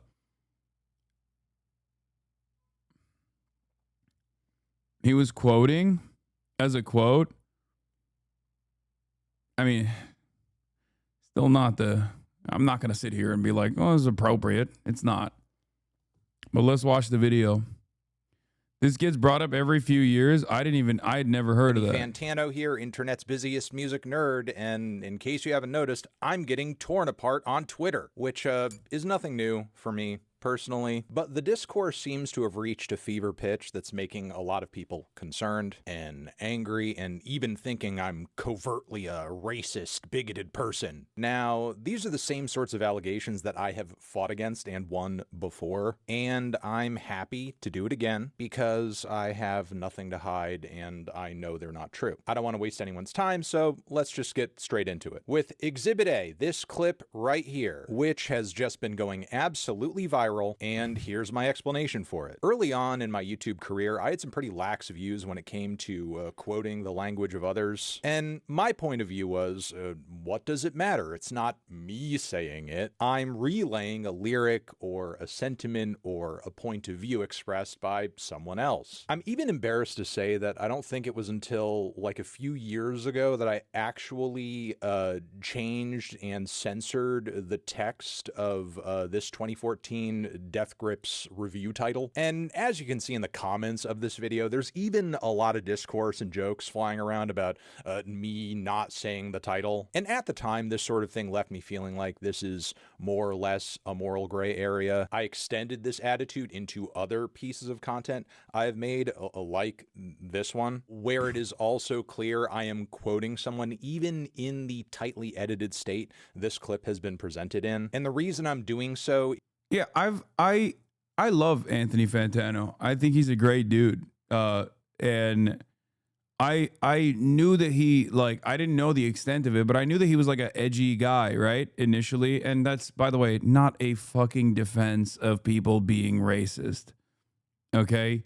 Before people just like slam words into my mouth and just fucking be like, mah, mah, mah, mah, mah, white guy defending another white guy being racist. Like, none of that. And he is now exactly the type of dude who would never allow that either. I don't think he would defend himself using these words and anything like that. Too late. The Clippers already got what they wanted. I don't give a fuck. The Clippers can suck my cock, dude. They can suck my left nut and then the right one. Okay. Jesus Christ. I remember you saying the N-word when reading MLK. How is this different? The N-word? You think MLK said the N-word and not like the Spanish word for black? Like, which N-word are we talking about? The fuck?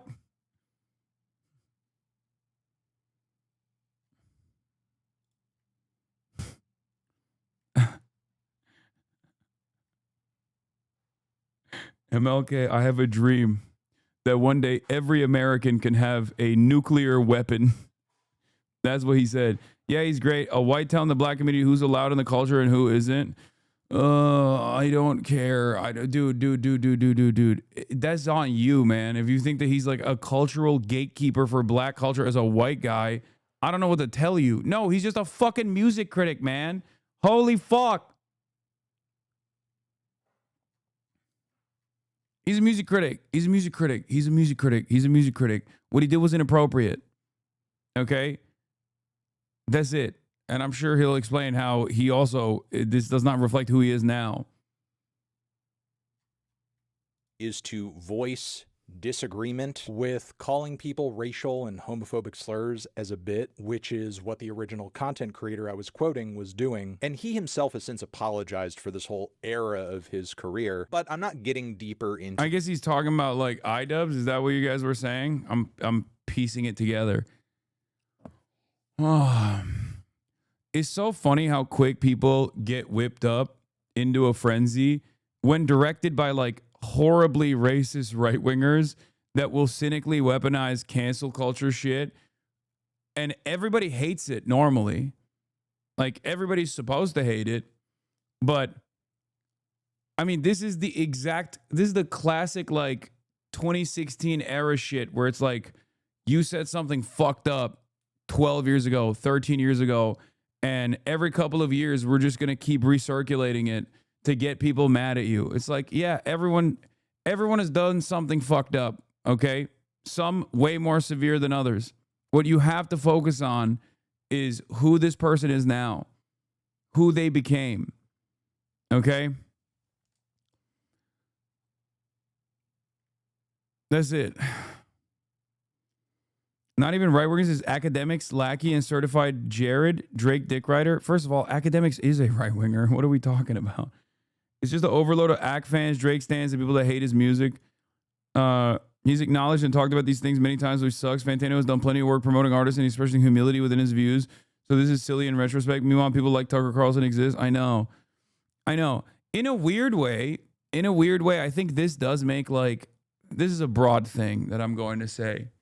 There's no defense for white people behaving in a racist way throughout their past, okay? This is not a defense of this whatsoever. I will say, however, that we do have this attitude on the left where we just constantly constantly forget that people have the capacity to evolve and change. And not only that, but we also let right-wingers tune us up so much. Okay? We let right-wingers tune us up so fucking much. We just eat that bait every fucking time, dude. And I don't know what the best possible way to go about it is. Like, I don't know how, because like this is not like this is not to say that like you should let people be racist, you know what I mean? And think about the way I'm even talking about this issue. Like, I have to qualify it a million times over because I know there's some cynical asshole always lurking in the fucking corners, lurking in the shadows, waiting for me to say something that they can like cut in half so they can just fucking post it and be like, this guy's a racist piece of shit. And then the person posting that half the time is like the most racist person you've ever seen. But then leftists with no fucking like critical analysis skills get tuned up by a guy whose name is like Groiper Himmler, who's like spamming the N-word over and over and over again on all the other tweets, and they just fucking recirculate that shit. I don't know. Look, no matter what happens, I'm a white guy talking about another white dude, okay, who has done fucked up things in the past, okay? Things that he has learned from, things that he's grown out of. I care about what a person represents now far more than what they've done in the past, okay? Yeah, I know I'm going to get accused of making this a dangerous space for black people. I know, but the reason why I try to push this a little bit is because like it does play a role. It does. See, look, this is what I mean. This is what Sean was talking about. You're too charitable. You really just need to talk to him. Do you think Anthony Fantano's a fucking racist? Do you? Like, what are you talking about?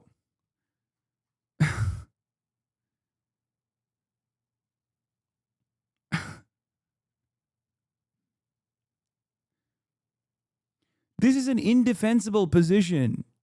It literally shuts off the any sort of productive conversation from being had. Okay? It shuts off any sort of productive conversation from being had whatsoever around this issue.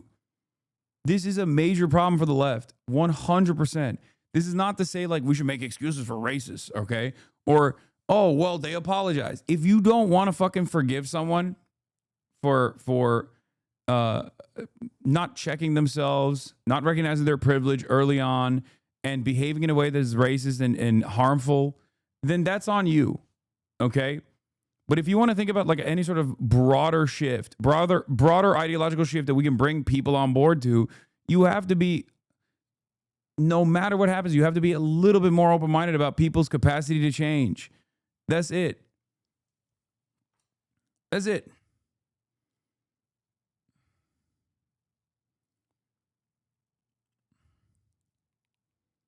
Listen to POC on POC issues. Is that simple? No, it's not that fucking simple. It's not. It's literally not that simple.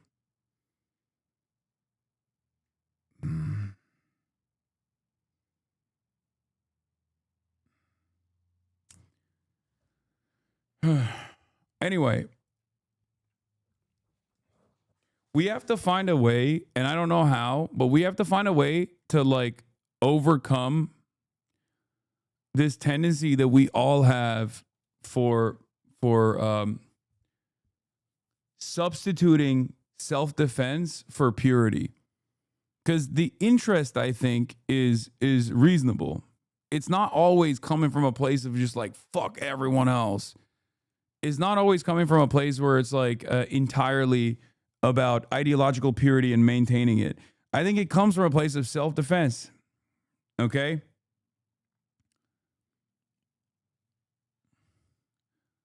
But the issue is when we're so ready to just be like, everyone that has done something that's fucked up in the past, who have acknowledged it long ago, who have apologized for it, and have tried to make amends for it, they're still bad and wrong because I just found out about what they had done in the past and now I'm pissed off. Well, okay. We're just never going to be able to fucking we look repulsive to normal people. Okay? Leftists understand that social conditioning plays a formative role in people's development, and it's directed off of the material conditions that we exist under. We live in a white supremacist society. If you live in a racist country, then yeah, most people, especially white people, and even black people, will exhibit racist tendencies, anti-black tendencies. Anti-blackness is fundamental to the development of America, okay? It's foundational to this country. And therefore, it's in every fucking orifice of this goddamn nation to this day, okay? What is the byproduct of that? The byproduct of that is that people are obviously going to reflect those values. People are going to be careless. People are going to say fucked up shit. You're going to experience microaggressions. This isn't to say that it's appropriate, good, and you should just suck it the fuck up. That's not what I'm saying at all. What I'm simply saying is we have to approach the issue with that recognition, and as long as someone overcomes that social conditioning, be a little bit more charitable to people that we understand have made mistakes in the past and are no longer repeating said mistakes, and as a matter of fact have become active defenders against those unjustifiable hierarchies. You know, that's it. Because from the outside, I think there's a lot of people in the margins that look at stuff like this. A lot of people in the margins look at things such as this and they go, oh, well, I mean, look at this guy. He apologized profusely. And people are still eating their ass alive. Like, it comes across as, it's not only unproductive, but it also comes across as like repulsive to normies in general. It's also not really reflective of how normies view things anyway.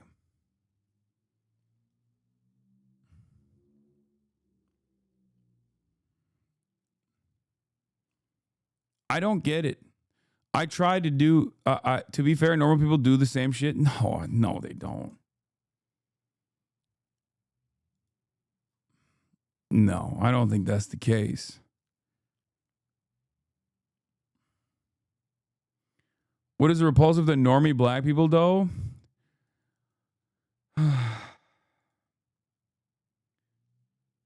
When I say normies, I'm including black people in it as well. In the real world, you are not hyper scrutinized by your worst moments in the past, by cynical actors with regular frequency. In the real world, when you are around other people, they judge you by who you are at that very moment. They judge you by your worldview and whatever you signal. What about people that have Nazi tattoos and say they're no longer racist? Do you think people should have understanding for them? Serious question. I mean, there's literal fucking programs that are dedicated to lasering that shit off of people. And yes, some of those people like Derek Black are great examples of people who have literally worked tirelessly after being born into a fucking famous Nazi family to overcome those views. Yes, I think even the most extreme cases, even the most extreme version of this, which is what you are describing, is still it's still appropriate to focus on rehabilitation and to assume the best in people.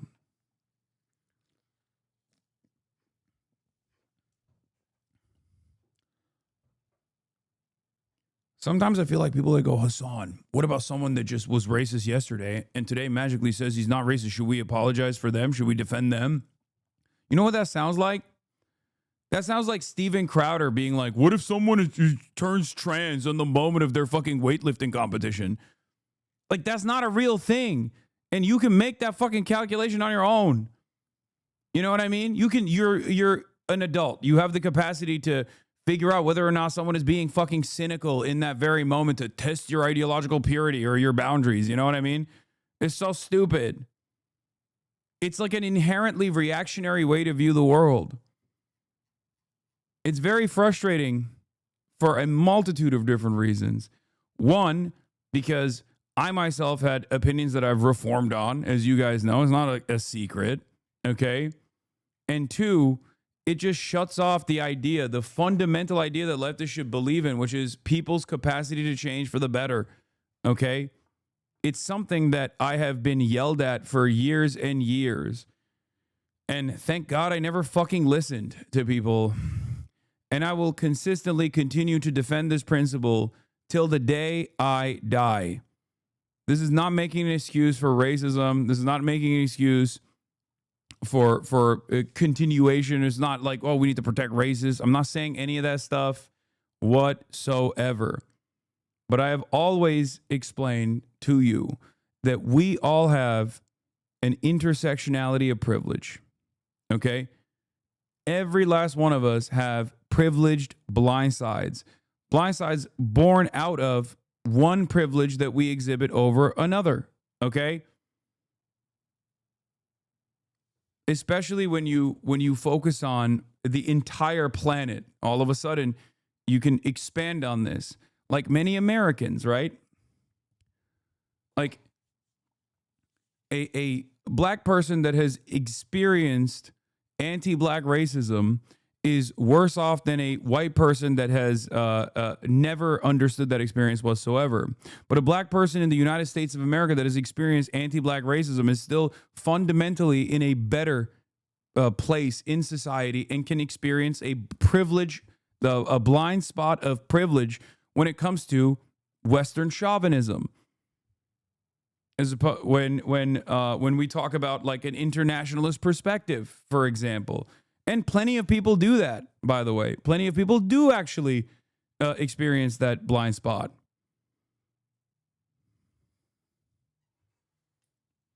We all have these blind spots. And the goal should always be to work on them to become more understanding. And to allow others to grow as well in the process. Okay? Yeah, an able-bodied person has, in most circumstances, a blind spot against a disabled person, for example. You're mixing two different conversations that are going on? No, these two things are directly related to one another. The intersectionality of privilege is at the heart of this conversation. The intersectionality of privilege is at the heart of this conversation because it creates these privileged blind spots. But those privileged blind spots are left unacknowledged for most people. And then they think they don't have them. And in the process of growth, when someone actually recognizes it and becomes a better person by working against those privileged blind spots, then we should celebrate that. We should welcome that. We should demand more of that. I've never been a firm and committed believer in the idea that when someone has made an egregious mistake, no matter how severe, that they are irredeemable because it comes from a place of great evil. Okay? I don't believe that. If I believed that, I wouldn't do what I'm doing right now. I wouldn't actively try to change people's minds on a litany of different issues.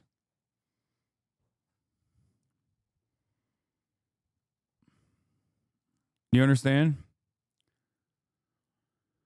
Read my older chat. Forgiving for growth conversation is what you're talking about, but what the other chats are referencing is a conversation around Sean, Mike, and Gremlo. I have no idea what that conversation is. I have not paid attention to it whatsoever. Is that the reason why people are constantly... Is that the reason why people are like yelling at me in the chat? Because I have no fucking clue what you guys are even remotely talking about. I'm talking about my principles that I have... Oh... Ugh. Yeah, dude, you're missing a big convo. I mean, I guess.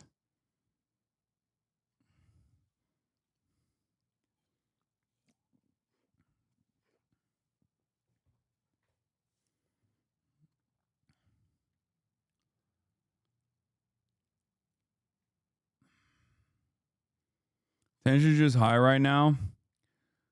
Yeah. The weeds than that, because this video isn't about him. Because the fact of the matter is, I should have. He's not missing it. Y'all brought it up with no fucking context. Now Hasan's trying to play catch up while running defense against the freaks in the chat, calling him raises. Yeah, I don't know what people are talking about on that front. I watched a clip from Sean the other day. Was that about this broader discourse? Is that what's going on?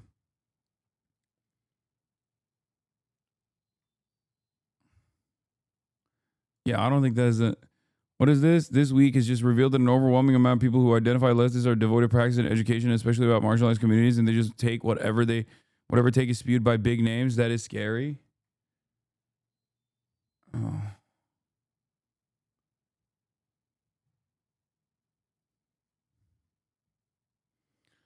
There's a community-wide POC streamers trying to communicate how we often put grievances in front of POC issues and not speaking over them.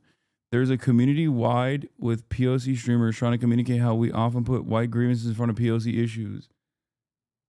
I mean, are people saying I'm doing that? I don't get it. Am I doing that? What is happening? What? Hella people are saying yes. Some people are saying no. Yeah.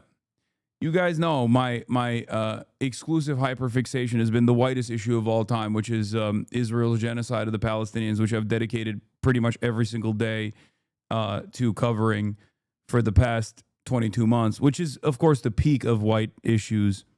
So you guys are right. I love talking about issues that pertain to white grievances. Famously, that's my hyper focus. The fuck do you mean? It's things worth listening to. Some aren't open to hearing it. No name specifically. Okay. Well, anyway, let's get back to Fantano. Could have just censored myself while pointing this behavior out, but unfortunately, please don't get defensive. It's literally not just about you. No, I don't even. Okay, I wasn't. The only identity is class identity. We're not libs, we're leftists. Open your eyes, chatters. No, I have class first politics. This is true. You've caught me. But this doesn't mean that race does not play a major role. I've often talked about how racialized violence is also, it's directed on the basis of race, but it's actually still dished out on the basis of classist violence. The example I always use is Black people and Black communities being consistently underfunded, being kept deprived of the same resources that white communities have been afforded. This is class warfare that is directed through the lens of race. This is also part of the reason why class politics turns into race politics, both on the opposing side and also even on the defensive side. Holy fucking airball. What? Oh my God. This, you are doing it. Holy fucking airball. What is the airball?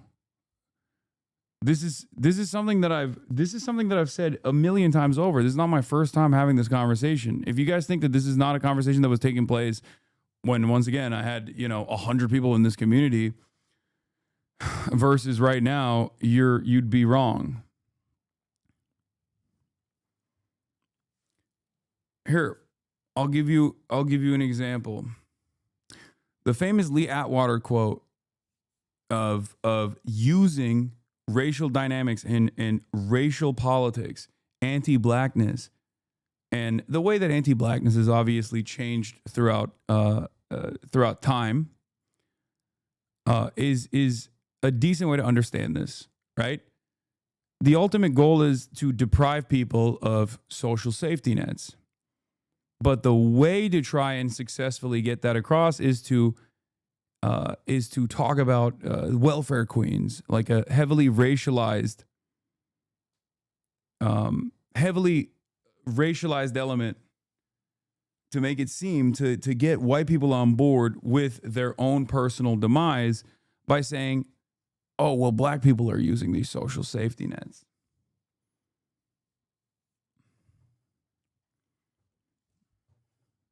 I think you are either missing the point or intentionally avoiding it. No, I'm not. I am missing the point, I guess. How about you listen to actual critique instead of getting defensive? I'm not being defensive. This is one of the more annoying aspects of this conversation because it literally turns into people just being like, you're being pretty defensive, bud. Instead of telling me what the critique is. What is the critique? That's kind of the issue with this convo. It hasn't stopped happening in 5 years. And since then, how many marginalized streamers have been chased off the platform? Chatty hasn't been in the convos of this week. Calm down. Yeah, I have no idea what the fuck anyone is talking about. I don't know. But I would expect people to at least have some shareability and to tell me what the issue is. I literally don't know what the fuck you guys are talking about. But here, look at this. Can you remind these folks that POC people need to differentiate themselves from black issues? The conflating of experiences non-black POC is a form of anti-black erasure.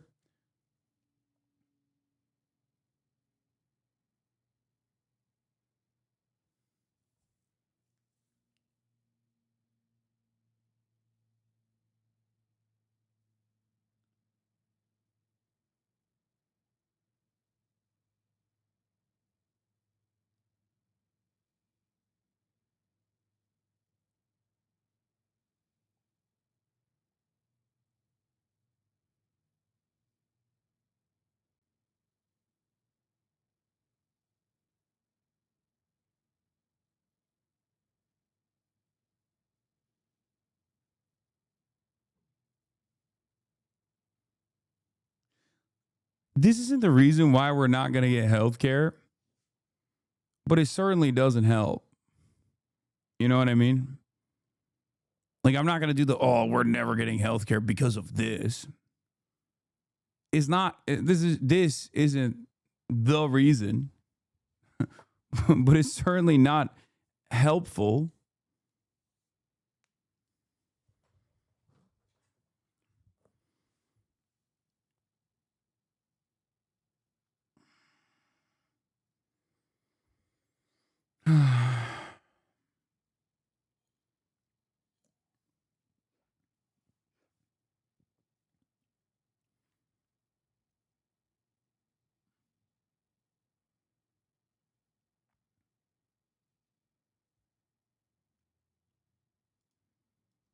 Sean made a great point about how even if you have Medicare for All would disproportionately benefit white people due to the lack of services in black communities. So simply saying Medicare for All benefits black people, so they should get on board as a hint of white supremacy. Like, even if medication is free, black women wouldn't even be getting the prescription by a white doctor to begin with. Hopefully I didn't do a disservice to his point. I mean, this is I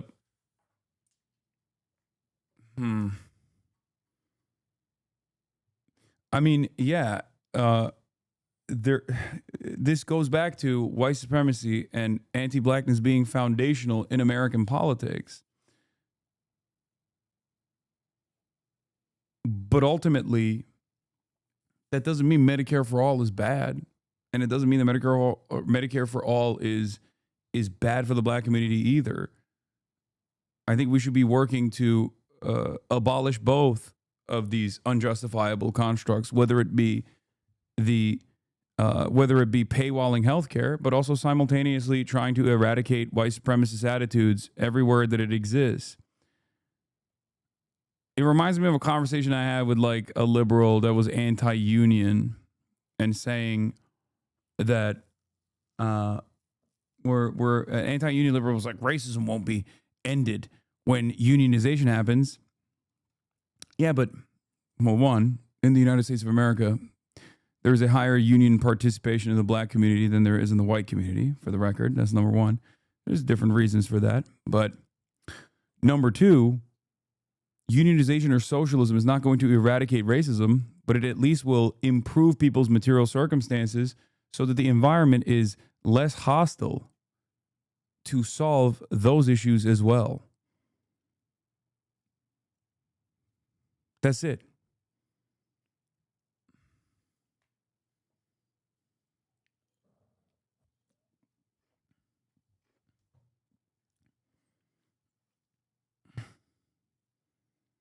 That's it.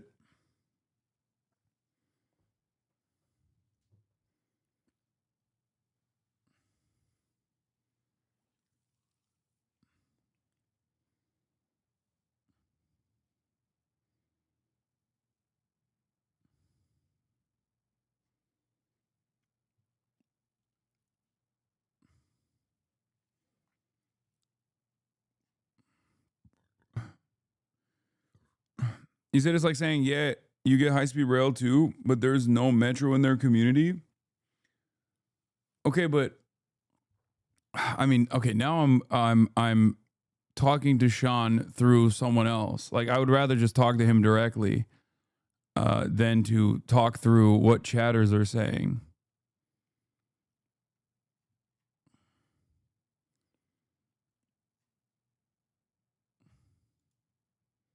The fuck is this? But anyway, none of this has anything to do with what I was talking about with respect to Anthony Fantano. So I don't know why chatters were trying to fucking slam that in to that conversation.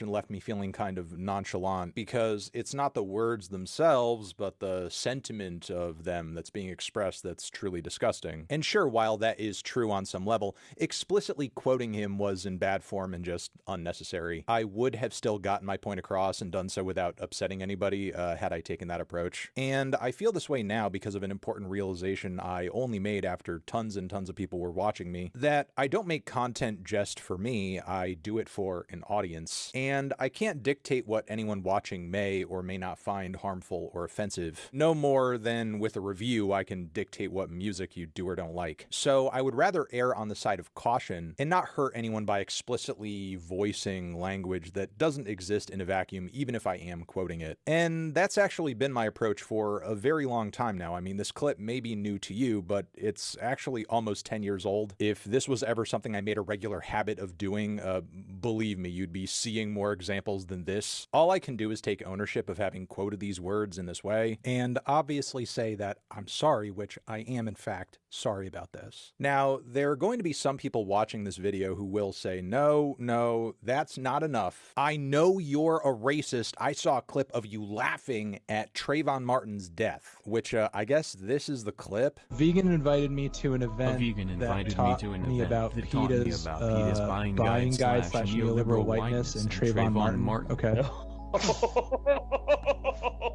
Dude, fuck Trayvon. I was thinking Trey Melvin.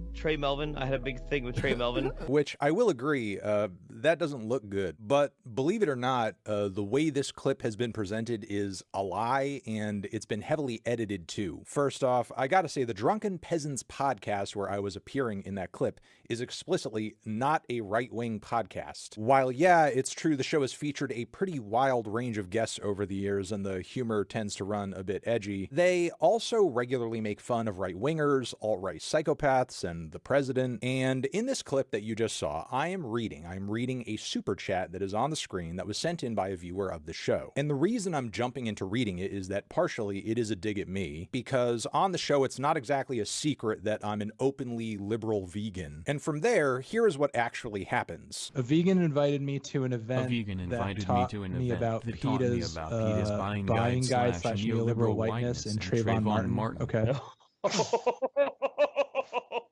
Dude, fuck Trayvon. No, shit, I was gonna. You're such an. I don't know. I was gonna say Trey Melvin, but it's no Trayvon Martin. That's Man, totally you're different. so. You know what, Jeff? You're so right wing. As you can see there, that is not the clip that is getting passed around. In this original clip, Jeff Holiday there on the podcast doesn't even finish his sentence. He apparently gets Trayvon Martin mixed up with someone else entirely, and I even call him a moron. Because that is obviously something a fucking moron would communicate. So, voila, that's actually what happened in that clip. With all that being said, I realized a long time ago that I really do need to be careful about who I talk to. Rocky Marks is, who is Trayvon Martin? That's crazy. I mean, this person quite literally could be from Iraq. So that's, you know, everybody calm down, okay? Before you yell at the dude, remember, they're probably from Iraq, okay? And probably too young as well.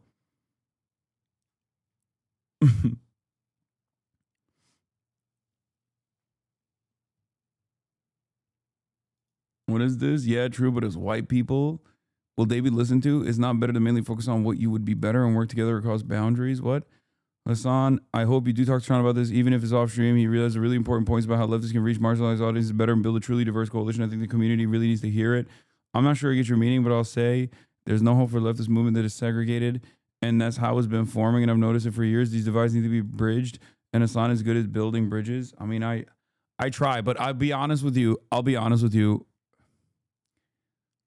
These kinds of conversations are ultimately, and people are going to get mad at me for saying this, but I'm going to say it anyway. These kinds of conversations are hyper niche. Okay. The average person's political understanding is so far removed from this that when they see it from the outside, and it doesn't matter what their background is, black, brown, white, when they see these conversations taking place in a community like this, they go, oh, what the fuck are they talking about? Not a good take. No, I know you're going to say not a good take, Demi Charm. But it is. We look crazy. We look crazy to the average person. You know what the best possible way to do quote unquote political message to the average person is? Don't be a fucking douchebag. Okay? That's it. That's it. Don't be a fucking douchebag. Why do you care so much about trans people? Why do you think that like Mexicans and Guatemalans are actually stealing your fucking job? What are you, stupid? They're literally poorer than you are. Those three things that I just said are profoundly impactful in comparison to like whatever kind of academic perspective that you want to bring from standpoint theory into a fucking political conversation. Okay? Like, that's just the reality of the matter. And I'm always willing to do housekeeping when things get out of control. And it seems like this is an issue that has been boiling over. Okay. But like, this is what this reminds me of. Okay.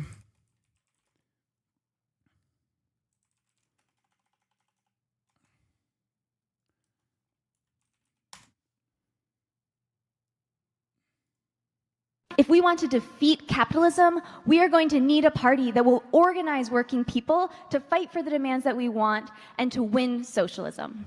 Thank you so much. Quick point of privilege. Quick point of personal privilege. Yes. Guys, first of all, James Jackson, Sacramento, he, him. I just want to say, can we please keep the chatter to a minimum? I'm one of the people who's very, very prone to sensory overload. There's a lot of whispering and chatter going on. It's making it very difficult for me to focus. Please, can we just, I know we're all fresh and ready to go, but can we please just keep the chatter to a minimum? It's affecting my ability to focus. Thank you. Thank you, comrade. Okay, is there a speaker against name, chapter, pronoun? Point of personal privilege. Yes. Please do not use gendered language to address everyone. Unc, this is not it. No. To the app, Unc, you're getting defensive or over defensive to a point he's not making. You're doing what Sean is exactly talking about.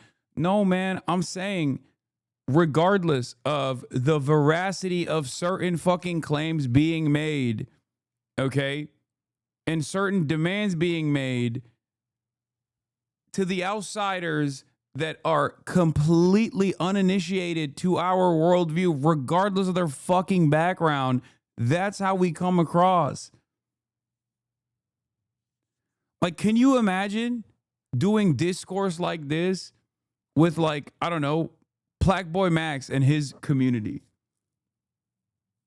Like, if we're talking from the realm of content creators in general, or like Jason the Ween and his audience, or the AMP boys, like, that would be.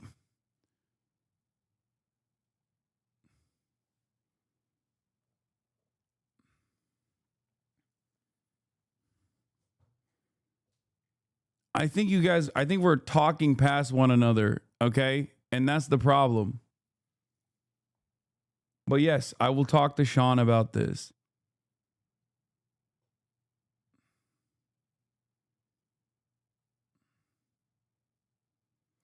That's not what's happening here. This is a conversation about Twitch. You're not standing on a stage in DC having this convo. It's a Friday night Twitch stream law. This is the niche space where these conversations happen. No, you're wrong. You want to know why you're wrong? There's a reason why. It's not. I keep burping. Sorry. It's not an accident that there is a conversation being taken place right now with 28,000 people as opposed to 2,000 people. You think we didn't have similar conversations such as this one when there were 2,000 people in here? I'm not even saying it's a bad point, okay?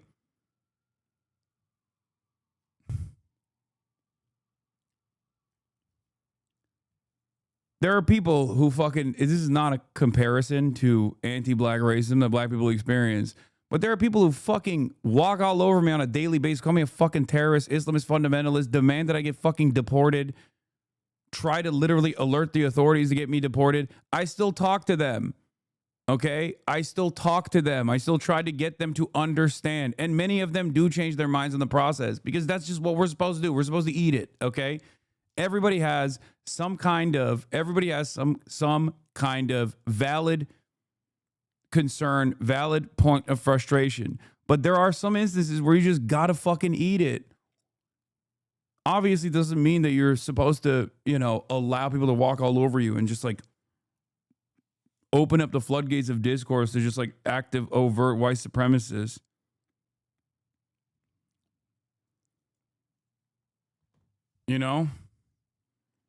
But I've always explained to people that, like, my goal here is to reach out to as broad an audience as possible to get them acquainted, to get them in the process to get them started on the process of learning. Okay?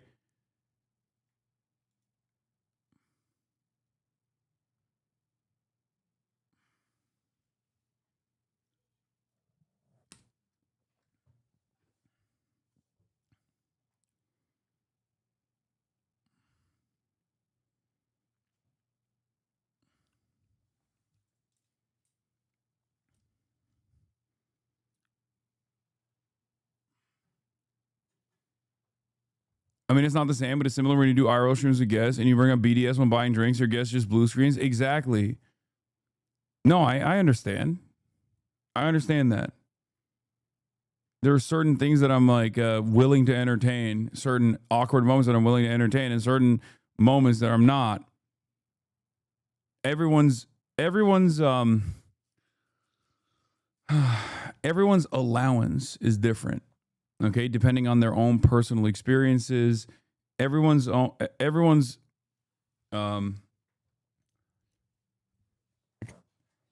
threshold is different.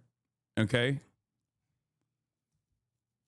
and the more you experience marginalization, the more you experience virulent racism, for example, the less tolerance you have for seeing people, especially in a community that's supposed to be otherwise like progressive. All right. But if you want to understand what my dynamic or what my boundaries are or what my belief system is, I'm telling you, there are plenty of people who make valid criticisms. sometimes those valid criticisms are addressed and I change something.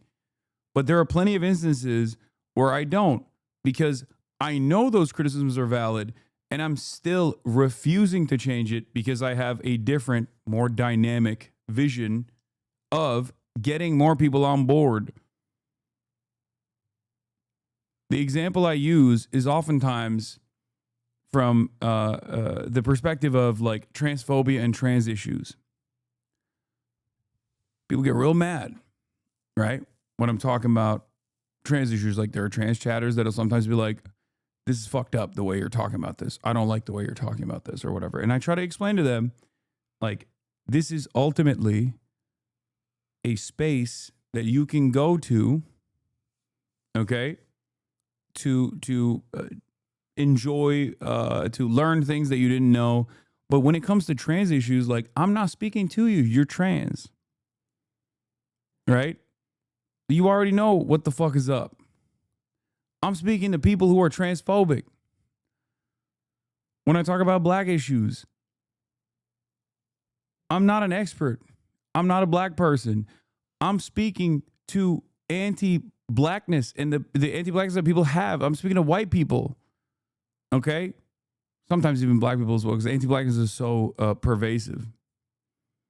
Please stop talking about black issues, Jesus Christ.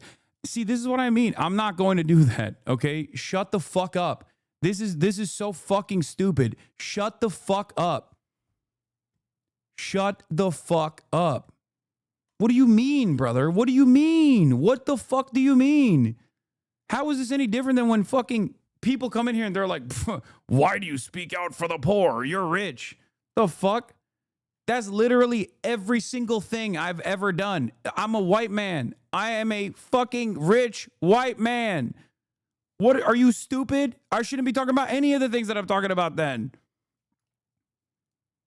No more LGBTQ related issues. No more black issues. No more undocumented migrants. Like, I shouldn't be talking about any of that. What is this? What is this?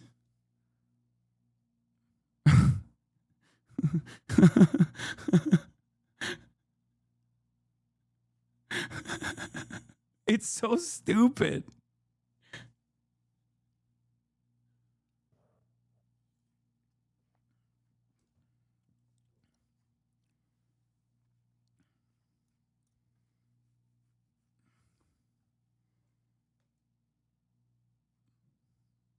They just don't like you. No, that person is a 48-month subscriber. It's not that they don't like me. It's that they're just fucking tuned up and angry.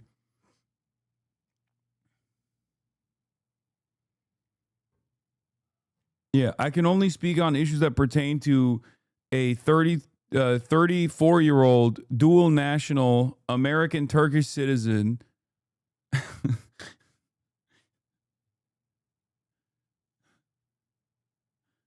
Like, what?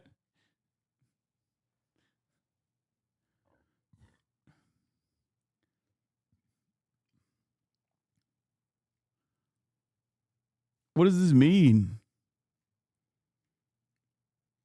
But yeah, if Sean is in the chat, like, I'm down to talk to him about it.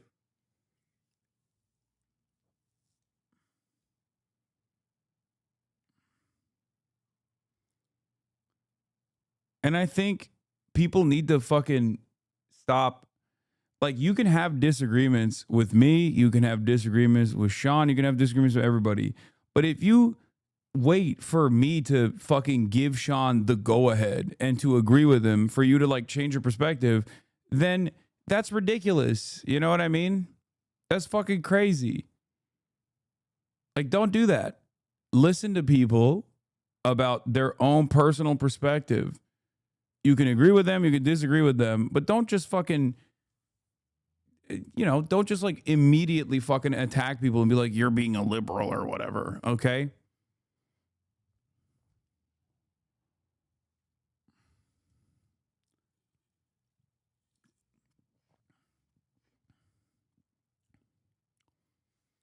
It's interesting because it's like, even if there is something that I disagree with Sean or with any number of different friends or other content creators, It doesn't matter. I'm not even saying I do have disagreements. I'm saying it still wouldn't matter. We're fundamentally on the same side. And I feel like it's so crazy that people just people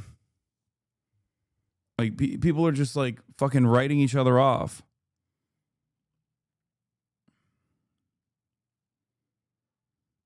I don't think Sean wants Hasan not to talk about black issues. He just wants chatters that only watch Hasan to go watch some black leftist perspectives as well.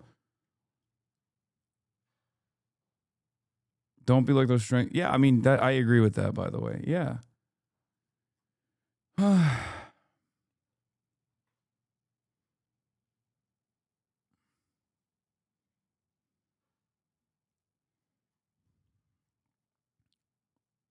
How are you so blind on this? See, this is what I mean. Bro, oh my fucking Lord. You're doing the thing. You're doing the thing that's the most annoying thing that everybody fucking hates. You're just like vaguely gesturing to some kind of thing that you think I've done without telling me what it is. Stop doing this. This is fucking annoying. And it doesn't matter what your background is, okay? What the fuck? What am I supposed to do with this information? Oh, you're so bad. You're so bad at this.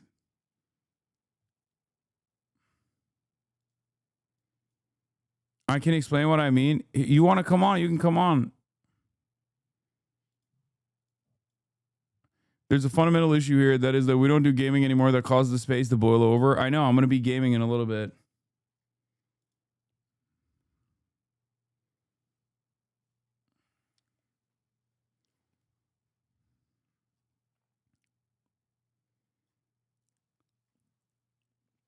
It's been an hour. I still don't know what the fuck's going on. I don't either. Anyway. What platform I appear on publicly, because in the eyes of the wrong person, any association or appearance can be read as a deep tie or an endorsement of an idea that I don't fucking agree with. Like, for example, if I did a stream with this guy tomorrow... Fucking a dude, will you let him fuck you? No. Why not? Suppose he's like, yo, bro, listen, yo, you always wanted me to be next to you. Now I could be inside of you. Pause. Yo, I'm not gay. Nah, you suck a dick, though. Yeah. People might understandably think that I endorse the idea of having sexual conversations with underage boys, and I don't. So while I know that nobody owes me their forgiveness and I can't control what everyone thinks about me, I'm going to continue to do my best to make sure that I'm not sending across the wrong idea, especially considering a lot of the music I review and endorse on a regular basis deals in some pretty heavy and serious topics. Topics that I would be completely in opposition to were I a bigoted weirdo. But as much as this is a principle of mine, I would also like to be spared the headache of just some freak trying to frame me disingenuously and make it seem like I'm okay with a child being killed by a racist vigilante, which is where the most truly aggravating thing about this whole situation comes up, because we currently live in a time where between ICE, between our current president who got in the position where he is after saying that Haitian... Please check out his VOD after stream for context. It doesn't have anything against you. Wait, Sean the Black? I don't think he has anything against me. What? What is happening? This is not politics. This is just being parasocial. You guys are being parasocial. This is like when fucking chatters would go into Will's stream and just be like, if you don't treat Hasan better, you're going to lose him or some shit like that. Like, what are you talking about? I've known that man for fucking almost 2 decades, okay? You don't know us as well as we know each other.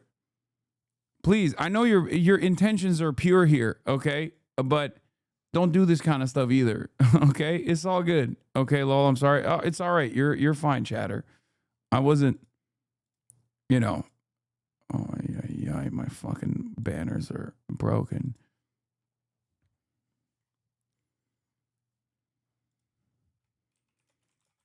Hold on.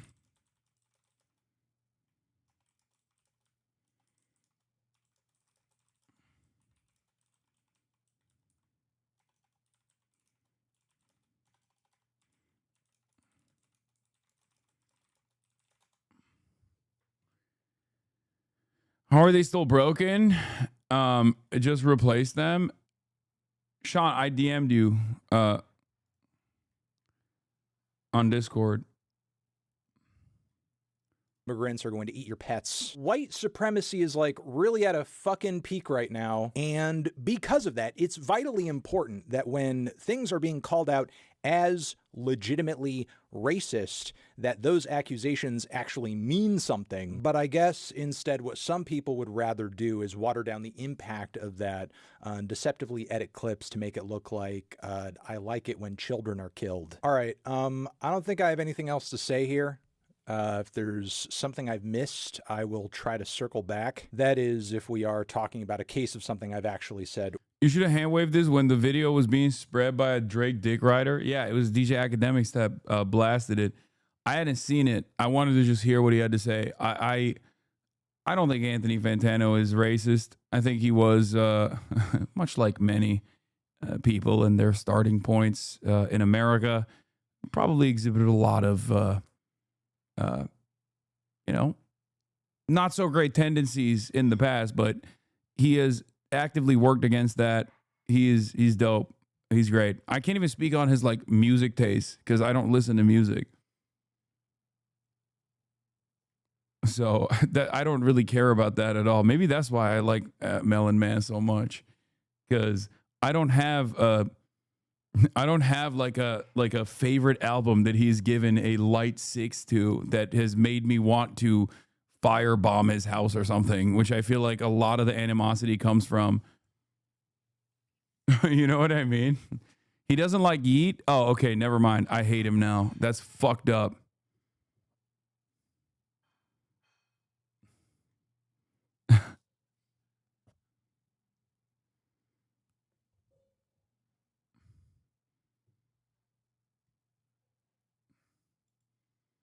Yeah, a solid 80% of the people trying to cancel Fantano don't actually care that much about racism or homophobia and are doing so solely because they don't like his reviews. Yeah, 100%. And I see this in my own personal experience as well.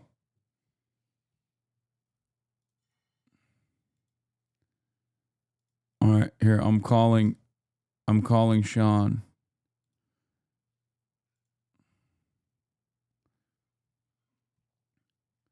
Wait till he reviews Iachad. That's unacceptable.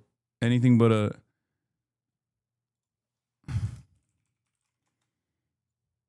Hello? Bro, you got to turn on your virtual camera. Right, you're right. Jesus Christ, this guy, bro. Literally a streamer, and he still doesn't... Amateur hour. Sean the Black, everybody. Ladies and gentlemen. Hello. Friend of the show, Sean the Black. You already know. So what happened? What's going on? Honestly, I can't even tell you like exactly how this started. And I think people are just, very heated, just in general, because it's Twitch, so it gets like that. Yeah. But I can explain what my perspective is and what I've been talking about. So like people aren't confused and people aren't saying, this is what I believe when it's not what I actually believe. Yeah.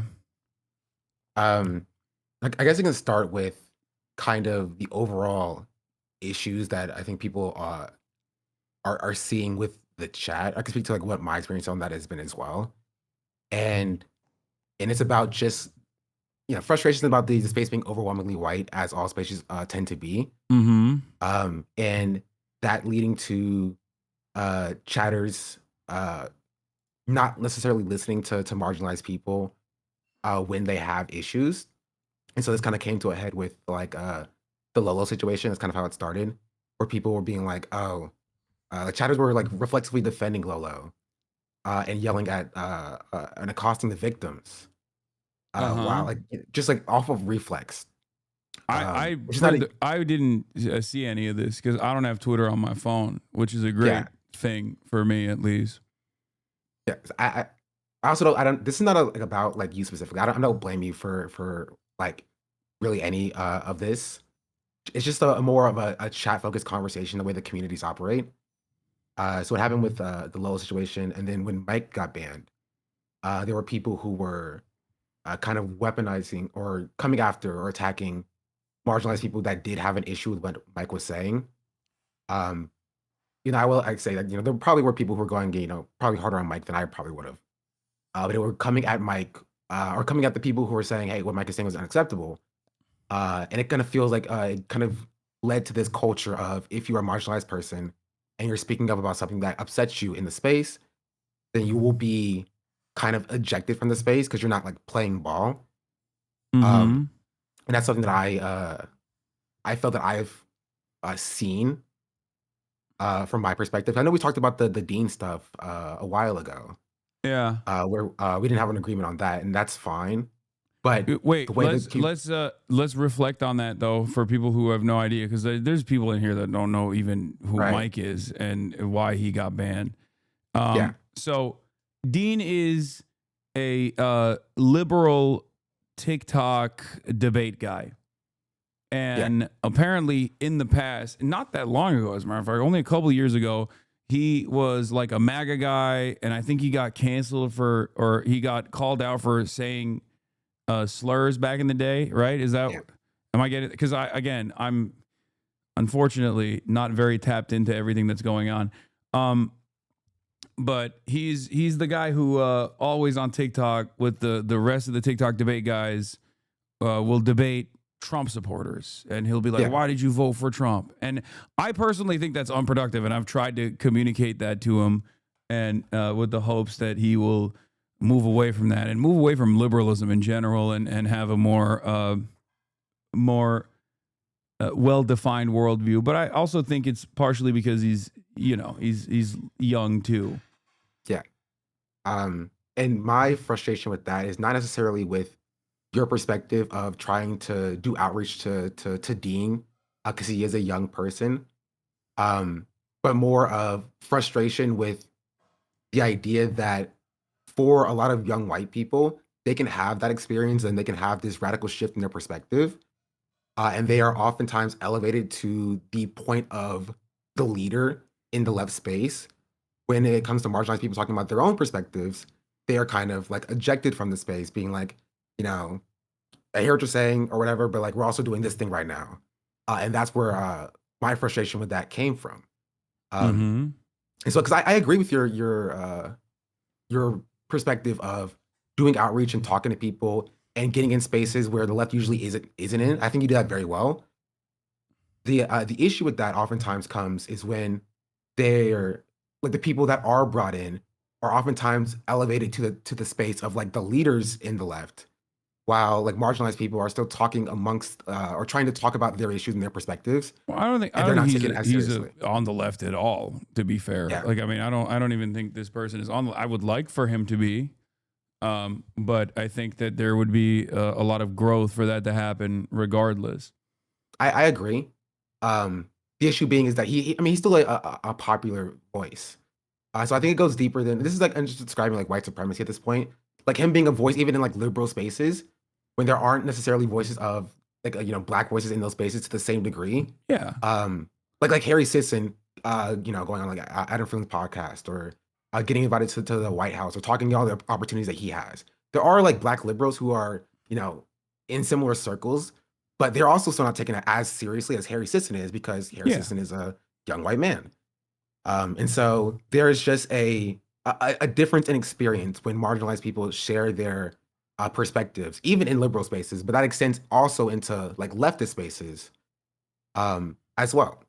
And so during that situation, there were members of the chat who were, when I had that critique, who were saying that I was a wrecker, that I was a liberal, that I was opposed to change. There were some people who were saying that I was joining like Ethan Klein's hate brigade for even levying the complaint in the first place.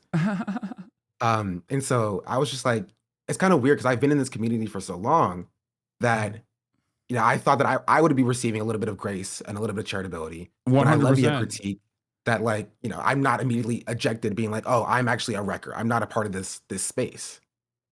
No, I completely agree with you.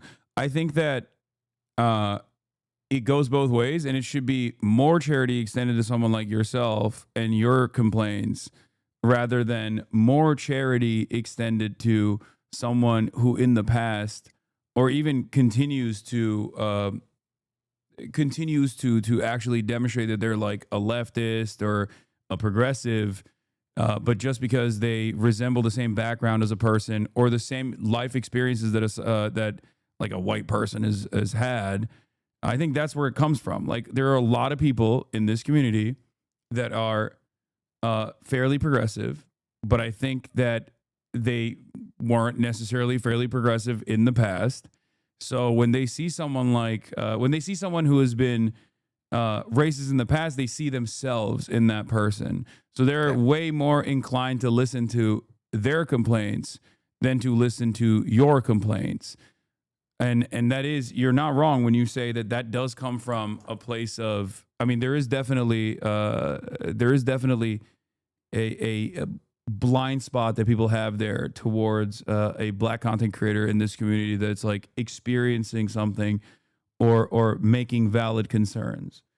My attitude on this, and I've told you this before, I mean, you know this, you've heard me speak on this probably, is that there will be people in this community that literally are fucking straight up Nazis even, right? And obviously, as long as they don't, say Nazi shit in the chat, they're welcome to listen and hopefully be convinced and hopefully have their minds changed. And I'm using the most extreme example of this right now. Obviously, that's not the case for many people.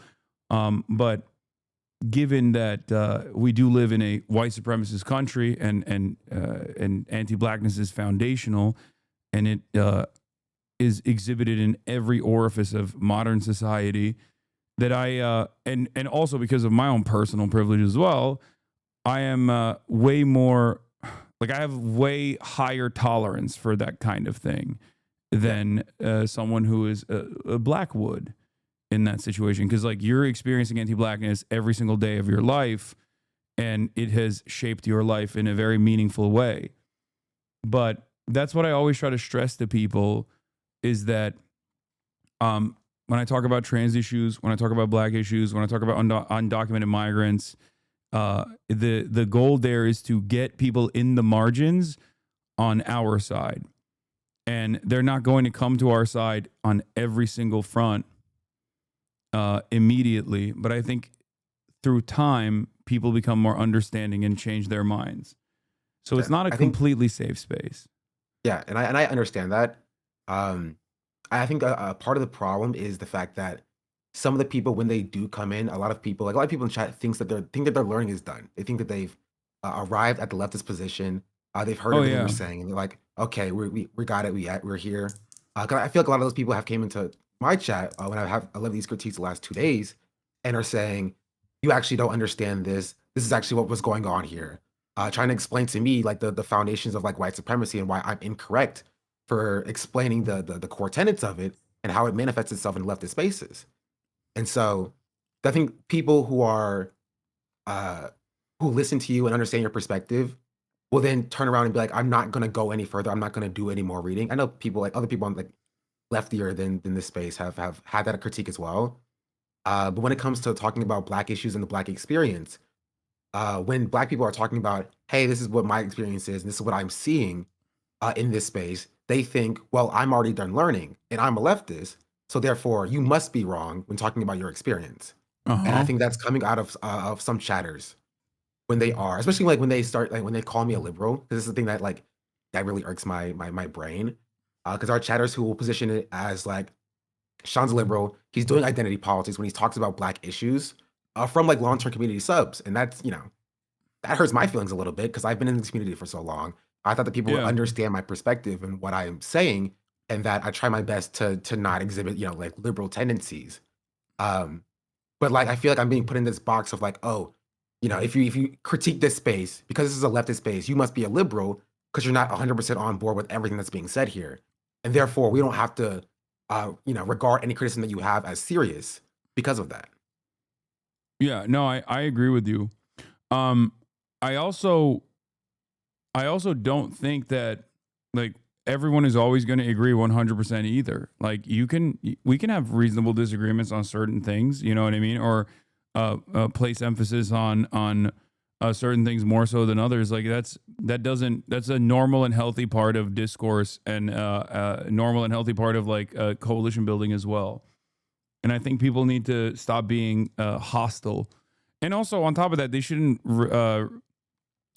wait for me to pull someone like yourself up on the chat to arrive at that conclusion either. Like they should be adults about it on their own. You know what I mean? Yeah, this is something that Caroline talked about in the clip. I don't know if you saw the full Caroline clip. But Caroline talked about it in the clip with like the Lolo situation, where like she was calling out some of the chatters who were being parasocial towards Lolo and only changed their mind when 'cause I don't want to call specific chatters here, but like there was a chatter online or a Twitter user online who like changed their bio to like Lolo overruled defender and was attacking the victims until you said something about it, and then they were like, oh, I'm so sorry, I didn't mean to do this. There are people who like I hear like so closely due to parasocial nature to what you say that they won't craft up an opinion of their own, and then they will go out to like other spaces, Twitter, Reddit, what have you, and act on like I'm doing Hasan's will by calling people the woke of the day in this other space that is separate from Hasan. And I think a lot of chatters see that, which is why a lot of chatters are so repulsed by the idea of like woke of the day. Even though I understand, I understand what's being said with woke of the day, and I get what it means.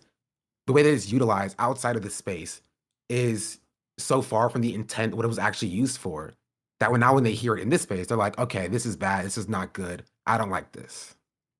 Yeah. I mean, I agree. I don't know what else to say about it other than that. I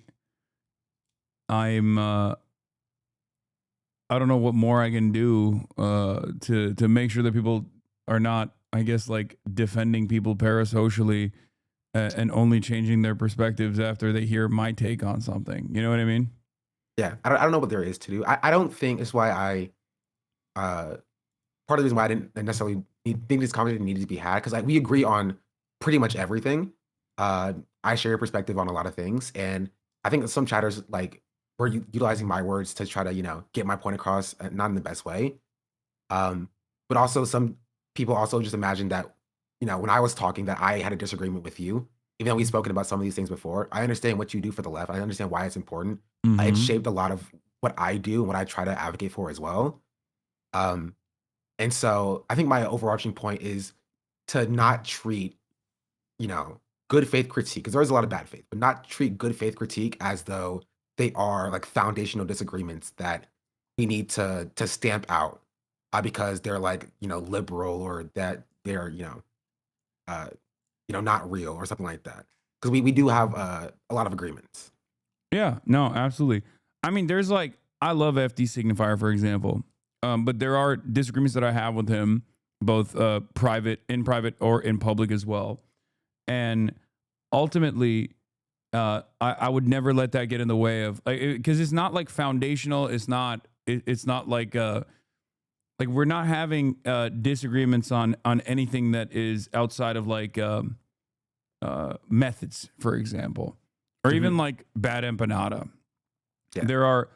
There is plenty of disagreements that I have with Bad Empanada in the way that he conducts himself, but I don't even spend much time just like talking to him and criticizing him on any of those things as well. Cause like I ultimately am of the mindset that like we are, like I believe, especially on the issue of Israel, that like he wants the apartheid to end. He wants what's best for the Palestinian people. And the same goes for a litany of different issues that we have here in terms of organizing in America as an American left. And I also do recognize that there are plenty of blind spots in terms of organizing in black spaces in general for the left.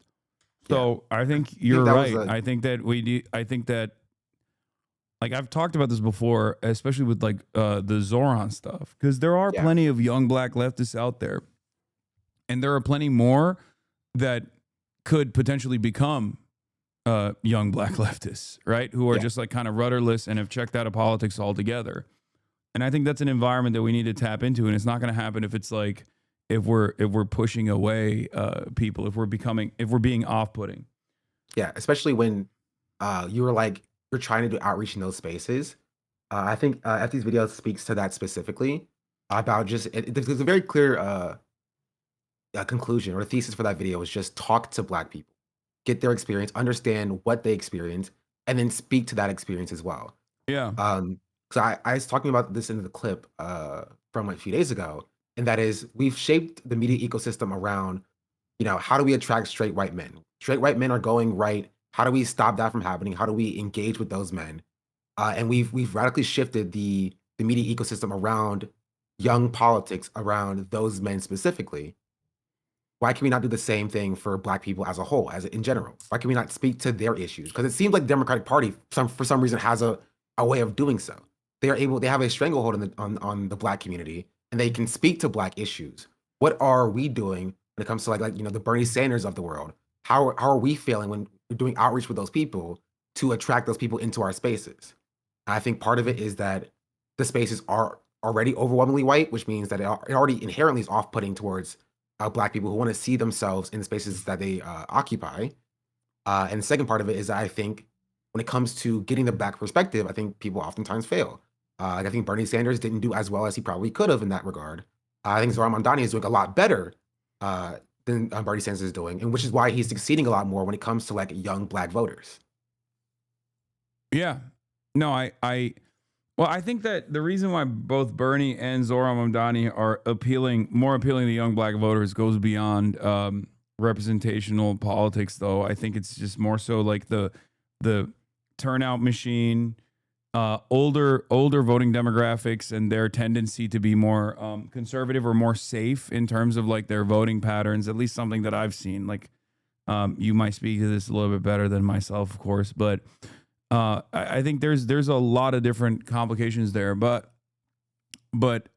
in terms of representation, I think people from these communities would be far better advocates. I don't even mean skin color. I mean literally from these communities, directly from the zip code, would be far better at getting their neighbors on board with these kinds of politics than people that are coming from different backgrounds without that same world experience, without that same worldview. So I think there's a lot of importance there as well. As far as the younger Black voters goes, I think the reason why they find themselves captivated by Bernie Sanders or Zohran Mamdani's politics is because they're young, they're tapped in, they're online. They also, we all experience the same resentment. My fear always is that resentment inevitably, if there's no singular figure that they can build a coalition behind, that resentment inevitably leads to nihilism. And there is a lot of reactionary tendencies in all young people, not just young white men, but because you were talking about white people. You were talking about young white men becoming radicalized. I think that the media is oftentimes hyper focusing on that stuff, but I think that young Black and brown men are also becoming more nihilistic, becoming more right wing as well. Not in their voting patterns, just in general. Yeah. Most young people just don't vote.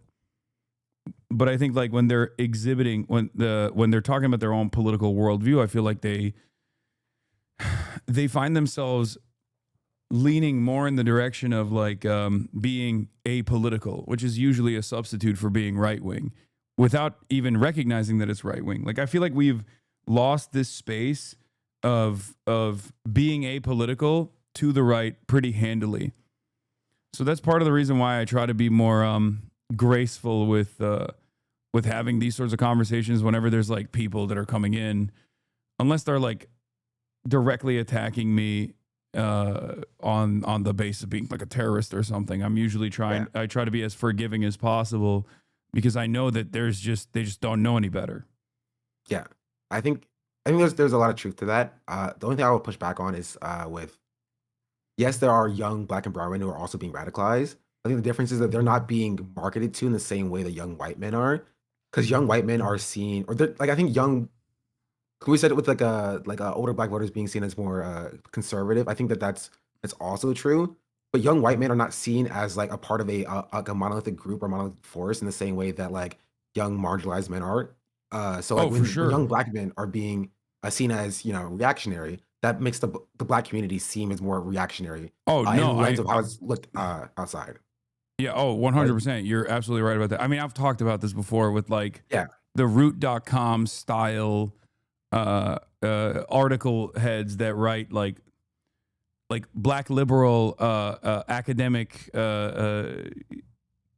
article writers will oftentimes give like a permission structure for white people to also exhibit white supremacy by talking about like by hyper focusing on black people are so homophobic, black people are so queerphobic. There's so much misogyny in the black community, but it's like that's every community, and singling out black people, of course, is like just a way for liberals to basically say the same racist black men are violent trope, but in a more woke way. So obviously I'm not, that's not what I'm talking about at all, but that's part of the reason why I guess the only reason the disagreement that you and I might have is that's part of the reason why I do focus on universality. Hasan, you do this though. I literally do the exact opposite of this, for the record. I mean, or maybe Sean, you might actually have a disagreement with me on this. I think I do the opposite of this, but I don't see you as speaking to like black people are more homophobic. I have seen with like Zoran specifically the take that black people are not implicitly more Islamophobic, but didn't immediately rush to Zoran's defense because they are exhibiting Islamophobia as opposed to a more general wariness to progressive politics. No, you didn't say that. I'm saying that that is what people have seen, so they may be attributing that position to you. People are saying black people are Islamophobic. Black people are Muslim. What the fuck? Like I mean, that's crazy. I don't think that at all. Yeah, that's what I have seen. But so I haven't seen you doing that. It's like black people are monolithically this, one thing. I forgot what my point was. So yeah, that's my answer. I haven't seen that personally. Yeah.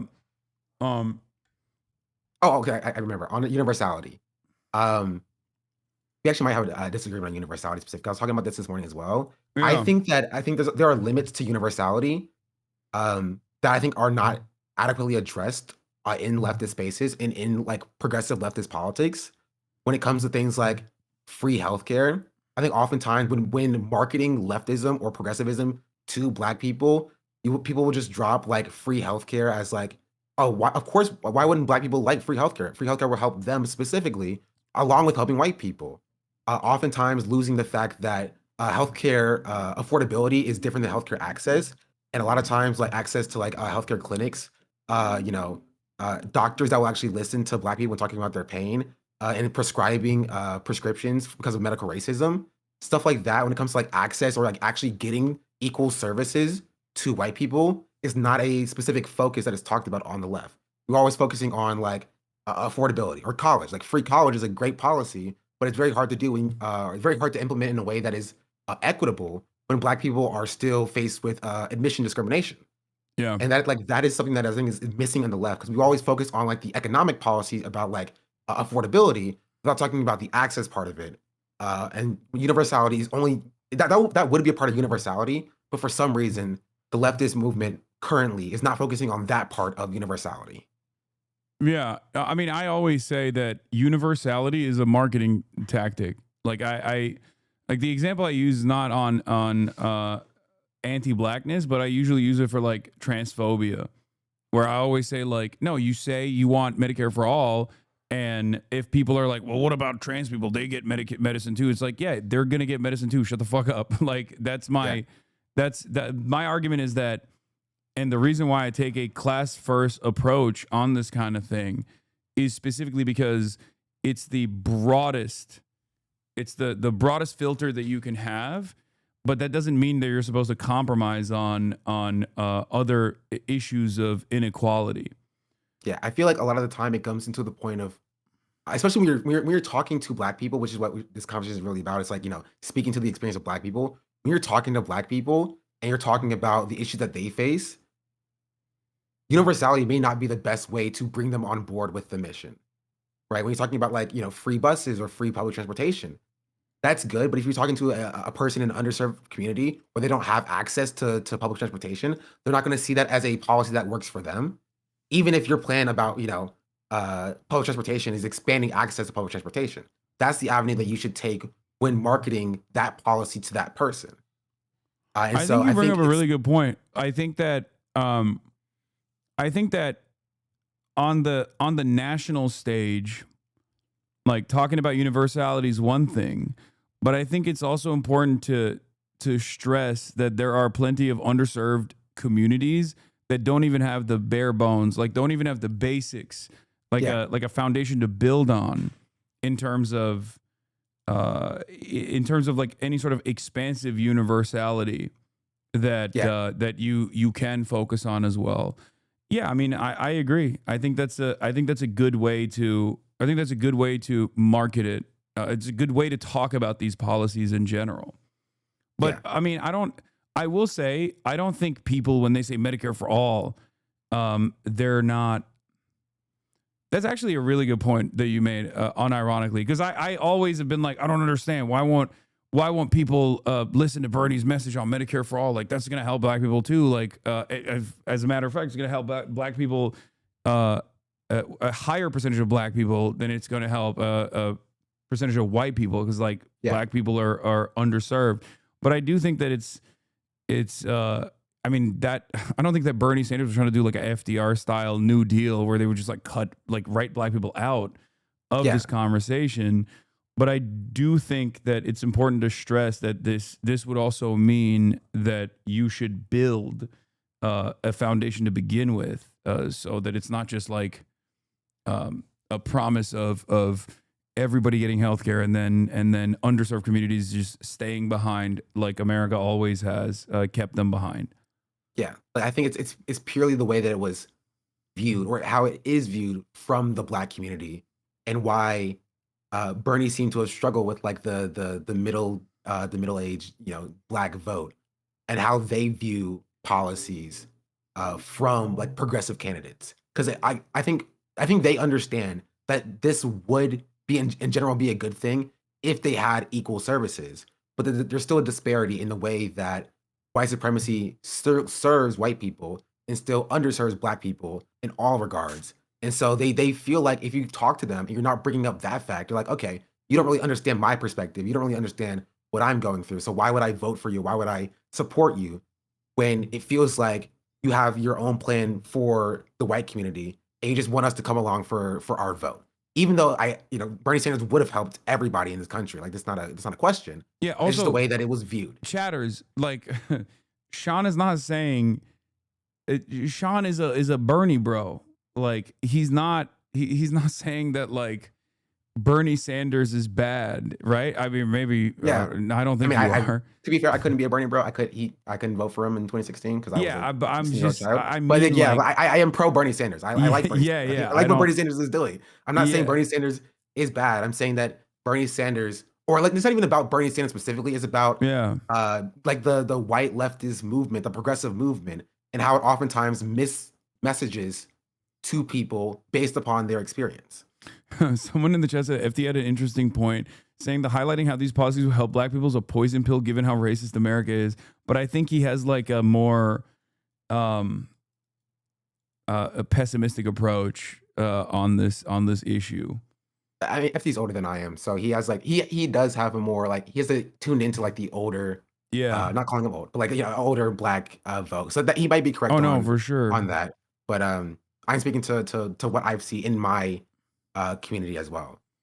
I do think an interesting point that I did hear yesterday, that it's not the biggest deal, so don't crucify me, chat, but it's about Zoran's African American thing. Because I want to preface it by saying I don't agree with like the let's take Zoran to town for his African American take or whatever. But I do think when it comes to like messaging to black people, oftentimes white progressives will fall into this trap of trying to defend things that they don't need to defend. Because as you said yesterday, it's bait. And oftentimes white leftists will take the bait to try to defend it because they want to defend the honor of Zoran instead of actually just maneuvering around it. So if a black person brings up to you like, oh, he put African American on his college application or whatever, don't try to defend it in a way to be like, oh, technically he's African American, you know. He's like, he's born I out. agree. I agree. Yeah. That's why I said think it's that's bait. Yeah. I think the media is let's just say they're no longer as capable as they used to be, but like when it comes to stuff like this, they're still pretty devious, where like that story was placed in the New York Times specifically for that reason. So that people would turn around and be like, "Whoa, what are you talking about?" He's like people would defend it. Most people would defend it on the boundaries of like, this is ridiculous. It's not like something irredeemable. You're being silly. And then there would be plenty of people who would then turn around and be like, "Well, he's from Africa. He's from Uganda," and then that would be used as like the most significant. Like that would be highlighted. That would be elevated. I talked to FD about this as well, specifically. But luckily, I don't think that turned into that big of an issue overall. Or maybe it did. I don't know. But it didn't. No, it didn't I don't feel think like it didn't reach that level. It didn't reach that like boiling point of like, there we go again. Like Bernie bros are being racist or being insincere. And I think part of the reason why it didn't work is because Zoran is actually inside of these communities. Like, and Bernie was old when he was running in 2016. Also, I think the other reason is because he's also brown. You know what I mean? Like That's he's not. true. It's not the same as being black, but like he is literally not like a white man. He is not like Bernie Sanders. You know? Yeah. So I think 100%. that also plays a role in this as well. But you're right. You're absolutely right. Being in these communities is a huge part of it. Yeah. Okay. But I mean, see, people are still doing it. Does African American not mean from Africa? He's mixed brown and black. No, he's not black. He's not black. He's Indian. It's a weird. It's not necessary to defend it. Like when you go out of your way to be like, oh well, well, actually, technically, this is what it is. Like I think a lot of it comes from a parasocial nature as well, not just with Twitch streamers, but also with like the politicians. Like you'll see a lot with AOC, where like AOC has a lot of like political stands. So whenever AOC makes a bad decision, there are people who are attacking AOC and then defending AOC from like a parasocial like avenue. And so like I think people are doing that as well with Zoran Mamdani to be like, I need to defend him in every regard against every undue attack because that's my guy. And I must defend my guy instead of like what is actually effective for the movement. And then I'm going to do what's actually effective for the movement. Yeah. No, I try to reinstate that in this chat all the time, where I try to explain to people that it's not like these are not people that you should have a parasocial relationship with, that they're going to do good things and do bad things, and you should criticize them when they're doing bad things. I will say, I guess like in terms of how the Democratic Party and like liberal institutions have been able to so perfectly capture the attention. I wouldn't even say like loyalty necessarily, but like more so the attention of the older black community. I think like it's mostly turnout, right? Like that's what I've always assumed, that it's like church groups and community leaders that are directly aligned with the Democratic Party, or basically a part of the Democratic Party's like establishment turnout machine. Yeah. I think it's two things. One, first, I think it's actually identity politics, what people call identity politics. I think that is definitely a part of it, because black people seem to be in the upper echelons of leadership in the Democratic Party. They identify with, like the Jim Clyburns and people of that nature in the party. Yeah. I think that is a part of it for older black voters. Because my grandparents live in South Carolina, and they're not pro Jim Clyburn, but like they like seeing people that look like them in places. So I think that's a small part of it. I think the bigger part of it is about like safety and like security and falling back on the status quo, because like, historically, white supremacy has been so pervasive and damaging to the black community. If it's the choice between like, the Democrats who suck, but, are kind of feckless, and the Republicans who make it worse, it's easier to fall back on like the status quo and safety as opposed to like flipping the coin. Yeah. As opposed to like flipping the coin against, maybe get something good with a progressive, or them losing, and now we're stuck with something even worse. And it's incorrect messaging, but it's something that we have to message around, because that's the way they view a lot of elections. Yeah. I think like one thing that I talked to AFD about as well, and I don't know if you ever heard me talk about this, but like I have a sneaking suspicion that the generational divide that's happening in all demographics, but especially the black voting bloc in general, is because of the last time that black people remember when the Democrats actually did something for black people. So that's why, like, the older you are, the closer you are to a time when the Democrats did actually stick their neck out, kind of, for black people. But it was significant, right? Especially because, like, the bar is so goddamn low. And I think the younger generation is, like, that's where there is definitely, like, almost a separation. But I don't know. Maybe I'm wrong about this. But I feel like the younger you get, the less you care about politics in general. And I mean that, like, even Gen X onward, like even with black millennials, I feel like they either, if they're interested in politics, they either like someone like a Zoran style candidate. They might like AOC. Well, there's also Jasmine Crockett. I think like Jasmine Crockett does get a lot of play, unfortunately, even though I don't like her. I'm not a Jasmine Crockett fan. Yeah. I will say I think Jasmine Crockett and Kamala Harris represent something in the black base of the Democratic Party, and that is a very an adherence to very overt like blackness, like black culture. Like they're both a part of Divine Nine fraternities and sororities. They are both like, you know, black women, very outspoken, and I think a lot of people see that and they project themselves onto that image of like, oh, this is a black person who's not, you know, afraid of being black in politics and standing up to like white supremacy as a whole, even though they don't do that. But that's what they see. And when you're in these spaces, because I went to a HBCU as well. So when you're in these spaces, community is kind of everything. It's about seeing people around you and that look like you doing things and fighting. Like, protests are huge on like HBCU campuses and things of that nature. Like there was an encampment at the one I went to last year, and so like it's very much about like being black and black being central to people's identities. And they see Jasmine Crockett as like, you know, yelling at Marjorie Taylor Greene, being like, "That's what I like. I want more of that." It's like people who want Zoran because they want to fight her against Trump. Yeah, but like from an optic perspective, because like Jasmine Crockett is not actually fighting against like the Republicans. But no, I definitely see that. Yeah, they see a black woman doing that, and they're like, "We need more of this. We need fighters. We need people who are unabashed and loud and talking back to the evils of the MAGA base." And I think this is also where identity politics comes in, because they see that from a black woman and they adhere to that because they feel that inside of themselves. They see white supremacy bearing down on them, and they're like, you know, if I was in this space, I would be doing what Jasmine Crockett's doing, and that is yelling at Marjorie Taylor Greene. And that's where we need to come in as leftists to be like, that's actually not effective.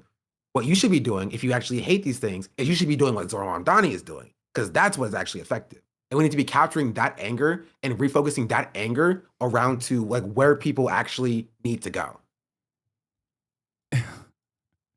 I agree with you. I'm just reading my favorite Gen X chatter, Demi Charm, getting mad.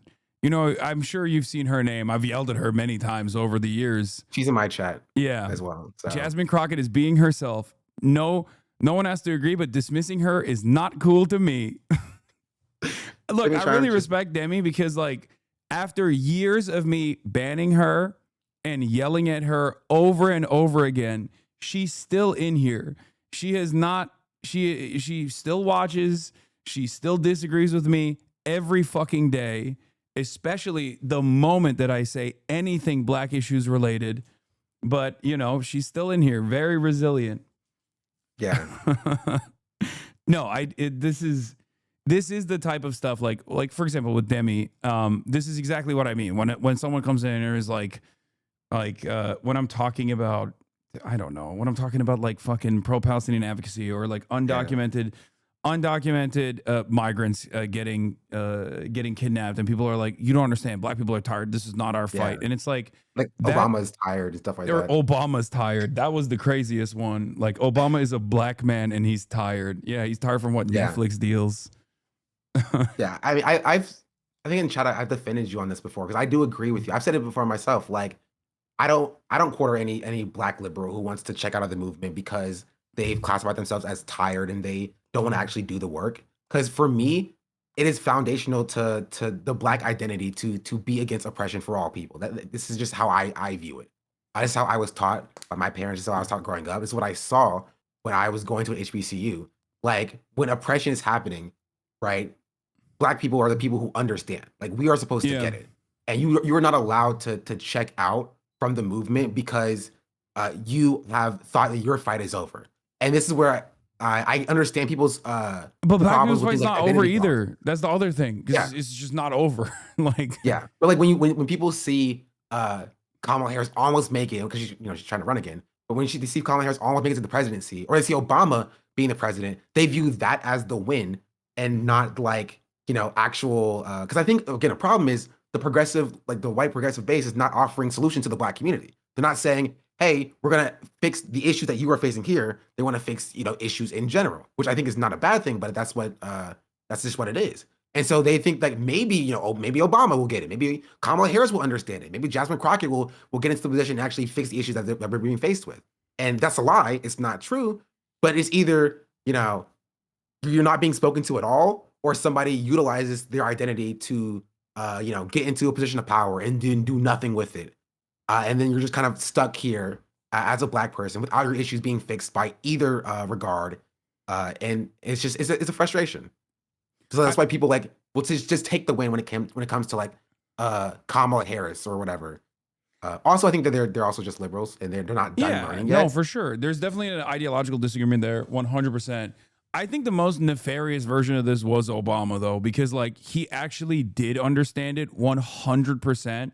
Like coming from his background, like or who he associated himself with, leading up to his campaign, how he communicated on these issues during his campaign, and then just kind of casting all of that aside to continue the racial pecking order, to refuse to fix any of these problems. And on top of that, not just problems like within the black community, but like problems in problems that he advocated against for all Americans that then created unimaginable resentment on top of the fact that he was, a black man and kept being called an African Muslim socialist when he was none of those things, unfortunately. If he was like all three, he would have been great, I think. The Israel stuff would be packed up. There would be no more issues. Yeah. Yeah. Okay. Well, I hope this was productive. I hope so. I hope my chatter stop yelling. I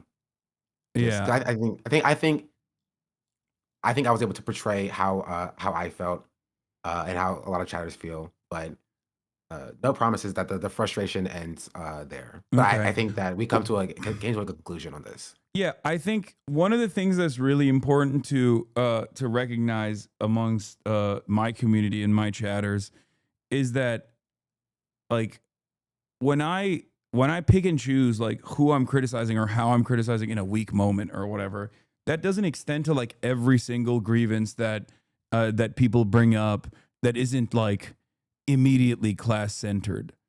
Like it's not about that at all. There are instances where like someone is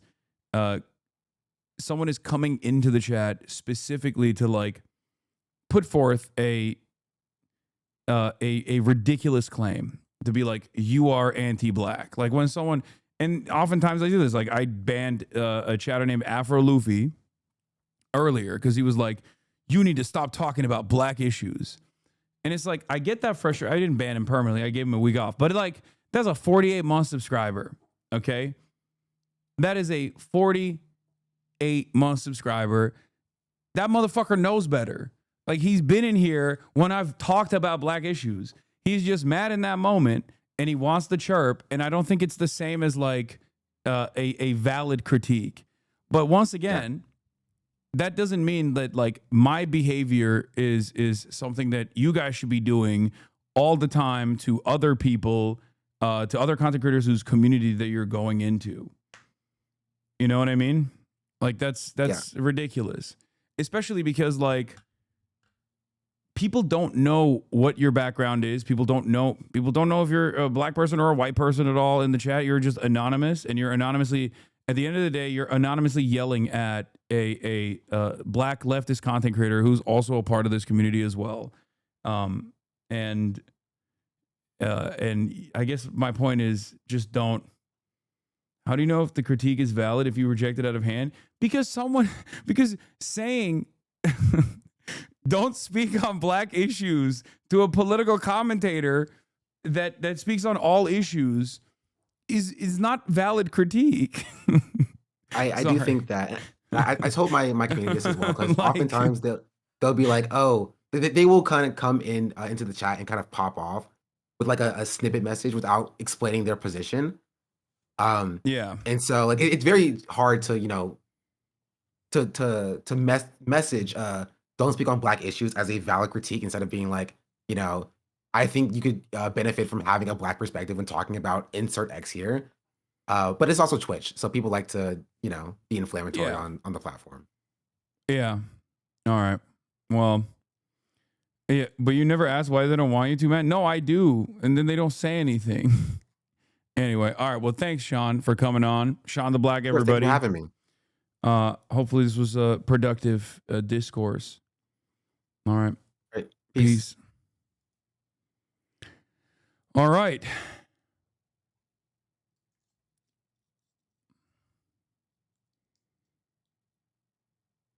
Hasan, there are multiple marginalized creators that have left or are considering leaving Twitch because of the culture here. That's all. Wait. You do. Oh, wait. The other thing I was going to say about that is, like, you guys know that this platform has become increasingly hostile to marginalized people in the past couple of years, especially the last year, for some reason, right? Like, that's not right on the money. Someone went terrorist lover. Literally, dude, how many people do we ban every single day that come in here to be like, I'm gonna come to your house and kill you because you're a fucking terrorist? I'm just saying.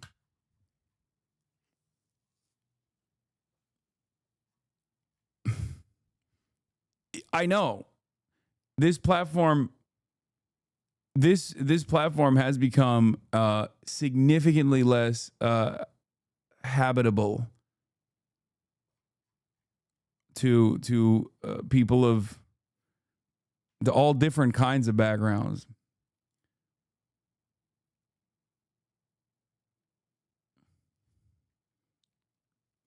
But I don't know if I'm the leading voice in making it that way. Maybe.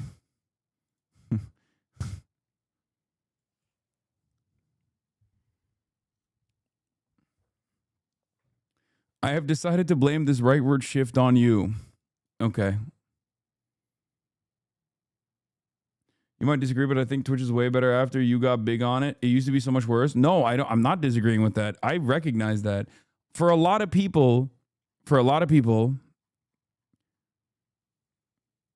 politics is just content. They're not consuming it because they want to change their perspective. They're just like consuming it because it's just trends, okay?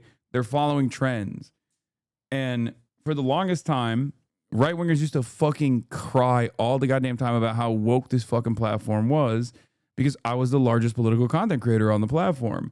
And that, I think, created a permission structure around leftist politics on this platform. Okay? And that made, for example, other content creators who have similar worldviews, even if not like completely aligned, to be more open about their progressive opinions and to create a space that is safer for people from marginalized backgrounds. That's gone. Post-Trump, that's fucking gone. Like, that is so gone. It's like revenge. People have people's politics have shifted in the direction of revenge, where they think whoever has been designated as like marginalized groups that were having it too good for far too long are the singular responsible forces for why people aren't getting pussy, or why people feel like they're never going to have decent pay at their jobs, and why they can't afford rent.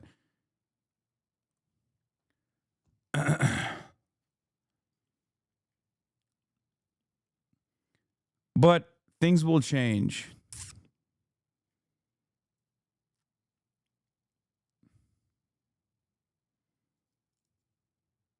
This specific space isn't for marginalized people, and you told us to get bent instead of considering how you could improve.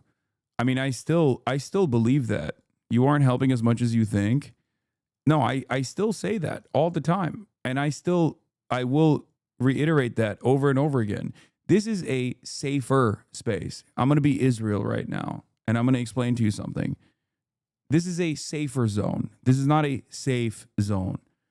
It has to be a safer zone instead of a safe zone, because it focuses on education. You know what I mean? There's a reason Lolo happened after Andrew Callaghan. What do you mean?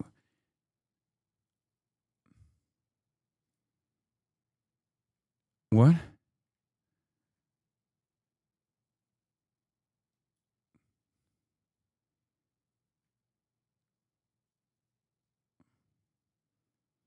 Andrew Callahan? Okay, I don't understand what you're trying to imply here.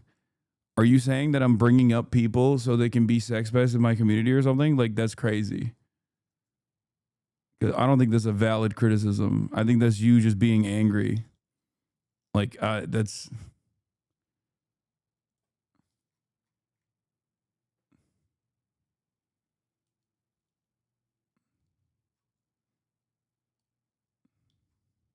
The space doesn't listen to marginalized people. The sex workers that came forward who were harassed. I mean, I've always been pro-sex work. I don't know why you're like, I don't have any control over that. I don't know what you're I don't even know what you're talking about. Like, I genuinely don't know what you're talking about.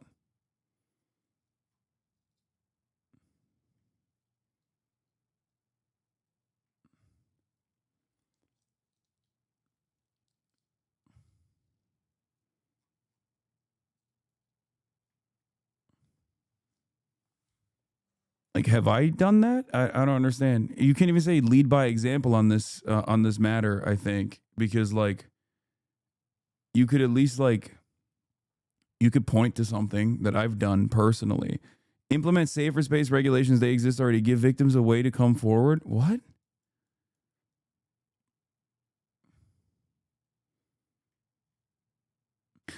The liberal TikTok women have been dragging for what? What did I do?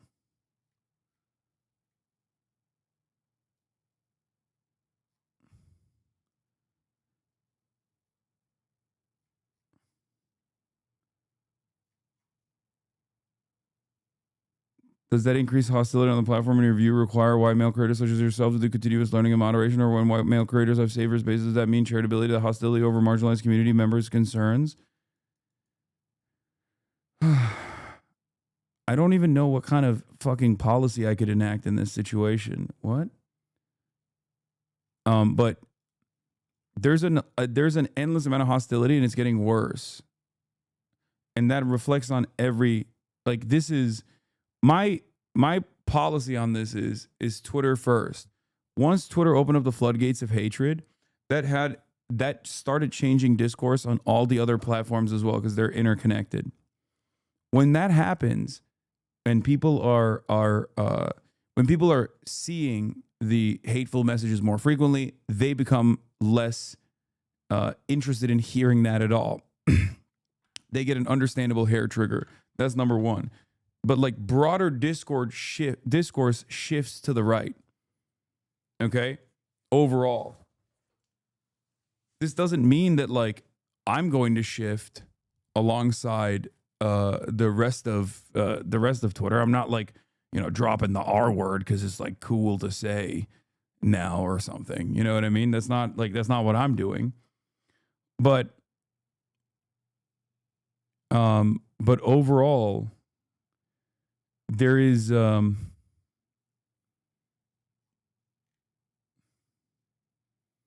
lumping you with Lolo rules, saying that leftist men are unsafe and that you fantasize about grape. What?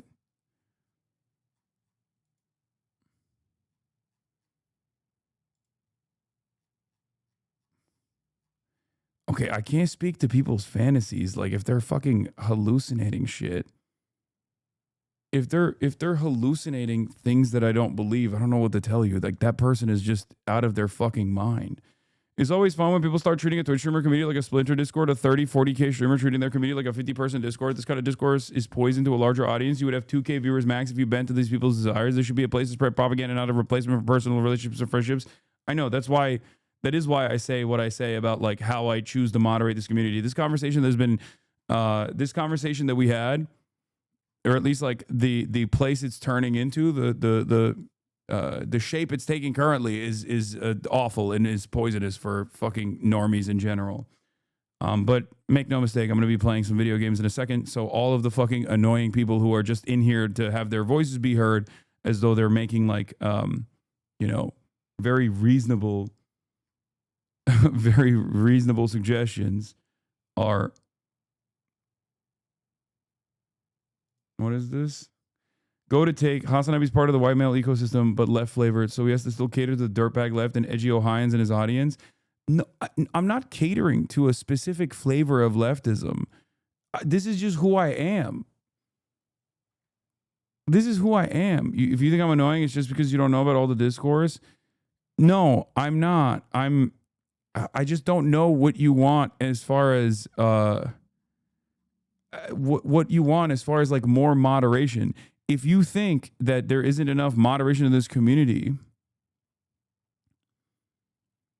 if you think that, like, I'll say it like this: if Lolo was doing shit that he was apparently doing in private fucking DMs in broad daylight, he would have been cut out from this community far before it happened. You know what I mean? Like, when I found out about it, I cut ties. What are we talking about? And in terms of like moderation, we do moderate this community. There is a like a built up expectation that there will be some like microaggressions and things of that nature. It's just a part of the learning process. All we're saying is the space needs house cleaning. There aren't many POC marginalized voices in our space that are being listened to or heard at all, and our attack for speaking out, critiquing it doesn't feel safe sometimes, especially since the majority of the space is focused on white male leftists and voices and opinions. Our voices aren't centered as much in the conversations. We're just asking for a seat at the table too. What is this? Mr. Beast would like you to join Discord? What Discord? Join Mr. Beast call? He's not even DMing me.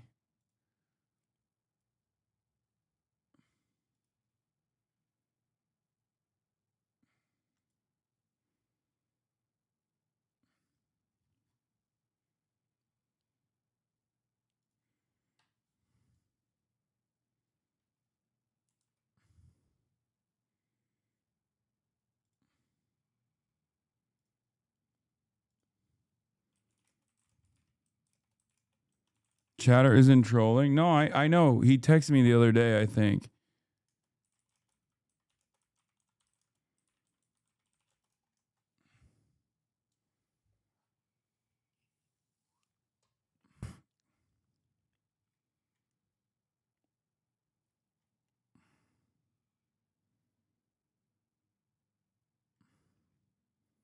Dude, just listen to your community.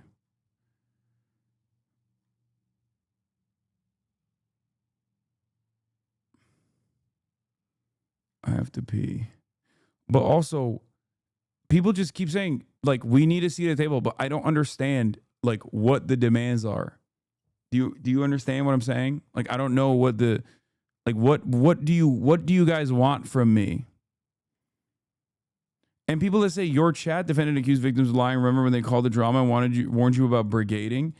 Okay, there are a fucking million different people that come in here. We don't have any fucking safeguards. There's literally, and that is by design, okay? That is by design. That doesn't mean that every single person is like a fucking longstanding community member. And sometimes there are longstanding community members that have differences in opinion or behave in a way that I don't think is like appropriate. I don't know what you guys like what the statement is here. This is one of the most moderated communities on the internet. Okay, what we're doing here is virtually impossible to fucking recreate. People try to recreate it, they can't do it. Part of that is because scroll down. Hello, what? If you think it was a question, not a request. Hello, it is me, Mr. Beast. The left should stop centering white perspectives in our anti-capitalism. I'm still thinking this is some hyper niche thing the ops have latched onto. No, this is a classic case of I don't think it's a hyper niche thing that the ops have latched onto. I'm sure the ops are fucking highlighting it, but no, this is our tendency to consistently fucking lean into things like grievances that might be somewhat valid, but stem from a misunderstanding. What I mean by that is this. Whenever there's a chatter that comes in here and says something fucking insane, you can always expect at least 10 other chatters to go, no, that guy has a good point, actually. That's just how it goes. Okay? That's just how it goes. They're saying you are white and a man, you don't matter. No, they're not. Shut the fuck up. They're not saying that. They're not.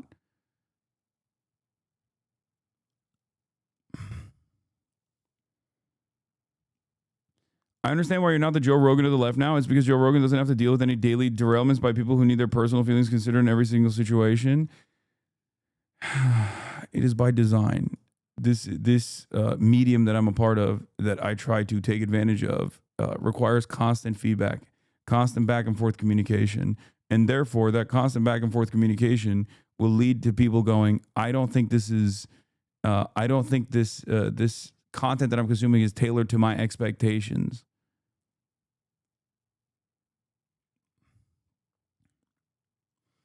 The community grew and now news is slow, so people start to eat themselves for entertainment. Happens every time the audience grows rapidly and people get bored and news slow down. I agree.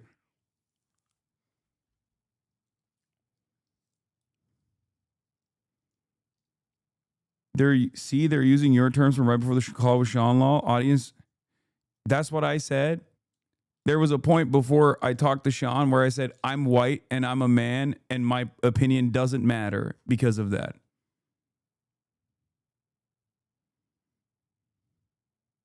Some of you, and I mean this sincerely, have to realize that you just don't understand what I'm saying, and then you go along with that misunderstanding and you internalize that misunderstanding and you think that this is like a real political disagreement that you're bringing up.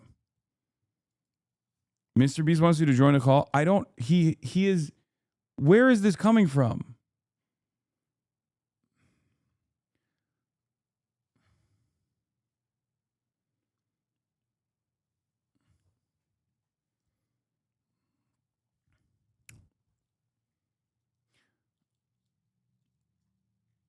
You're not being charitable to us.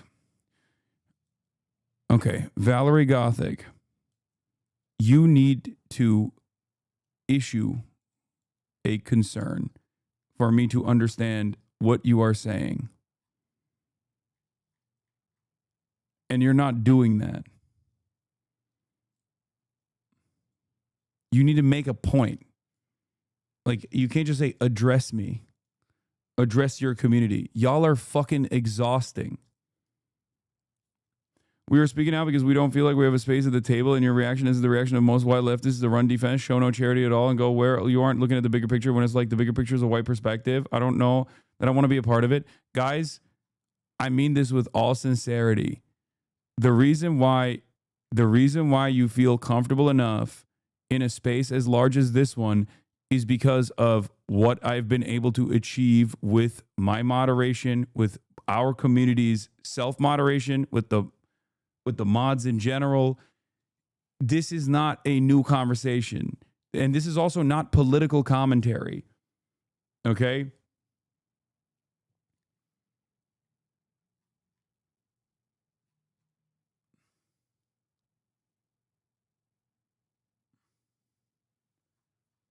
There are other content creators out there that can create a safer environment for you. This isn't like me centering my whiteness or anything like that. Okay? But if you think that there is, a centering of whiteness here, and if you don't consider the commentary that I'm doing to be safe enough for you, it's okay. It's not a Discord server. There's a different goal here, okay? We are trying to achieve a different goal.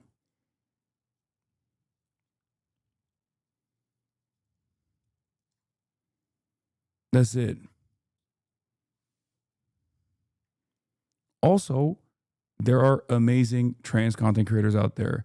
There are amazing black content creators out there. There are amazing female content creators out there. Why are you in here getting mad at me? You can go watch them.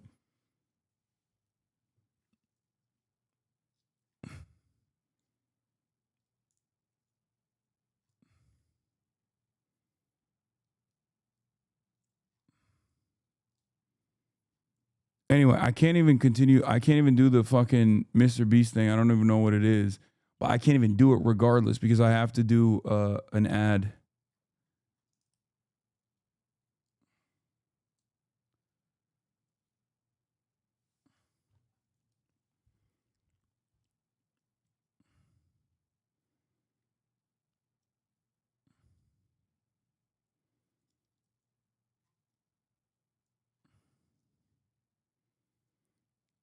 I tuned out. How'd you piss everyone off? I don't think I pissed everyone off. I did piss off the same group of old HasanAbi heads that have always been angry for the past 8 years that I'm not like, I'm not like, I don't know, just, I don't even fully know what the fuck the issue is. It's just like, I'm not, this is too white centric or something. Like the community is too white centric or my politics are too white centric or something like that. It's just, it's always been the same. It's always been the same struggle. I think ultimately it doesn't matter. It doesn't. If it's not, I'm not perfect, you know? If you don't like the commentary, if you think that it's like too centered around, if it's not your cup of tea, then it's okay.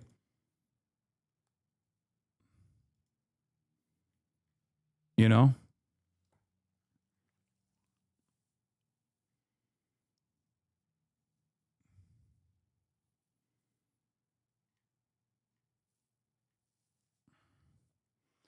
I think it's less productive that I even like try to address these things and instead just keep pushing. I'll be honest.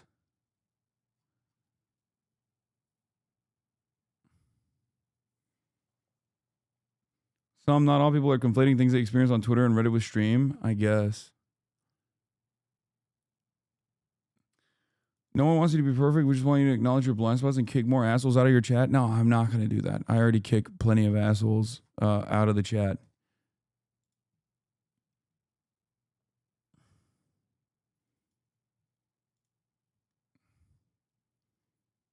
Yeah. All right. IKEA. Did you see, there's an gotta IKEA go in the pee. valley near Burbank Airport, and near it is an In-N-Out burger. And evidently, the head of In-N-Out left California to move to Tennessee. And she said the reason why she did it, she said California's a really difficult place to run a business and try and raise a family. So I did a little fucking research on this person who said that. I'm thinking, like, it's a difficult place to run a business. There's a fucking line down the street at every In-N-Out. Like, what is difficult about that? You all your locations are crushing it. I looked it up. It's a lady who She took over the business, In-N-Out Burger, family-run business, run the right way, right? She took over the business at 27, becoming one of the youngest billionaires. She's a fucking billionaire at 27. It's a hard place to raise your kids. When you're a fucking billionaire, there's no hard place to raise your kids. It's a hard place to run a business. Get the fuck out of here. I'm so sick of fucking people, Americans trashing states because they watch 24-hour news networks, and these fucking networks are pulling this goddamn country apart. You don't fucking hate a state, you idiot. They're on your team. It's so fucking dumb. Maybe a sports analogy. If you guys would start realizing, just look at every state like they're a player on your team. Have you played organized sports? How many players cannot like the other player on the fucking team before you're not going to win anything? So fucking dumb. You're a fucking billionaire. It's a really hard place to run a business and raise a family. Oh, gee, well, I hope you have better luck in Tennessee, you fucking billionaire. Billionaires, the worst. All right, Simply Safe. She's talking about the taxes. That's not California's fault. California didn't bring us into fucking Iraq and make us stay there for 25 fucking years. That's why you don't have any money. That's why the taxes are that fucking high. Jesus fucking Christ.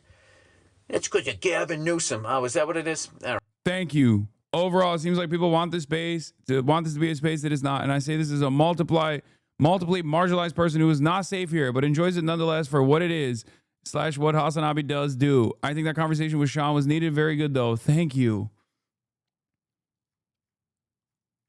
Thank you. That's it. Like, it's, I understand if you can't, you know, if this is like too hard or something.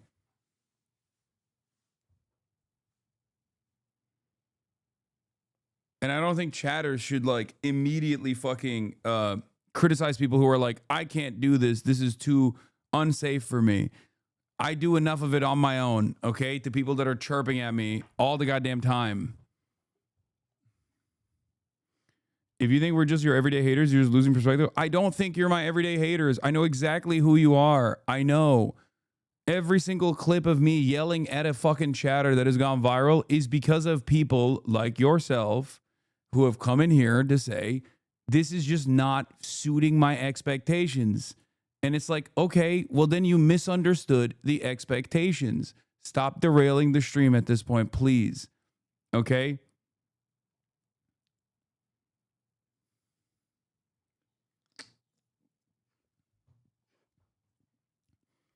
I do not agree. I do not expect you to agree with every single thing that I say and do. Okay? I am a content creator. I am a political commentator. I have very clear, well-defined goals. That is why I'm doing what I'm doing. Okay? While I do appreciate the feedback, I am trying to explain to you what my boundaries are, what my personal boundaries are with what my goals are. If you don't like it, and I'm not banning you, but if you don't like it and you think this is not for you, there's a really valuable alternative here that you could use, which is to just like kind of check out a little bit from the community. That's it. Like, just change the channel. What are we doing?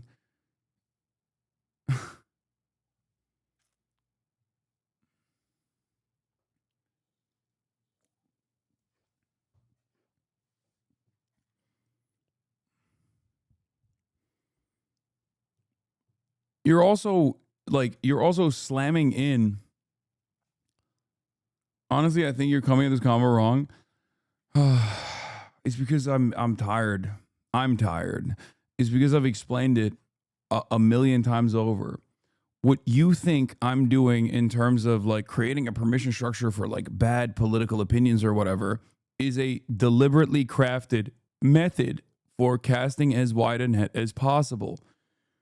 You might disagree with that, but don't assume that I have some sort of cynical purpose, some sort of sinister purpose in mind. And yes, I know, I saw this. The reason we bring it up is because your community is so large that it affects every other space people are trying to make. So we have to come to you actually to come for a solution to fix and make things better because we want to be here as well. Okay. Once again, it's moderation. Okay. It's moderation required by other communities themselves. And I do not agree with people from this community, from this chat, that go into other fucking places and yell at other content creators. That is fucking ridiculous. But what do you want me to fucking do when someone comes in here and does some shit that I find to be unconscionable? I ban them. This is not the first time I've had this conversation. I would say this is probably around the 8th time that I've had this conversation. It's okay. It will pass. Many of you guys, we are trying to address an approach to moderation that you could adopt.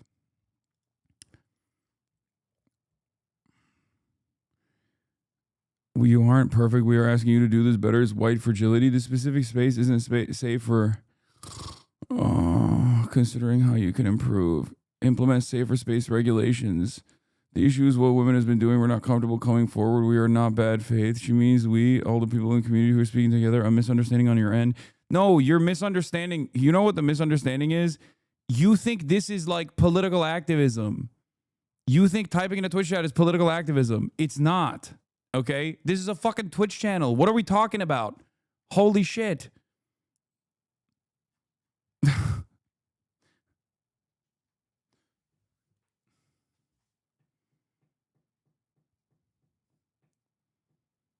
No, we can't. It's never going to work. No. It's just not.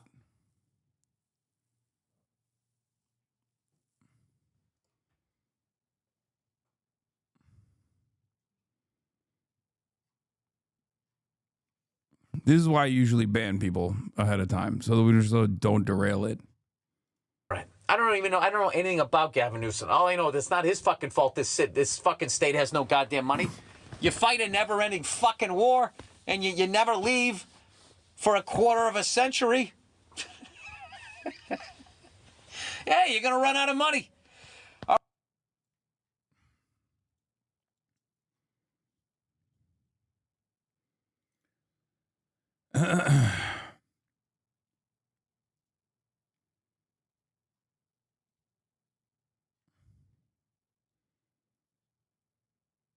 Okay. I'm going to watch a little bit of this until I get started on the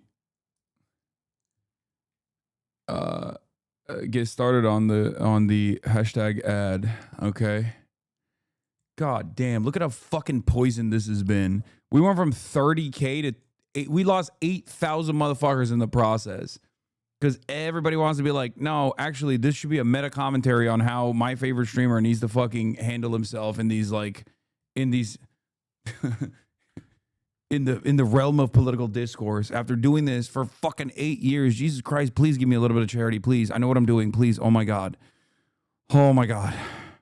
You know for a fact that Charlie Kirk's audience is coming in specifically to watch him dominate someone like a liberal. You know, whereas I don't think Theo Von's audience is that invested in politics at all. Even if they're seeing an expression of politics, they're not reading it as political. They're just mostly looking at it on moral terms, like Israel. Theo Von is very obviously very open about his distaste for what Israel has done in Gaza. He's called it a genocide. He'll still go and interview J.D. Vance, but even in that interview, he'll bring that up. He'll bring that. He'll call into question, and I think he is a better demonstration of what the average American feels like. It makes me think about I don't know if you're keeping up with Joe Budden all the time, but thinking about how Mark Lamont Hill, writer, I love scholar, this guy he knows his stuff, right? Yeah. And he's been doing that kind of sort of public intellectual work for a long time, and now he's on Joe Budden's kind of video podcast and I know, down but with he's killing him.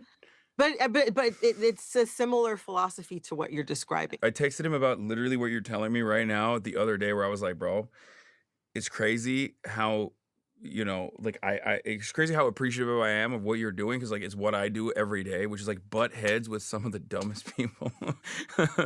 But you have to keep your composure he's so good at disarming his opponent and then like getting his point across.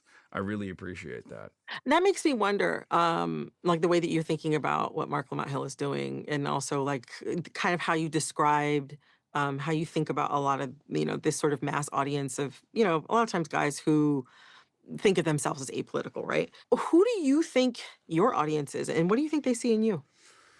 My audience is pretty diverse, I would say. It's like quarter female, 75% male, which is definitely a much higher percentage of female fans than most of the other content creators in the space that I occupy, because Twitch is like very male dominated, white male dominated. Yeah, that's what my audience profile is as well. It's 18 to 35-year-old men for the most part. And a lot of them are white. A lot of them are atheist or agnostic. A lot of them are in college and education, or have just started their jobs. But what do you think they are looking for That shit's about to drop to 90 times. That shit that happened now. No, it's not. You're fucking stupid. from you? What do you think they like see in you that keeps them engaged? I think that they want a shared. I think people don't understand. If I was unironically more bigoted, like a little bit more bigoted, I'd have a fucking larger audience. These people are deluded into thinking that the type of politics I represent is actually fucking broadly popular. I'm trying to maintain a delicate balance between like reaching out to as broad a fucking audience as possible while still maintaining my goddamn moral compass. Y'all are fucking stupid. Okay? I'm sorry. That's the reality. In the real world, everyone is insanely fucking intolerant. Okay? Everyone is insanely intolerant. Half of the fucking enmity that I experience online is directly a consequence of like the way I present myself and what I think is inappropriate. What I try to do to maintain a fucking safer space, which makes people really mad because they want to say the R word. They want to be transphobic. They want to fucking shit on women and call them whores. But because I don't let them do that in here, they get fucking mad at me. And some of you dumb motherfuckers literally still come in here and go, it's not safe enough. It's not safe enough. Shut the fuck up. Oh my God. And the people that I'm talking about aren't white. You think they're white, but they're not. A lot of everyone is like this, okay? Everyone. This is just the norm. And I'm desperately, actively trying to pull the norm in a different direction. But I can't, because some of you motherfuckers keep yelling all the goddamn time. Holy shit.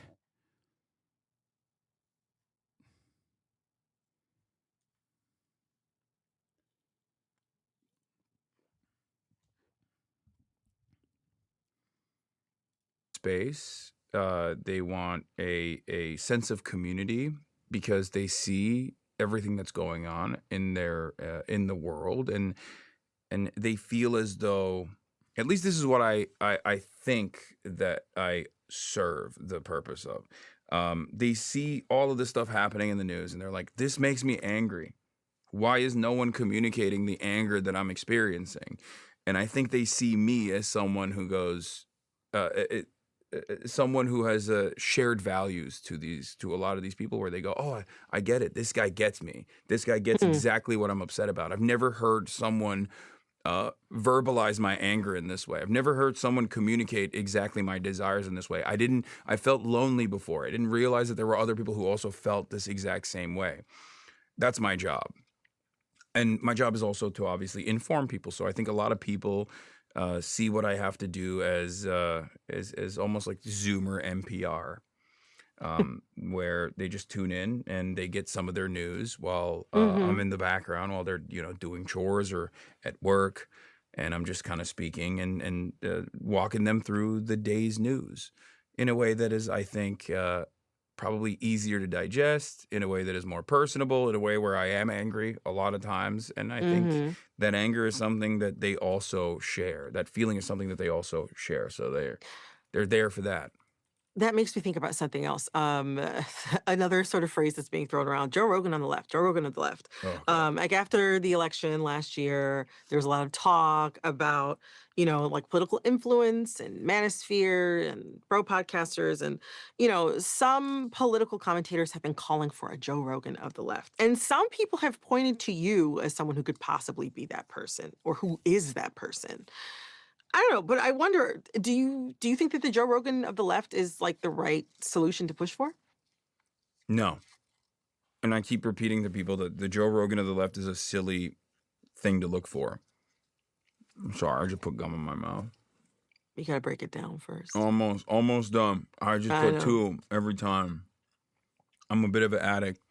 I'm a nicotine addict, so if I don't have nicotine gum or Zyn, You I gotta have just something to to chew chew on, I gum. understand. I have oral fixation. Okay. People keep asking me about whether or not we need a Joe Rogan of the left, or whether or not I am the Joe Rogan of the left, and I keep repeating to the Democrats, at least, that like a Joe Rogan is not going to solve their problems. They need to change their policies. They need to actually, do real politics, which is so strange for me to say. But I love that, like, all of the advice I've given to Democratic consultants, to CNN, to NBC, CBS, and every other outlet that's interviewed me, there was a guy out there who actually was organically doing exactly the things that I was saying, and he had tremendous success in the Democratic primary in the New York mayoral race. His name is Zohran Mamdani. Zohran Mamdani, yeah. Yeah. And he did that. He went out, he asked people, why did you vote for Trump? Like, or he asked people, like, what are some of your biggest concerns? And he identified 5 of them. And he said, these are my 5 policies. I'm running on this. This is what I will do. I'm going to do a rent freeze. It's been done before. I'm going to make the buses fast and free. He's already done that. He's already worked with Eric Adams and like pushed Eric Adams to do that on at least one of the routes. I'm going to increase the housing supply. I'm also going to tax the super rich to the best of my ability. I will work with Albany. I'm going to do that. And people looked at that and were like, okay, that sounds great. That's exactly what I'm looking for. I mean, it was a very effective message. Everywhere I went in New York after a while, because I live here, you could see obviously his his posters everywhere or whatever. But also it was like I would see a sign that said fast and free buses, universal childcare. These are all like I could rattle off his talking points after a while because they were so easy to remember. They had been so well packaged. They were very policy based. The public, a lot of political commentators have interpreted Zohran Mamdani's win as like some sort of grand surprise. But it sounds like what you're saying is like these are kinds of the things that you think that the Democratic Party and Democratic politicians should have been embracing for a long time. I've been saying it. I've been saying it. Bernie's been saying it. People say, I don't think they're unpacking it correctly, by the way. No disrespect to your colleagues or no disrespect to the members of traditional media, but I think they've like either deliberately taken an obtuse framework here, or they just it's completely outside of their scope of imagination. Because I watch more news than people's like racist grandparents do. Like I watch more Fox News than people's grandpas do, like straight up. And I watch more CNN. I even watch Morning Joe, which I feel like is the oldest somehow. It's even older than Fox News audience. In any case, I see all of this. Gaming in approximately 18 minutes. Gaming will commence in 18 minutes. Ladies and gentlemen, gaming is going to happen in 18 minutes, okay?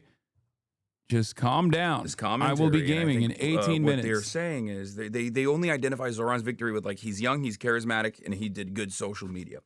Yeah. All 3 of those things are true, right? But they only played a role in highlighting the platform policies that he had. It's actually the policies that caused people to pay attention to him. That was what was first and foremost like the most important thing, because no one knew who Zohran was. It's not like people were young Cardamom fans ahead of time and they were like, oh my God, that's my favorite rapper. Like I can't, I'm so glad he's running for mayor. What you're saying too, it makes me think about something else. I mean, there's been this idea, I think pretty much since like 2016, but it's really picked up a lot of steam, especially since 2024 election, that the Democratic Party or the left, progressive politics in general, are just like too woke, too PC for young men to feel comfortable, to feel like they can engage, because they're so worried that they're going to say or do the wrong thing and get canceled. There's been kind of a like a popular line of thought that in order to capture young men and to get young men invested in politics, or to get young men invested in a politician enough to want to go vote for them, that they need to engage in some of the bro stuff that we discussed earlier, like really trying to just signify and code as many things as possible. But when I think about Zohran Mamdani's like specific brand of masculinity, it feels like so not what so many people's knee-jerk reaction has been. He's a guy, he's walking the streets, he's in a suit, he's telling you fast and free buses, universal child care, and rent freeze. I don't know, I'm wondering, like, what do you make of that? That there's this like popular train of thought that we got to embrace sort of bro aesthetics to get young men invested in politics, with Zohran Mamdani's win, where he did engage a lot of young male voters. And he also is a young man himself who's not embodying this idea of what a lot of, both political commentators and armchair theorists alike think that the left should be embracing. Yeah, I think he was just being himself, and that's what's important. And here's another guy who's always being himself, uncompromisingly, in an unyielding manner, who was also incredibly affable, someone that people love. His name is Bernie Sanders. Bernie Sanders is not this incredibly beloved figure in American politics and has like a broad appeal across political ideologies because he's super sexy or because he's just really good at social media. He's like incredibly charismatic. Like, no disrespect to Unc, but Bernie is very old. But the reason why people like him is because he is an earnest communicator, and he has been an incredibly stubborn guy for all of his life, for his entire life. He's always been anti-establishment. He's always advocated for select policies that you can very easily identify. He is defined by what he is advocating for. And I think politicians need to remember that. That's what they need to do, because ultimately that's what we want. I'm not going to Wendy's because I really want to read what's on the menu. I'm going to Wendy's to get a Baconator, okay? And I think people forget that. In politics, like, your job is the policies. Put the policies in the bag. Put the policies in the bag. I don't care about anything else. I only care about what you can do for me. And I want the Democrats to remind themselves of this, because Republicans certainly know that is the way to win elections. They will either create hysteria surrounding issues where they will actively position vulnerable populations and minorities as like the vector of hate and the reason for all of the things that are going wrong in American society, and then they'll actively write legislation to harm them. But that's something that they're offering to their bases, whereas the Democratic Party refuses to do that, and oftentimes even refuses to recognize that people are angry, or even sometimes will say there's only certain forms of anger that are appropriate. Your kind of anger is actually an expression of male rage, let's say, and therefore inappropriate or something. I don't know. It's just like, it's perceived as smug, elitist, entitled, and completely out of touch by a lot of people. And I think it's not just men in general. There are a lot of people feel this way about the Democrats.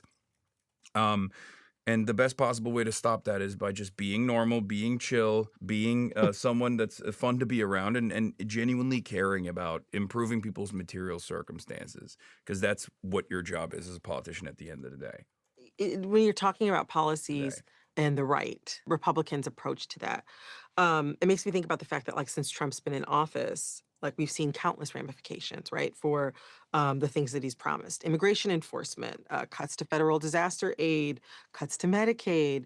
And if you're online as much as I am, then, you've seen the gamut of reactions from, Americans, like, all across the political spectrum. A lot of people are not happy. But I wonder, how has this moment maybe influenced how you want to speak and who you're trying to reach? Oh, it hasn't changed my rhetoric or strategy even remotely, because I literally said that this was going to happen. As a matter of fact, I said that this was going to happen after Trump wins, before Trump even won. Since I mean, I've been saying this for the past 10 years. I've seen this cycle play itself out every single time. Republicans think they like a policy because the Republican politicians whip up hysteria surrounding a thing that they claim is happening. And the most common example of this is migrant crime.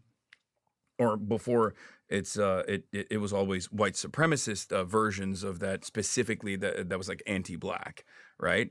You know, what you're saying reminds me of that Lyndon B. Johnson quote. You know, if you can convince the lowest white man that he's better than the best colored man, he won't notice you're picking his pocket. Hell, give him somebody to look down on and he'll empty his pockets for you. And that's true. I mean, white supremacy is a fairly important motivating principle. But I think that the most adequate solution against that is not simply to say like, oh, this person is a white supremacist and these people can never change their positions or whatever. I come at this from a place of understanding that we are all victim to social conditioning, and that if we are to understand as leftists, as progressives, that America is a racist, sexist, homophobic, bigoted country, then it's understandable that there's going to be expressions of said bigotry that is left dormant in a. Yeah, it's kind of sad that the day that I got this interview is the day that NPR announced that it's like being defunded. A lot of people who have not explored or gone on a political journey and kind of just like take all of these pre-existing social constructs for granted as though it is the norm. And possibly because, you know, I am a privileged person. I'm a straight white man. I guess like the only line of attack in that regard is usually the fact that I'm Muslim, you know, and Turkish.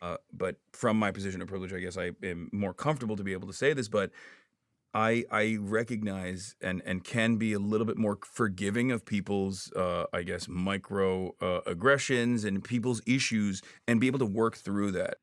Isn't that interesting? I had this exact same conversation, but with a much more understanding figure literally a couple weeks ago. That's crazy. Look, would you look at that? Would you look at that? Oh, wow. Same exact convo, but this time on NPR. And there's nobody to yell at me. Without the stun locks, it just seems like I've addressed this a million times over. I can take on this emotional labor because it's not as exhausting for someone like myself because it doesn't directly impact me in that way. And I understand that everyone has what I like to call privilege blind spots. There's an intersectionality to oppression. There's an intersectionality to privilege. And I think everyone has some kind of a privilege blind spot. Like many Americans, as a matter of fact, for example, have... comment sections are bullshit self-care. Oh, no, they're being heavily brigaded. Which, of course, obviously, it is upon you, chatters, to go fucking seize control over the narrative and show support to NPR, which is unfortunately in a dire state and needs the support. It's like the only line of attack in that regard is usually the fact that I'm Muslim, you know, and Turkish.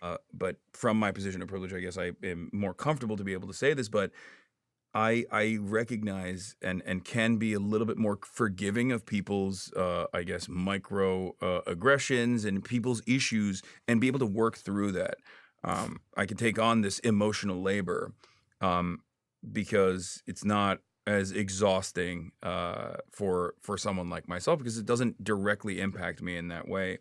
And I understand that everyone has what I like to call privilege blind spots. There's an intersectionality to oppression. There's an intersectionality to privilege. And I think everyone has some kind of a privilege blind spot. Like many Americans, as a matter of fact, for example, have the blind spot of being a part of the labor aristocracy, that they are beneficiaries of the unequal exchange that we have from the global South, where they are immediately in a much better material circumstance than like someone living in the DRC, someone you know, someone living in the global South that's seeing a lot of conflict, someone living in Yemen, for example. And we have sometimes animosity towards people like this without even realizing that we have this. So like I try to work people through that by showcasing the humanity of people in the global South, by trying to give them a voice that is how I work through it, because I come at it from an understanding that like everyone has like some kind of a blind spot, and it's not because they're truly evil people. And I don't subscribe to good bad dynamics when it comes to politics. I understand that people are just simply a victim to their social conditioning, or just kind of going along and trying to survive every single day without really reading too much into how socio-political constructs have been defined and exist in society, and how that might impact them and others around them. Getting outside of the current news cycle, you spend a lot of time online. I think that's an understatement. And as somebody who also spends a lot of time online, I'm sure that you also have seen so many things that were sort of like casual, sort of online or social media trends, or sort of currents that you saw bubbling up in culture become extremely politically relevant over the past like 5 or so years. I'm wondering, like, I don't know, what are you seeing or noticing right now that maybe the everyday person isn't familiar with, that you think that they should be paying attention to, because it might become extremely politically or culturally relevant, very, very soon, in ways that they might not be thinking about. Ooh, I mean, I was just thinking about this the other day, but I feel like young conservatives, especially those who work in politics, Hmm. are definitely a lot more right wing, like ideologically invested in I would say far right Nazi stuff, or Catholic nationalism, or whatever, like Christian dominionism, like whatever iteration of far right ideology they've developed for themselves. Mm. It's usually a manifestation of fascism, and I think there's a lot more people, especially in politics, that are under the age of 35 on the Republican side, that abide by these principles and live out those desires than we think. So I say watch the space. There's also Mm. another thing that I've been noticing, Hmm. where pure reactionary politics have basically turned into this incredible endeavor where it's so hyper focused on owning the libs and like getting a reaction out of Ah. liberals, that nowadays I think there is nowadays any sort of reaction, no matter what that reaction is, like disgust, revulsion, is still, I think, considered a positive in like conservative circles. Interesting. So it's not even about like when you talk about owning the libs, I think like about like those Jubilee videos where people go on and Oh like God. debate 50 people or something like that. That's a whole other conversation. But what you're saying is sort of like anything. It's almost like reminds me of like, I don't know, when my younger sister and I used to fight when we were children. And it's like anything that irritates you Yes. is a win for me. Yes. And any Hmm. kind of irritation is a win. It doesn't matter what the punishment is for yourself, what the penalties are for yourself that you're incurring in the process. It's just you made them react. You made them react in a negative fashion, and that's good. And that's enough. It's like a child. I think we're getting dumber. That's the other thing. I think we're just getting dumber and dumber. We have no interest in the arts. We have no interest in culture. Everything is turned into content. Movies are content now. Everything is TikTok aura moments. Movies are being made for TikTok aura moments. All of that, I think, is just lowering the standards for everything else. I wonder, what's the alternative? I don't know. I don't know what the alternative is. I think taking a step back, taking a breather, becoming a Luddite, deciding that there's too much technological progress, and it's Getting a dumb important. phone? Yeah, it's important to just like kind of scale down your over reliance on tech. Mm. Not that I do that. I mean, I don't do that. I was gonna I'm say, I was live every single day. I was I gonna mean, I say, I kind of thought do I that saw for what? AI. Like, I don't use any AI whatsoever. That's just Oh. like, I have not used any AI. I think I've like been on ChatGPT one time for a video or something. I just don't like it. I don't like it at all. And maybe it's because I'm old. I'm 33 years old. Maybe I'm a boomer. But I think that Very old. That's funny. well, in my line of work, you're dead. Mm. They ask like the young NBA recruits what age is unk, and they say like anything past 25 is unk. Yeah. I think I was 31 the first time that a younger colleague called me their OG. So yeah, I mean, it does sneak up on you. It does sneak up on you. Yeah, you go past 25, your unc or auntie or OG, it's over. I got one last question. I'm just curious. I'm just purely curious. I am not indicating that you've given me any type of clues. But Oh, you saw that NBA vid too? Bro, that NBA vid hit me too hard. Oh, it's bad. I saw that and it killed me.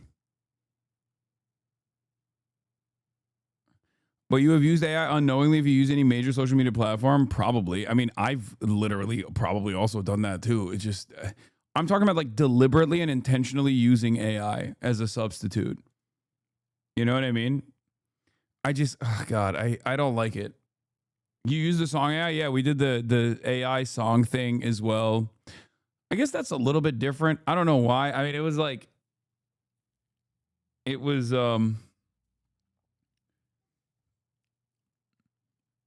for content. Like the content itself was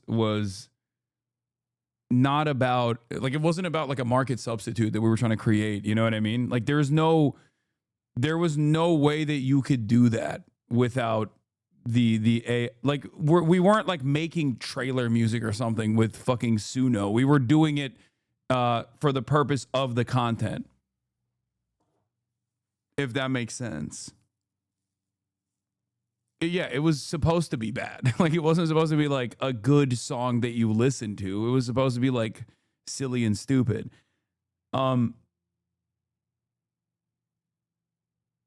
But ultimately, I just think, yeah, also all proceeds, Haas is right, all proceeds and more went to support working artists from that stream as well.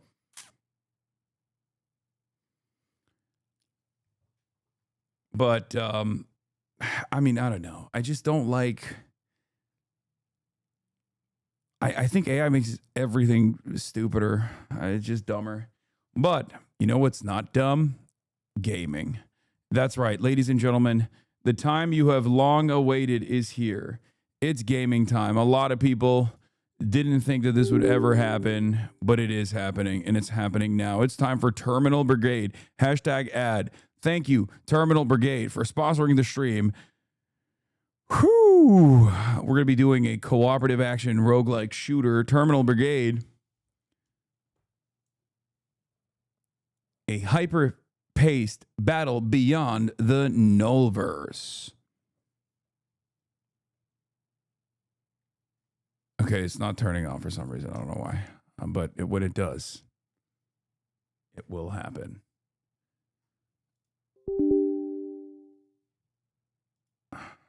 Hold on.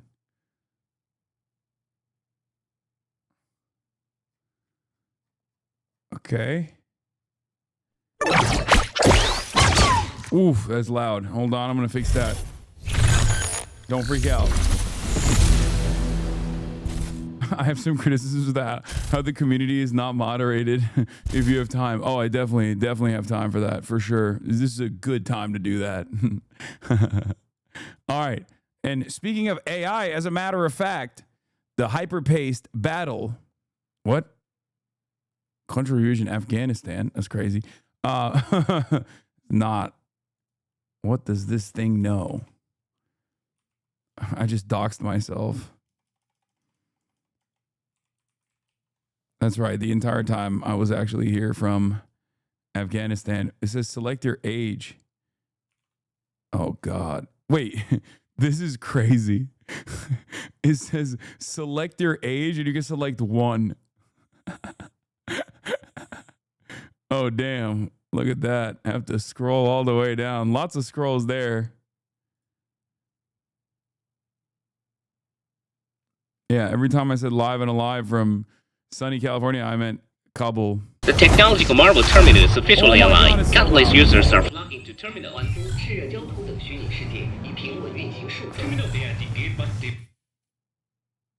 How do I fix this? Hold on. I need to.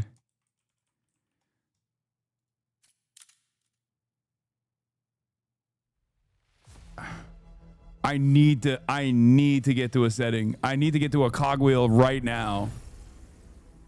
Colonel, I've transported you to the deep data space. Okay. Head to the target zone and retrieve the Lawkeeper's coordinates.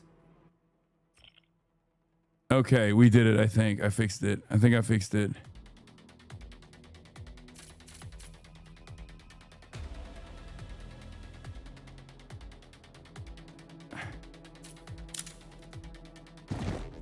Okay.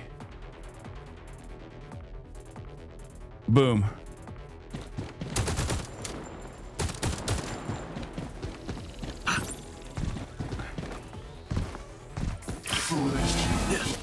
Place your weapons, humans. System error. Get out your futile grapple.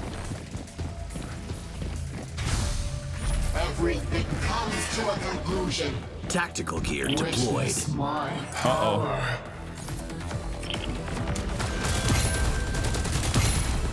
Easy. I'm reloading. Easy. Oh my god, I'm clicking heads.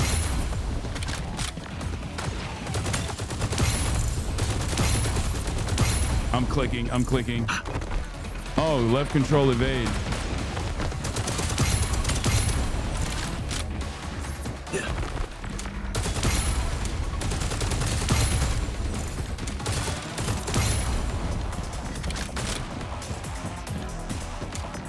You can't hide.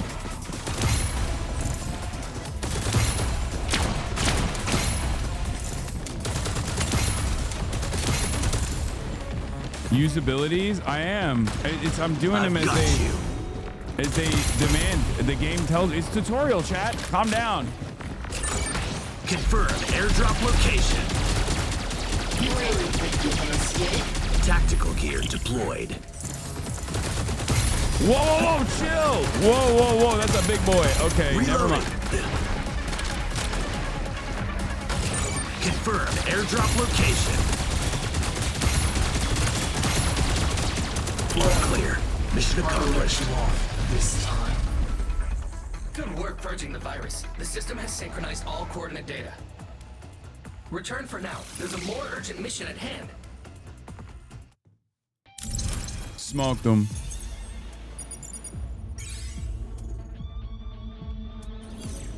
QEC passive. One of the world's top esports players, Aurora treats life like a game. One where she always comes out on top with a virus taking over most of the terminal worlds. She's found her next target, taking down the virus.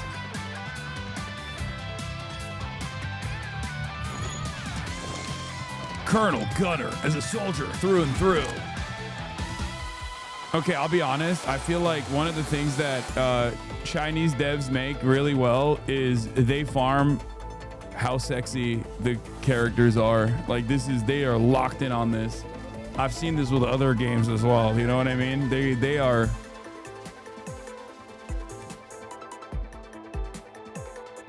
Also the tiny head, which is, you know, some people will say, oh, Hasan, why do you like the character so much? Is it because of the character's tiny head? And to them, I say, representation matters. Representation matters.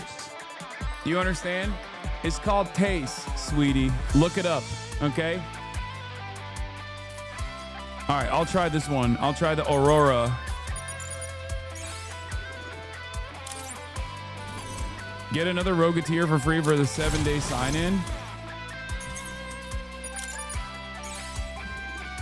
Aeon, the next mission is critical. First, choose your preferred character.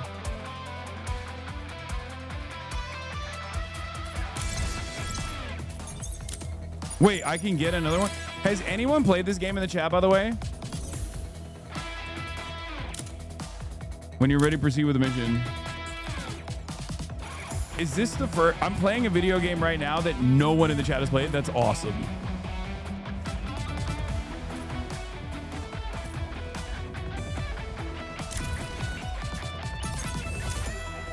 Stop.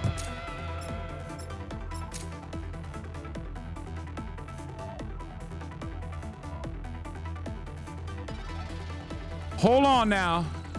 Stop.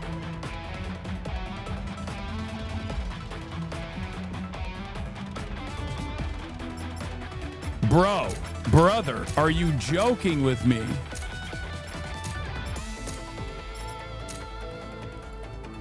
How do I unlock this? Oh my God, the skins have different color too. Oh my God. Okay, how do I unlock this? Purchase.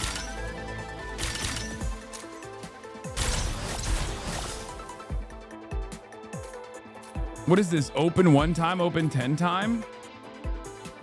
Epic or higher rarity skin guaranteed with 10 opens. I don't even know what I'm doing. Wait, what am I doing? A decoder pack? No. Buy treasure box. I don't even know what I'm doing right now. Hold on. Exchange platinum coins. Please exchange purified data to platinum coin to purchase. Not enough purified data. Purchase more. Okay, I need to get. Okay, I'm purchasing. I'm purchasing. I'm purchasing. I'm purchasing. I'm adding funds. I'm adding funds. I'm adding funds. I'm adding funds. Oh my God. Oh my God. I don't know what happened. I don't know what took place, chat.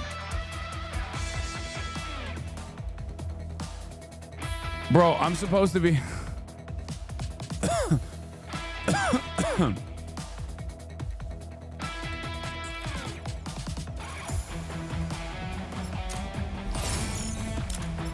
Okay, I got 6,000 purified data.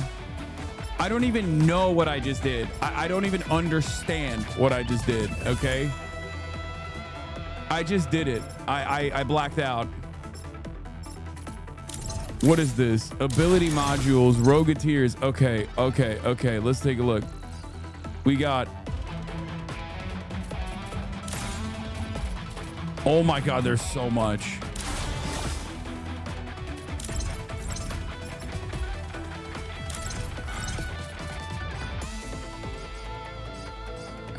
Wait, oh no, they gave me a code, I think, that I could redeem. God, I'm so stupid.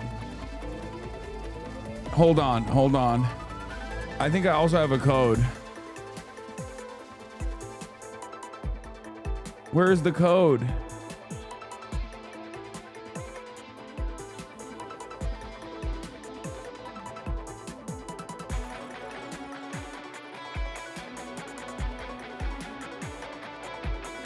What is this?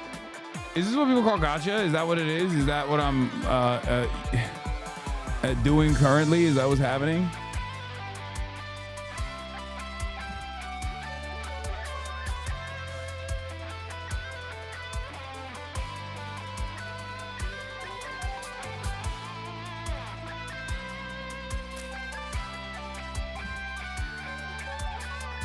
Hold on.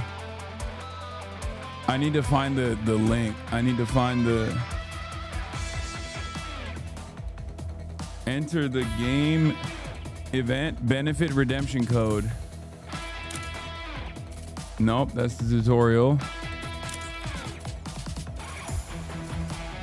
Stop trolling.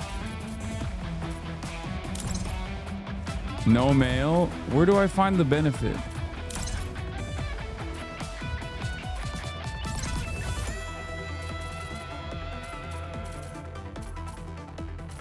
Okay, whatever.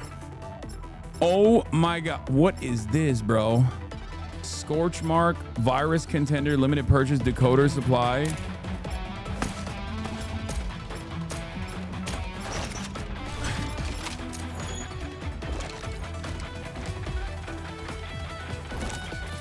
Wait, there's an exchange store where you can exchange coins too? And you can buy... Dude, I'm a bit confused. I'm not gonna lie. I don't know. This is so much. Server maintenance update.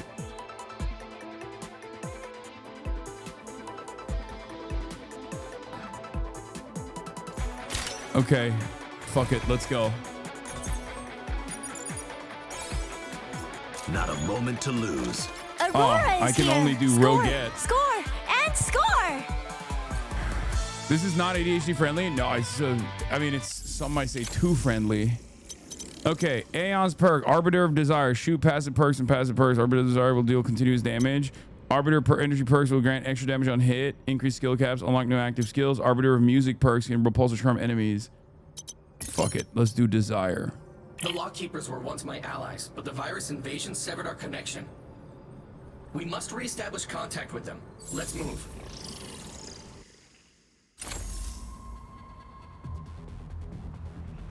Be careful. Elong security is in the area.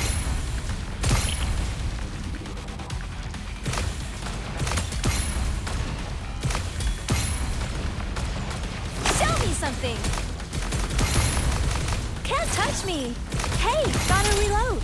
Oh, Hey, whoa. newbie, catch this! Where they at? We finally found a lock-key. Yeah. No idea who we'll find. Only one way to find out. Get a perk. Fold, it's you. I need your help.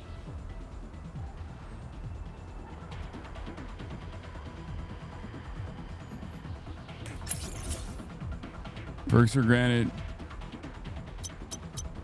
Thunderstrike. When reloading, apply Thunderstrike to 1 random damage. Every 4 weapon attacks, 1. Okay, I'm gonna go lightning attack. Actually, you know what? No. Should I do that? Are these good? What do we think, chat? What do we think?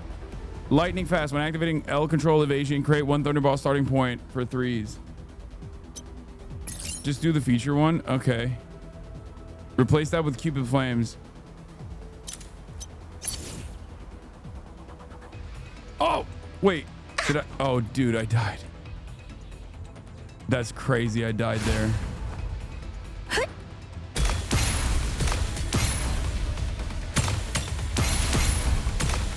Oh, I'm chaining. I'm chaining these bad boys. Yeah. Coins will automatically be collected once the area is cleared. You can get coins by defeating enemies and by destroying containers in each stage. Which containers? Where are the containers? What is this? Can I kill this? Nope, that's not a container.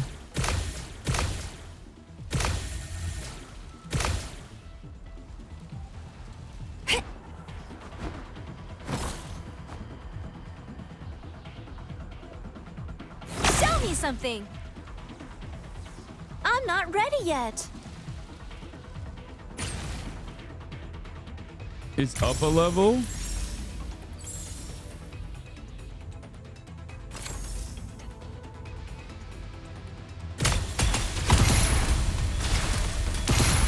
Hey, gotta reload. Yeah.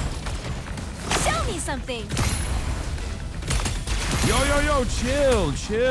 Don't get so close to me. I'm not ready yet. Woohoo! Liftoff! Game on! You're dead. Ultimate is ready. Should I use it?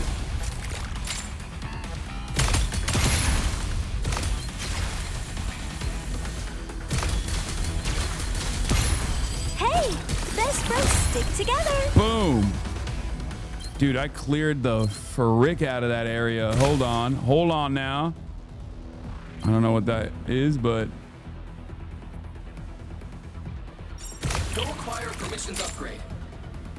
Permission upgrades can enhance the levels of permissions you've already acquired.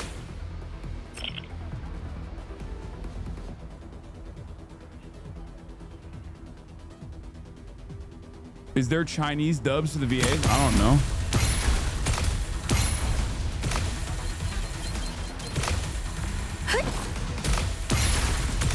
Reloading. Don't worry, folks. Aurora is here. Show me something. Hey, newbie, catch this. Woo! I'm ripping. Enemies, kapow. That was easy peasy, dude. What the hell? What does this do? Oh.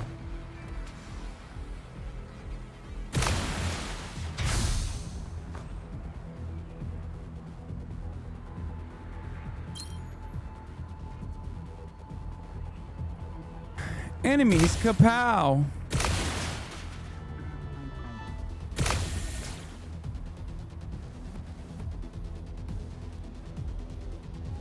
Digital healing program.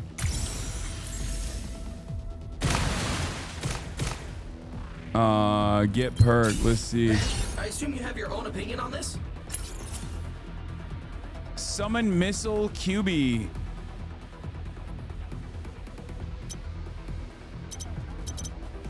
summon a missile QB that seeks out enemies when reloading. The missile QB launches one tracking missile, dealing 1,684.8 skill damage. Automatically attacks nearby targets. Summon high energy QB. Seeks out enemies and deals 499 skill damage when activating E primary high energy QB. Should I go with the featured again? Fuck it, YOLO. Okay, hold on, I gotta pee. 1 second, chat. I'll be back in a second. I gotta pee. Yeah, it's a roguelike. Yes.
All right.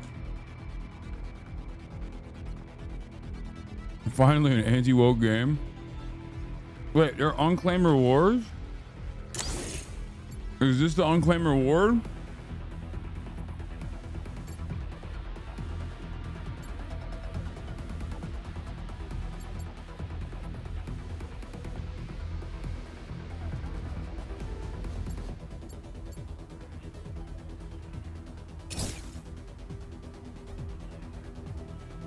Oh, there's a boss. Where's the unclaimed reward?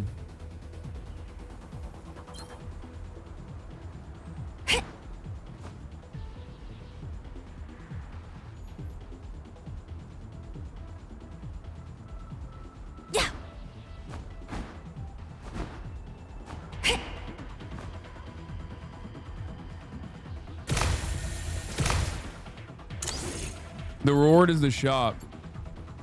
Okay. Digital healing, max HP. Level 1 out of 3 randomly selected perks are yours. Lightning attack. Leveled up. Wait, there's more.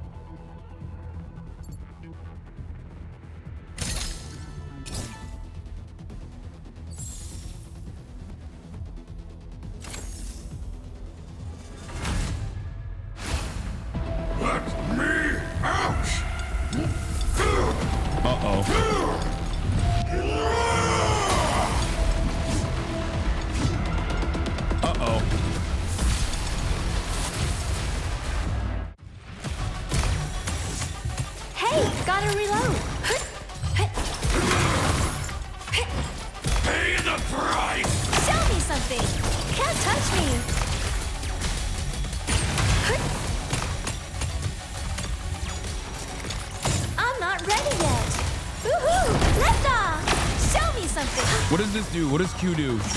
My game, my rules.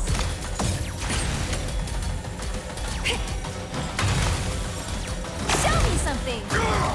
I'm not ready yet. Hey, best friends stick together.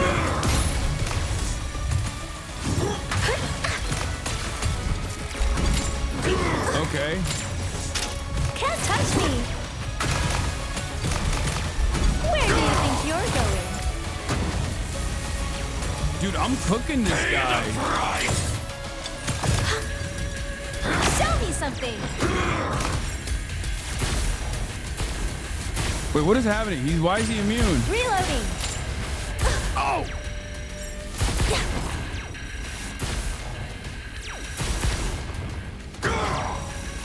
No one can understand my god. Okay, he got way powerful. What?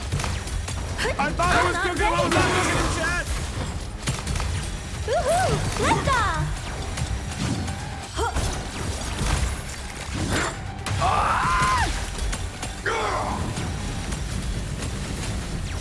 Show me something!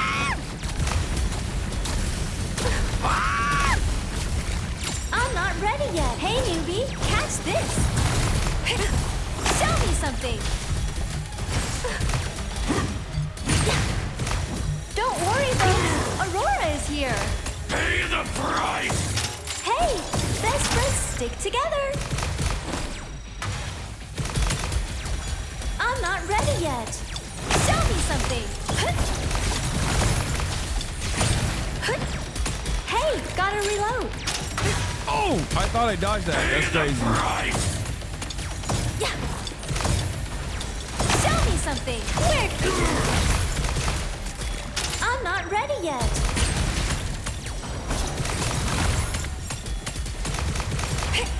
Show me something. Yeah. I won't accept your plan. Let's Tyco go. Corporation has implemented numerous reward mechanisms within the terminal. Oh The keys of my potential are one of god. them. They can reconstruct the capabilities of data entities. Woo! I just girl bossed. I just gate kept. I just slay queen.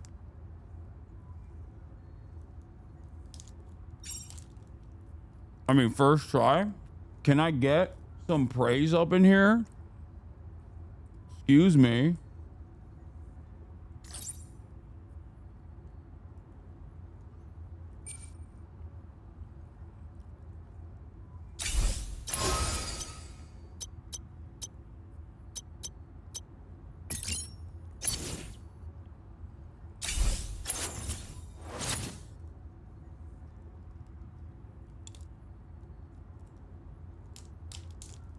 Okay.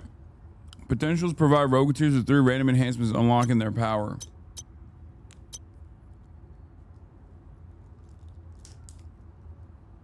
Game on. We got Barrage Suppression. We got Endless Barrage. And we got Weak Point Explosion. What do we think?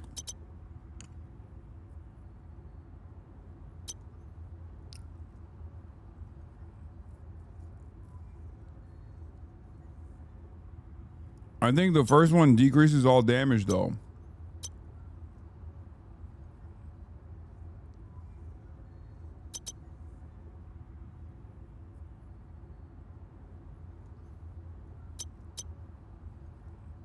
Pick the yellow one. Good one, dude. I'm gonna go with weak point. You need some sustain because you can't dodge on. Yes, I was dodging my freaking ass off.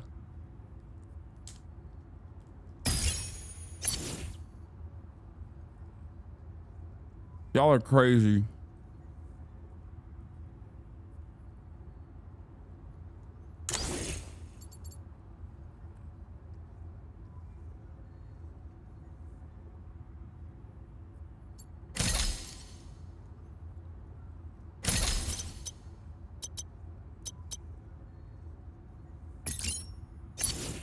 I don't know why I just got that one because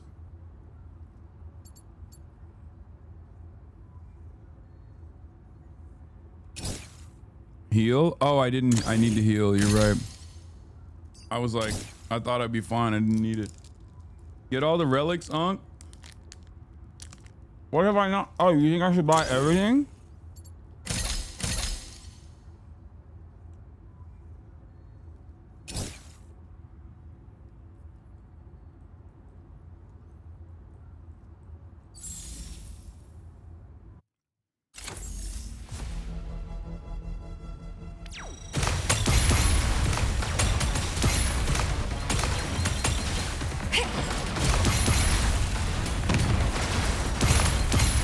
Reloading. Yeah. Hey, newbie, catch this. Show me something. I'm not ready yet.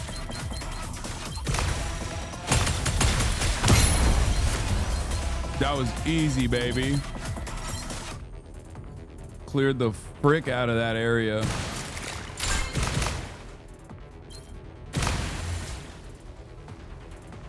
Come on, give me the coins.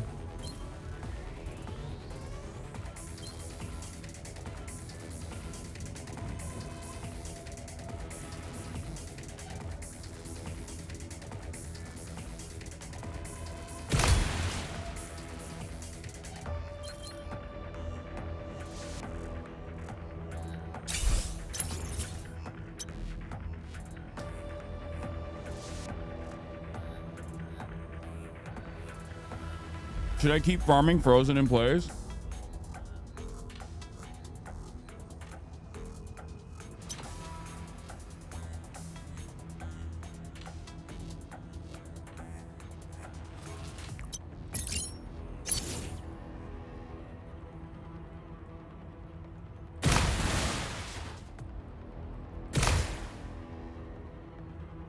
Okay.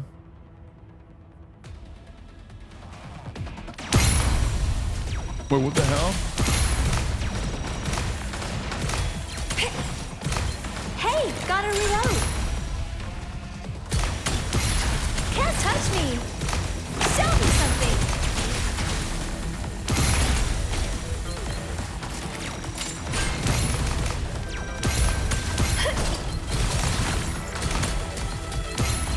Next room. Dude, this is easy for me. This ain't nothing to me, dude. I feel like I'm doing really well, chat. This is PvE. It's not PvP, it's PvE. It's a roguelike.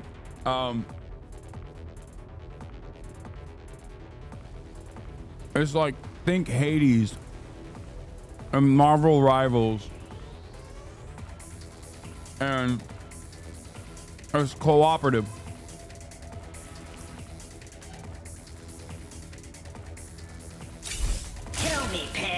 Have you even tried purging the virus? Or are you just goofing off every day with more pointless stuff? Treasure Cat joins the team as a QB. Wait. Every instance of damage from the Arbiter of Thunder perks increases the next instance of damage from the Arbiter, stacks up to 10. Thunderstrike, Thunder QB. How is it a co-op? You can do a cooperative. I'm not doing it right now. I was supposed to do it with Will, but he had some other things that he's doing.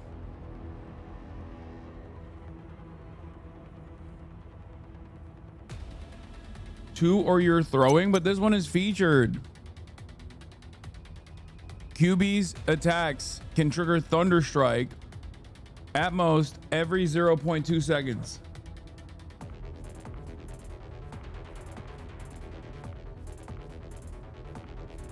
QB is a term that refers to Rogeteer summons, which attack automatically and can also launch follow-up attacks alongside the Rogeteer. Y'all just want me to get the treasure cat because it's a freaking cat. Stop.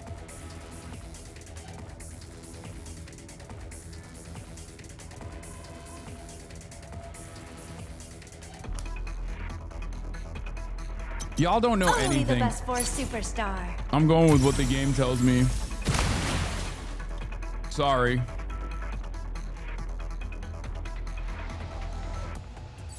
I'm trying to do what's right.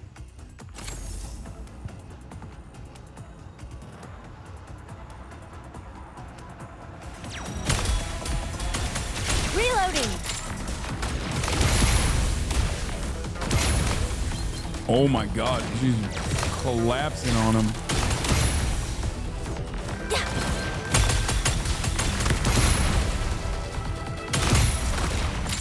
Hey, best friends stick together. Show me something.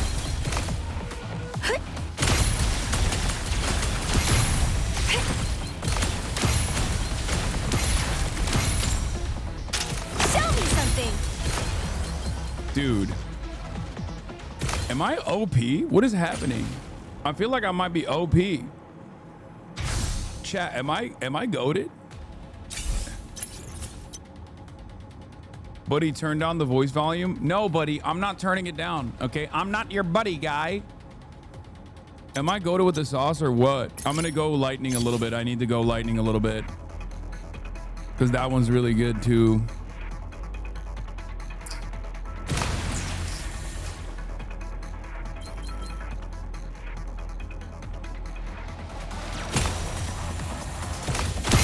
These little things ain't got nothing on me, dude. Gotta reload.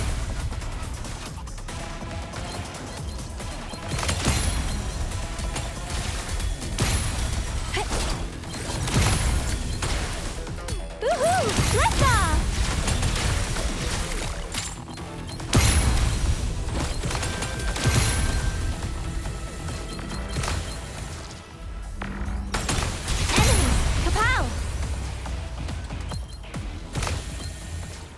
Easy. Okay. Oh, we got a shop. We got the Arbiter of Desire perk. Hit miss. Generate a fog of desire when taking damage, triggered at most every 10 seconds. Love from above when reloading drop one heart on a random enemy nearby, dealing area damage and applying 5 burn stacks to enemies in range. Triggered once every 0.3 seconds. Each burn stack deals 120. Heart flutter, increase reload speed by 42%. If there are 2 or more active Arbiter of Desire slots, further increase reload speed by 21%. That one is like blue.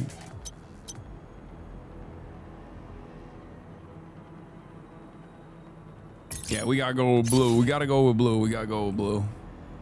I don't even know if that the second one sounded better.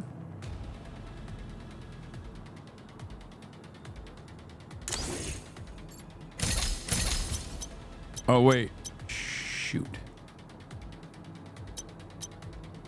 Summon high energy QB. Wait, what is the perk? Cannot exit at the moment. Oh, it's upgrading one of them.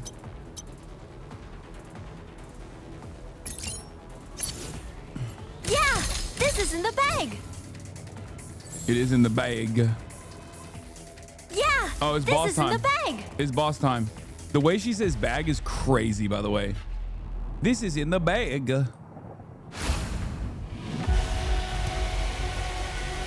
Yo, why are all these bosses so fast? Intruder detected. Initiating termination protocol. No, she Canadian, bro. Reloading. Whoa. Show me something. Yeah. Target I'm not ready yet. Hey, can't touch me. Stick together. Structural damage Why is he detected. immune? Lifting combat Hey, restrictions. newbie, catch this.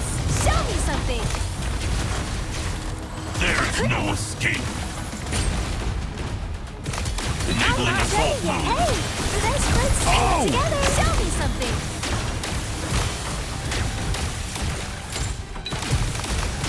Woohoo! Let's off.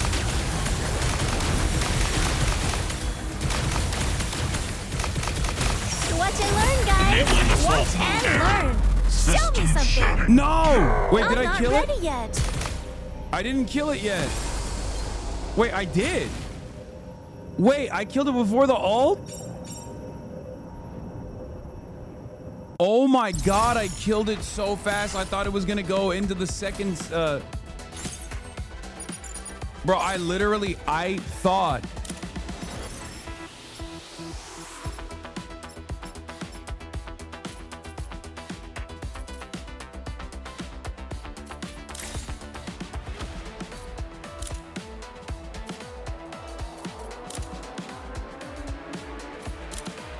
This was the tutorial? Is not. Stop.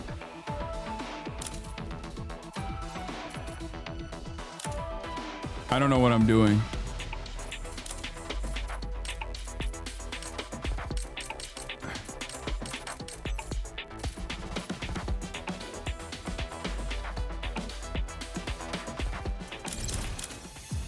Play with Ron, he's alone. Is Ron actually playing? Is Ron playing this game as well?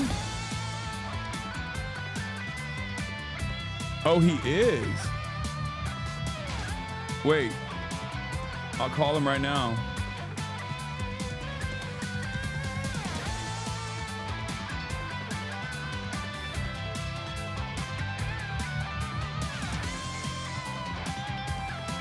I'm calling him on his phone.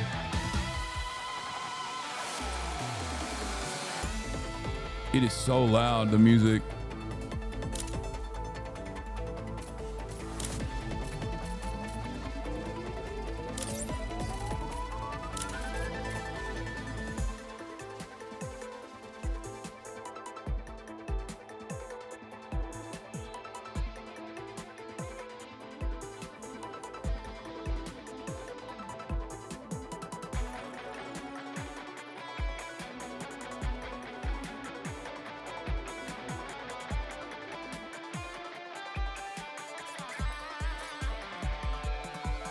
He found a partner. Oh, I mean, you can play up to 3 people, but I think.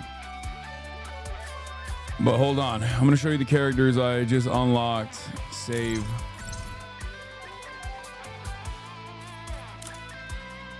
Language settings? Why? Why would I do language settings?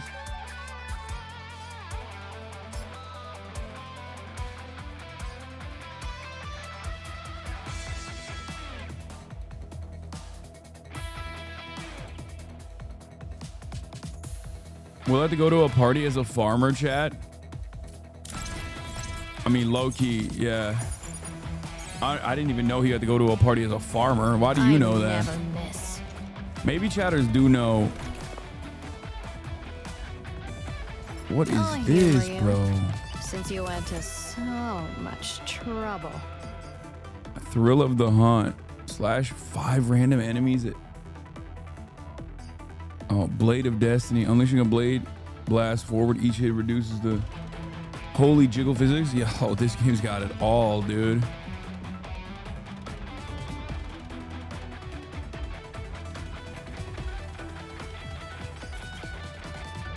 You want me to do Chinese dub? Actually, you want me to go boss mode on it? Hold up. Why not? Wait, which one is it? Wait. Which one is the voice? That's Korean. I know that. That's Japanese, right? Or is this... Which one is Chinese, bro? Maybe the first one. I assume it's the first one, right? It's got to be the first one.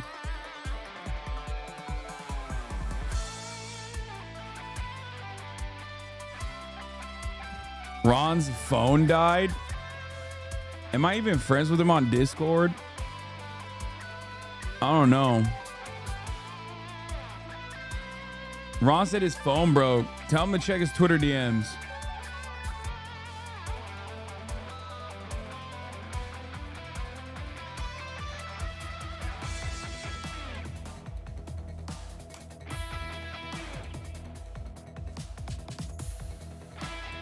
Minus 100 subscribers. Say stop. I can't talk about that. Bro calls himself white Chinese, by the way. I am. I'm white Chinese. The problem is, guys, stop. Let's not talk about this stuff, okay?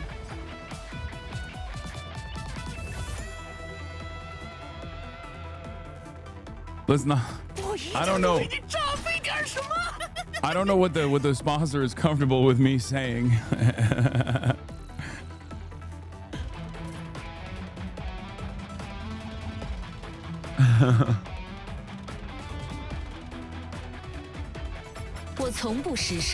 Oh!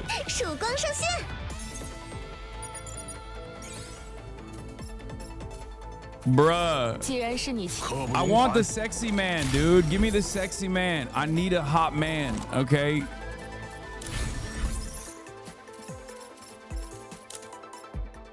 Yeah. Sign in for 7 days. No. Just let me unlock the sexy guy. I want to unlock the sexy guy. Sign in for 7 days with a Rogateer. Perfectly clear any world on difficulty 3 to unlock combat terminal.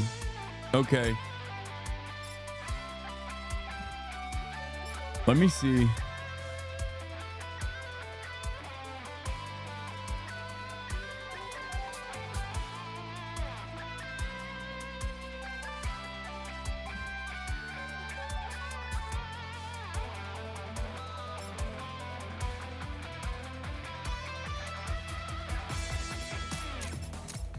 Dude, these outfits are sick.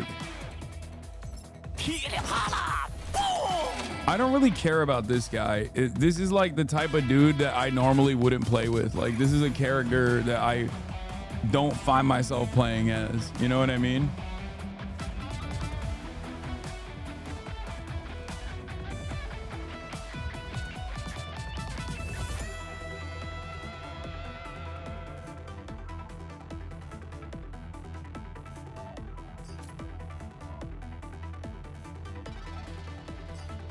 Junkrat. That's what it reminds me of. Hold on. Let's see the skins. Let's see the skins, though. We got to look at the skins. Damn, they got... Bro, this game is woke, dude. Look, he's got a disability. This game is woke, dude.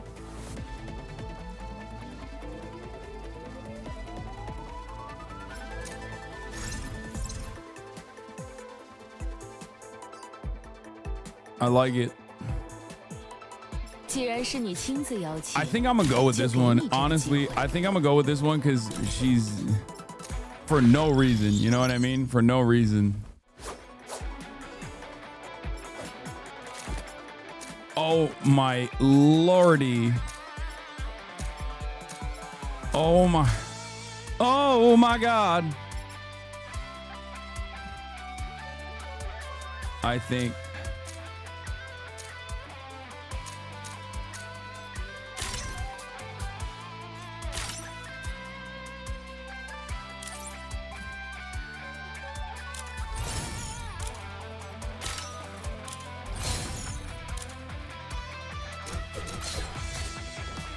I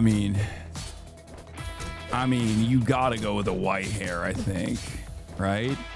How do I unlock this? Wait, I can't? No.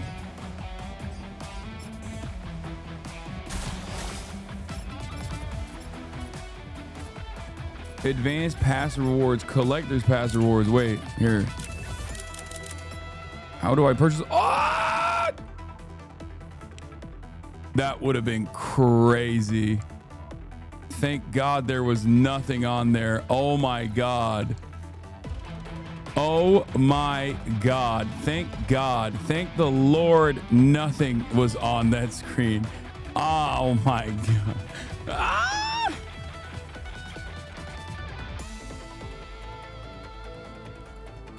That would have been crazy.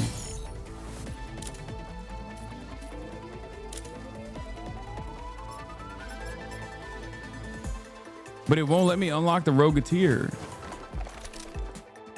Wait, I'm confused. Why won't it let me unlock the Rogateer? I thought I could just like pay to play, you know?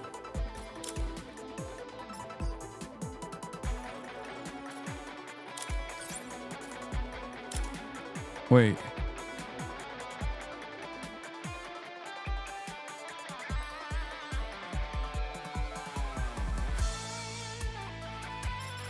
So I have it now. No. Okay. I don't think I'm gonna have enough time to play with Ron. That's the battle pass. Go to season. This? No. What is the event?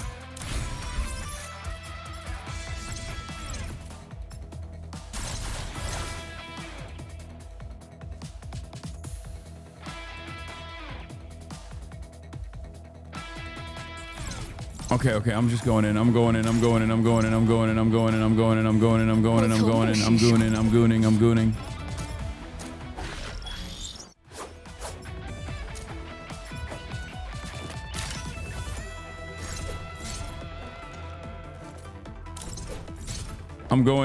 in. So we just did Ring City.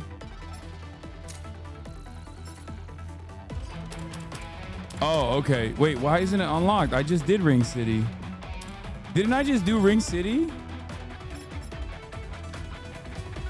I have to do it again? Oh, I did.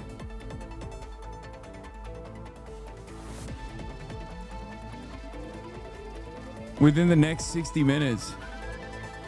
No, it won't let me change the difficulty. I thought I just did this.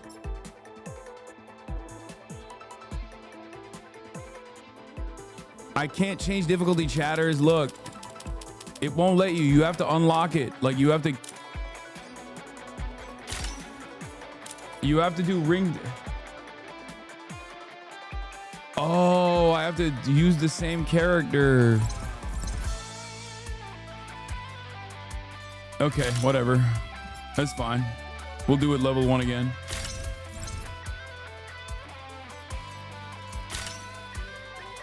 New character, Donut. Okay, calm down. All right.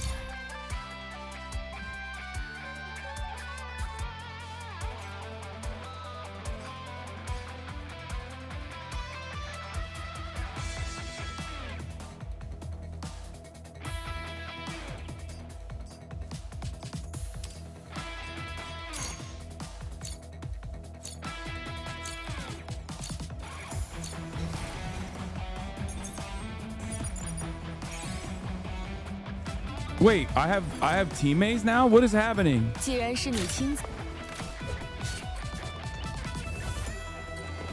Wait, I got randoms on here?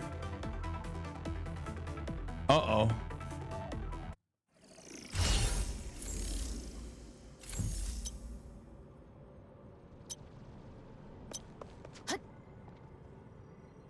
Yeah. Woman. 哦，是，我是来。Wait, can people hear me? Hello? Hello? Can you guys hear me? Wait, why is this person not agreeing?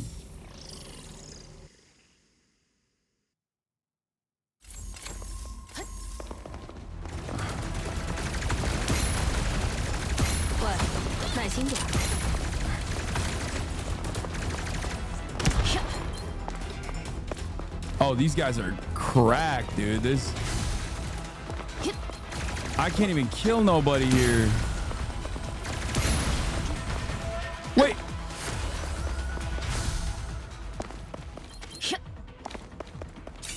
我知道你很想休息一会儿，放心，我不会告诉其他人的。Uh-oh. Increase all QB damage. Summon high energy QB. Summon revenge QB. All right, I'm gonna go with the middle one. I'm getting carried and I'm like kind of worried. 去下个地点吧。 They're clearing the area before I'm done with my perks. Stop. Stop.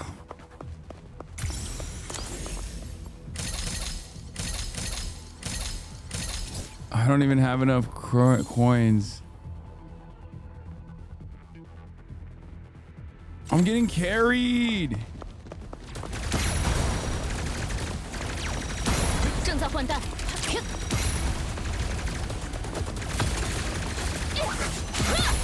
Oh, my right click is crazy.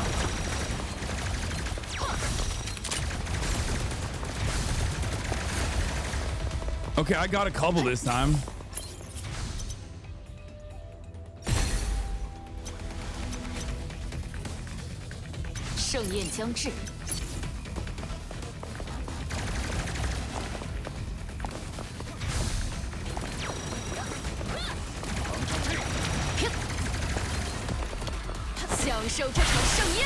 Wait, I ulted for no reason before I even got to the... Oh my god. Oh my right click is so good.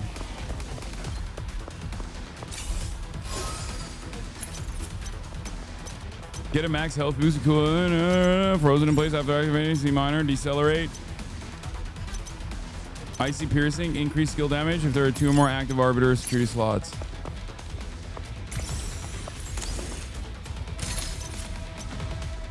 When reloading, if there are no enemies.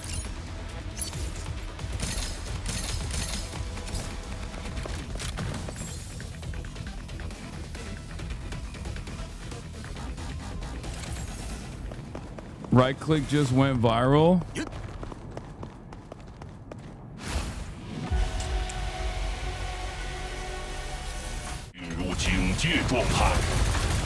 Oh! Why me?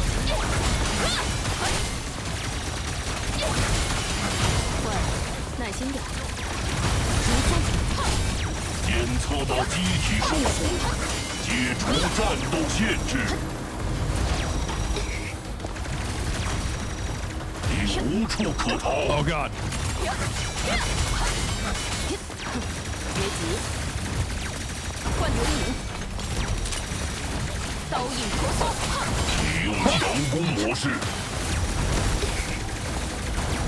Dude, I'm cooking this guy. Okay, I did the most. I did the most on that one. I earned my keep. I came in the clutch at the end. You know what I'm saying? Like, right? That was carry. Major stopping power there. Hitting the enemy with a weapon has 5% chance to restore 25% ammo. Each enemy defeated base weapon damage. Maximum 200. Oh, that's sick. Every skill cap you own increases Q ultimate damage by... Ooh, I don't know. I don't know. Which one? Okay. Hold on. I gotta get my perks.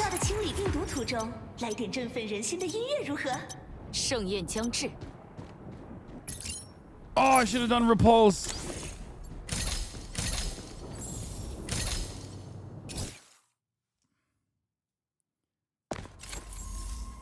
You have to get kills for 2? Okay, stop.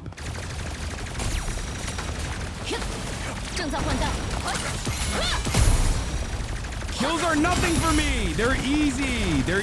Look at me, dude. Look at me. Look at what I'm doing right now. Yeah, look at that. You gotta get kills, chat says. Yeah, it took me a second, but don't you dare.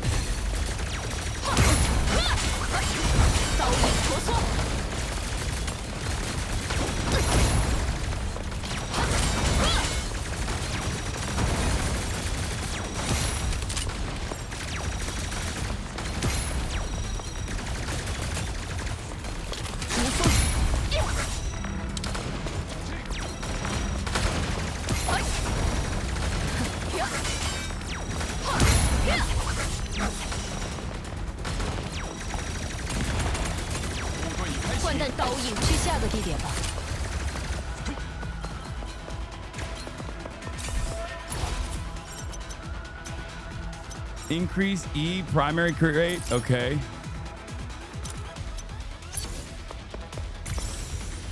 I think that was good. I don't know.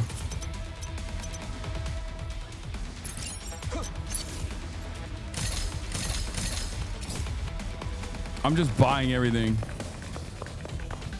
Survival challenge, area ahead.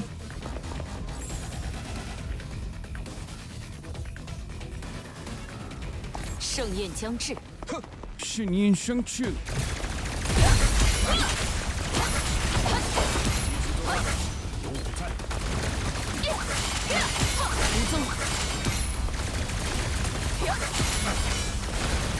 what the hell?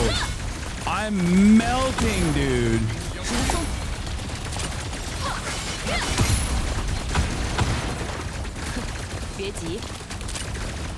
Oh my god, I'm melting.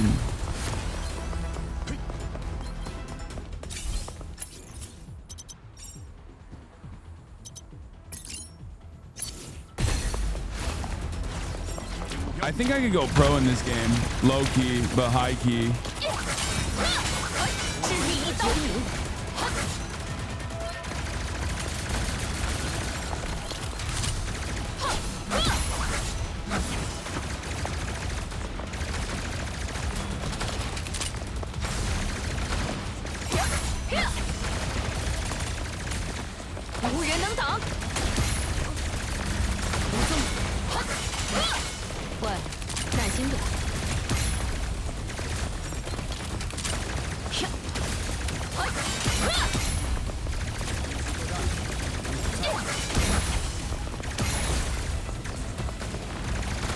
Oh my god.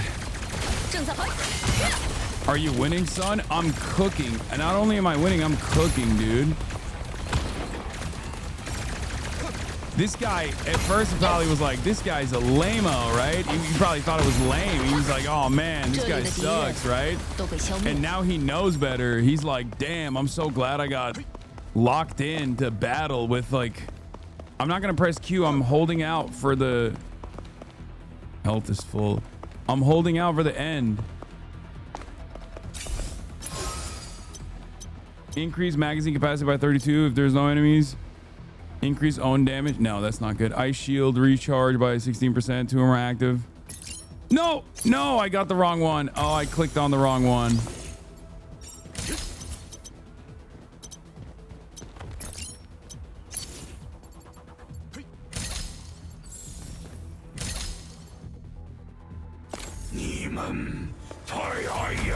Do you guys ever feel like you're just kind of clicking stuff if you do co-ops like this because you don't want to like fuck up the vibes?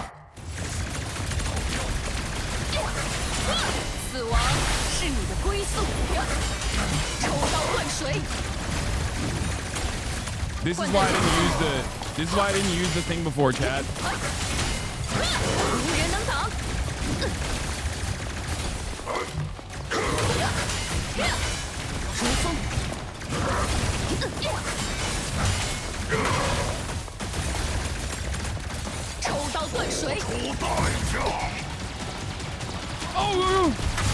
Oh god. I didn't know he could do that. What is this immunity?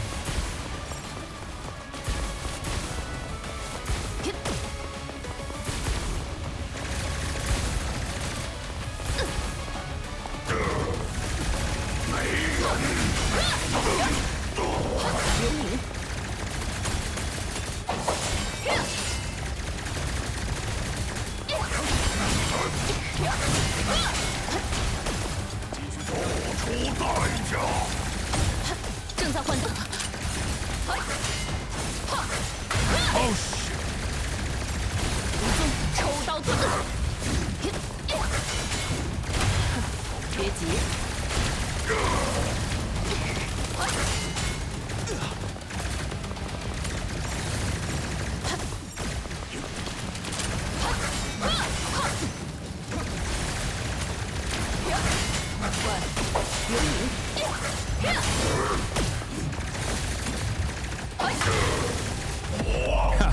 Easy.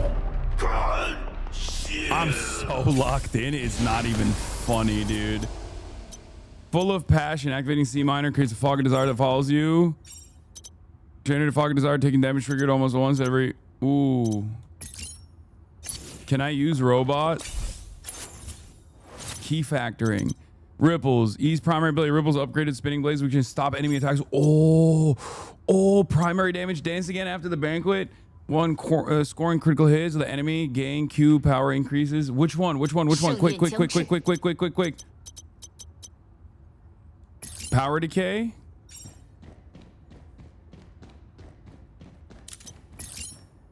One? Okay, we're going one. Should I sell any of this? No. 我的回报. 我的回报. I'm learning Chinese. That's another benefit. By the way, thank you. Gaming is back. Terminal. Shouts out to Terminal for sponsoring the stream.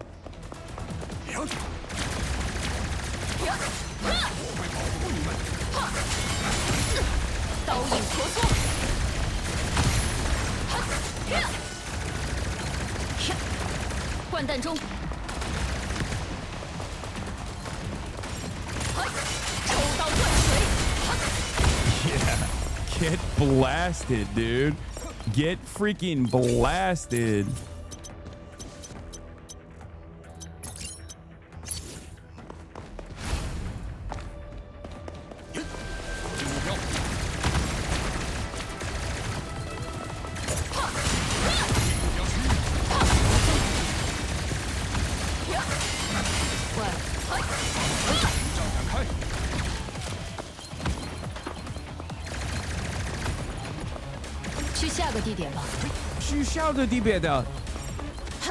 What is this? 我的回报. 我的回报.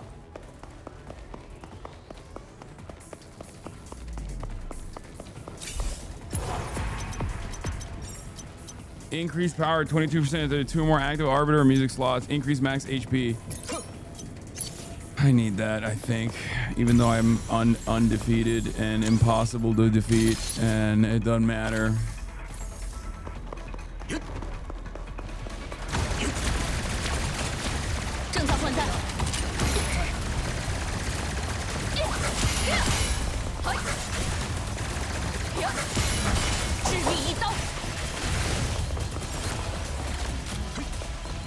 That was quick.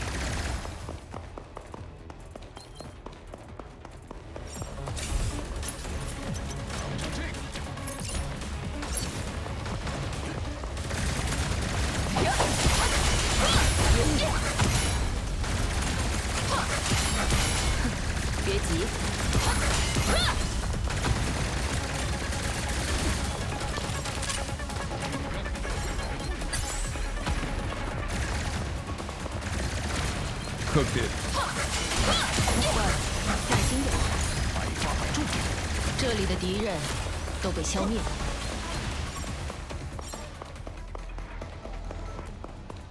Bro, me and this guy is just cooking it. Increase all crit damage against shields.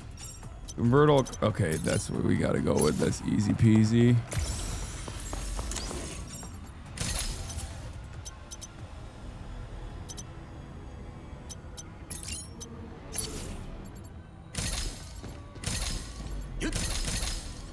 You can't hold any more relic. I don't even know what the relics do, honestly. Secret alley boss? Okay. Wait, what? Oh, that's me! I'm fighting me!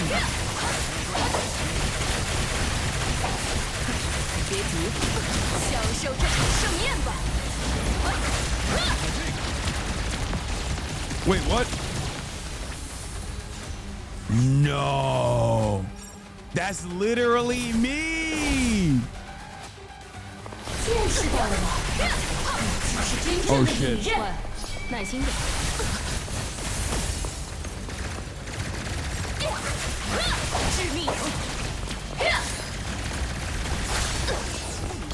Oh, that's a phantom.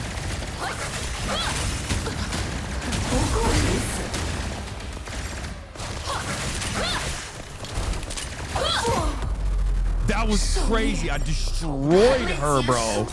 I literally destroyed her life.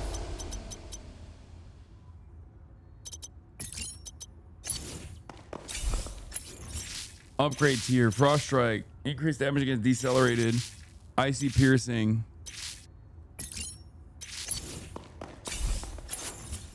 Key refactoring.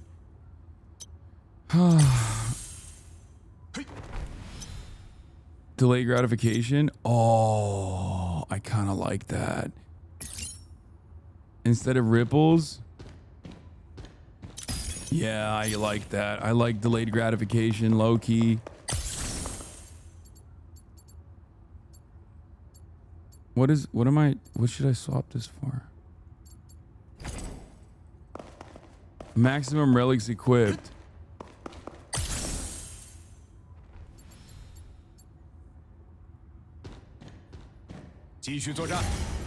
How do I put it somewhere? I can't. How do I replace it? Oh shit. Did I miss them? No. Did it automatically take me there? Oh, it did. Dodge and destroy viruses. Don't let them hit you. Wait, what? What is happening? Why can't we go through?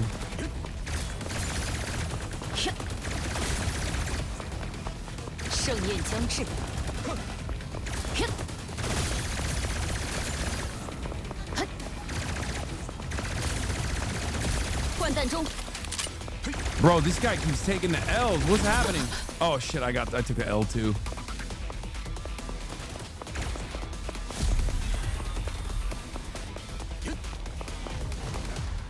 What does this do?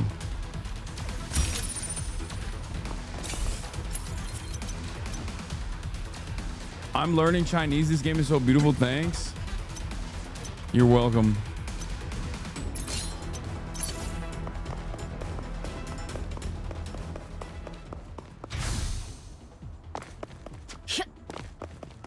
Super shop? Oh, I don't have enough money for anything.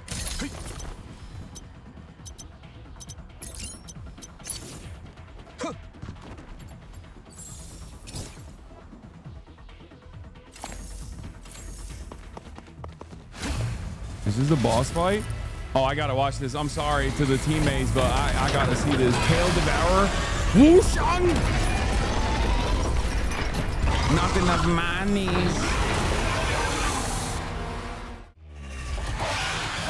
Shit. 正在换弹。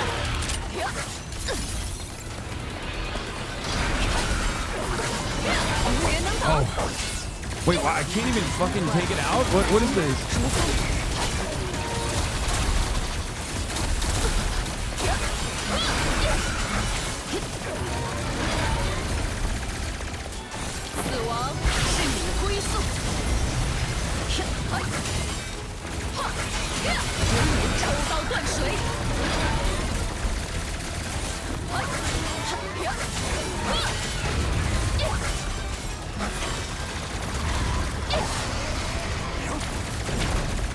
Do you see that? I did that.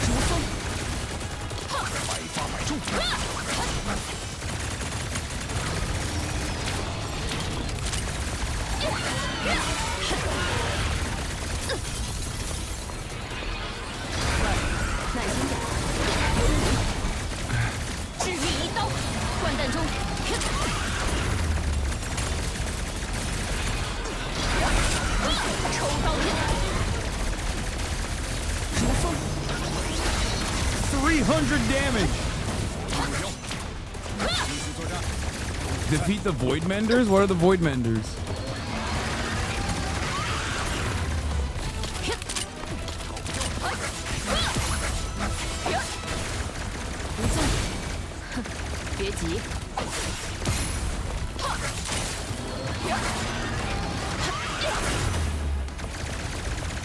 Wushan!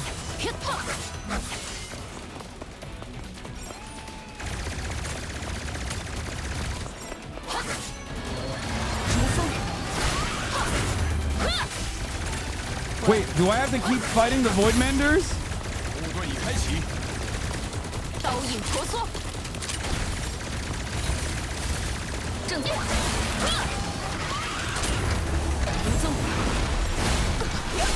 Oh shit. Why is it immune?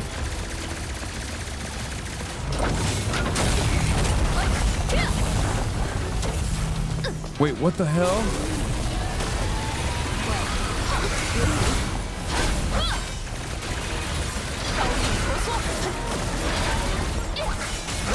Yeah, there we go. Ultimate ready! It's over.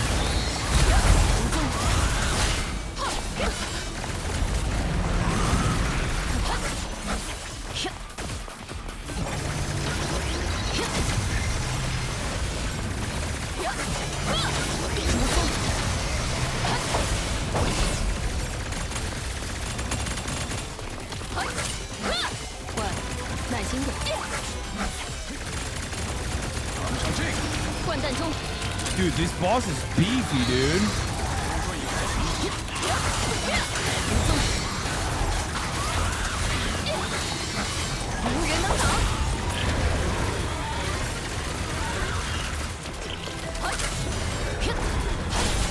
Shit, I didn't hit the head. I was too far away, Chad.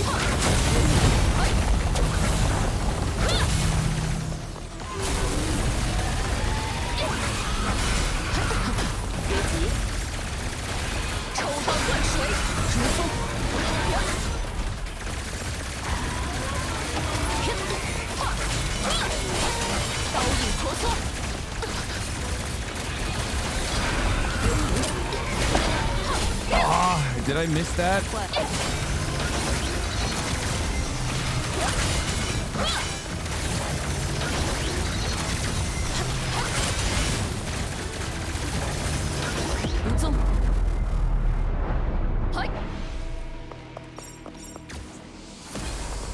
That was crazy. That was a boss battle for the ages, you know? Why is he not taking any damage? No, he was. I was just melting his ass, dude. I was a damage maniac. Wait, what do you mean? He did way better than me. I thought I got carried. I thought I cleared it so well. I thought I was I thought that I was doing well, but it turns out I wasn't. Okay, well.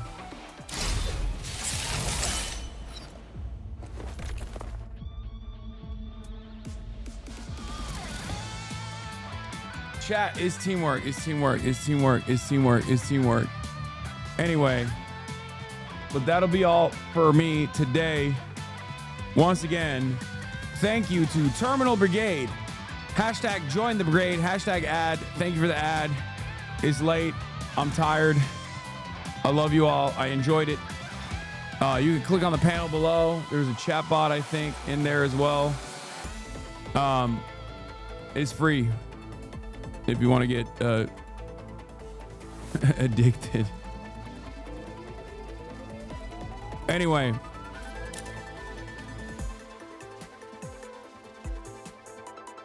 Ace Combat 7 tomorrow, Unc. Dude, I do Ace Combat in the real world, okay? I don't got time for games for Ace Combat. Oh, in any case, everybody, love you all. I must bid you adieu. Many of you said gaming is not real and gaming can't hurt you. Turns out gaming is real. It's very real. It's the most real thing that's ever happened in this stream, in this community. From all the ups and downs, we did it again. Dude, look at my water bottle. I had to drop it so I could go and cook this boss. Another 9-hour broadcast. You already know what it is. You already know what's up. We did it again, baby. Gaming was real. It's not a mass delusion. It's not collective psychosis. And I will see you tomorrow. Special guest tomorrow. Noah, not Colwyn, the other Noah Sampson.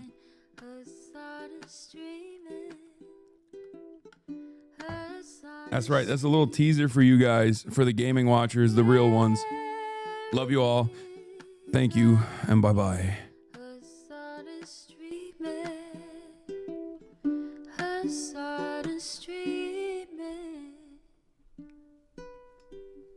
Reviewing the P.O. box, Uncle Uger's face. Sudden discord agitprop, great names take embrace. Tiny Bernie Sanders, LGBTQ Air Force. The whole left at your fingertips, Ane at your door. H3 crowded debate, the Young Turks online show. 3 full fucking years of this, plenty more to go. 90-day fiance talks of champagne bourgeoisie. A Trump rally live reaction, a mass riot at DC. There he is again, Hasan is streaming. Hasan is streaming. There he is again, Hasan is streaming. Hasan is streaming. Reading live stream fair comments, Austin show chat advice. And all the ways the right-wing pipeline can suck you in online. JCS react, Lord frame gets broken, cover blown. A full-blown mass pandemic, monster streaming at your home. Total radicalization coming out to find. The system you were taught to trust in was broken the whole time. All these daily streams, whether big or whether small, have helped me and so many find the meaning through it all. There he is again, Hasan is streaming, Hasan is streaming. There he is again, Hasan is streaming, Hasan is streaming.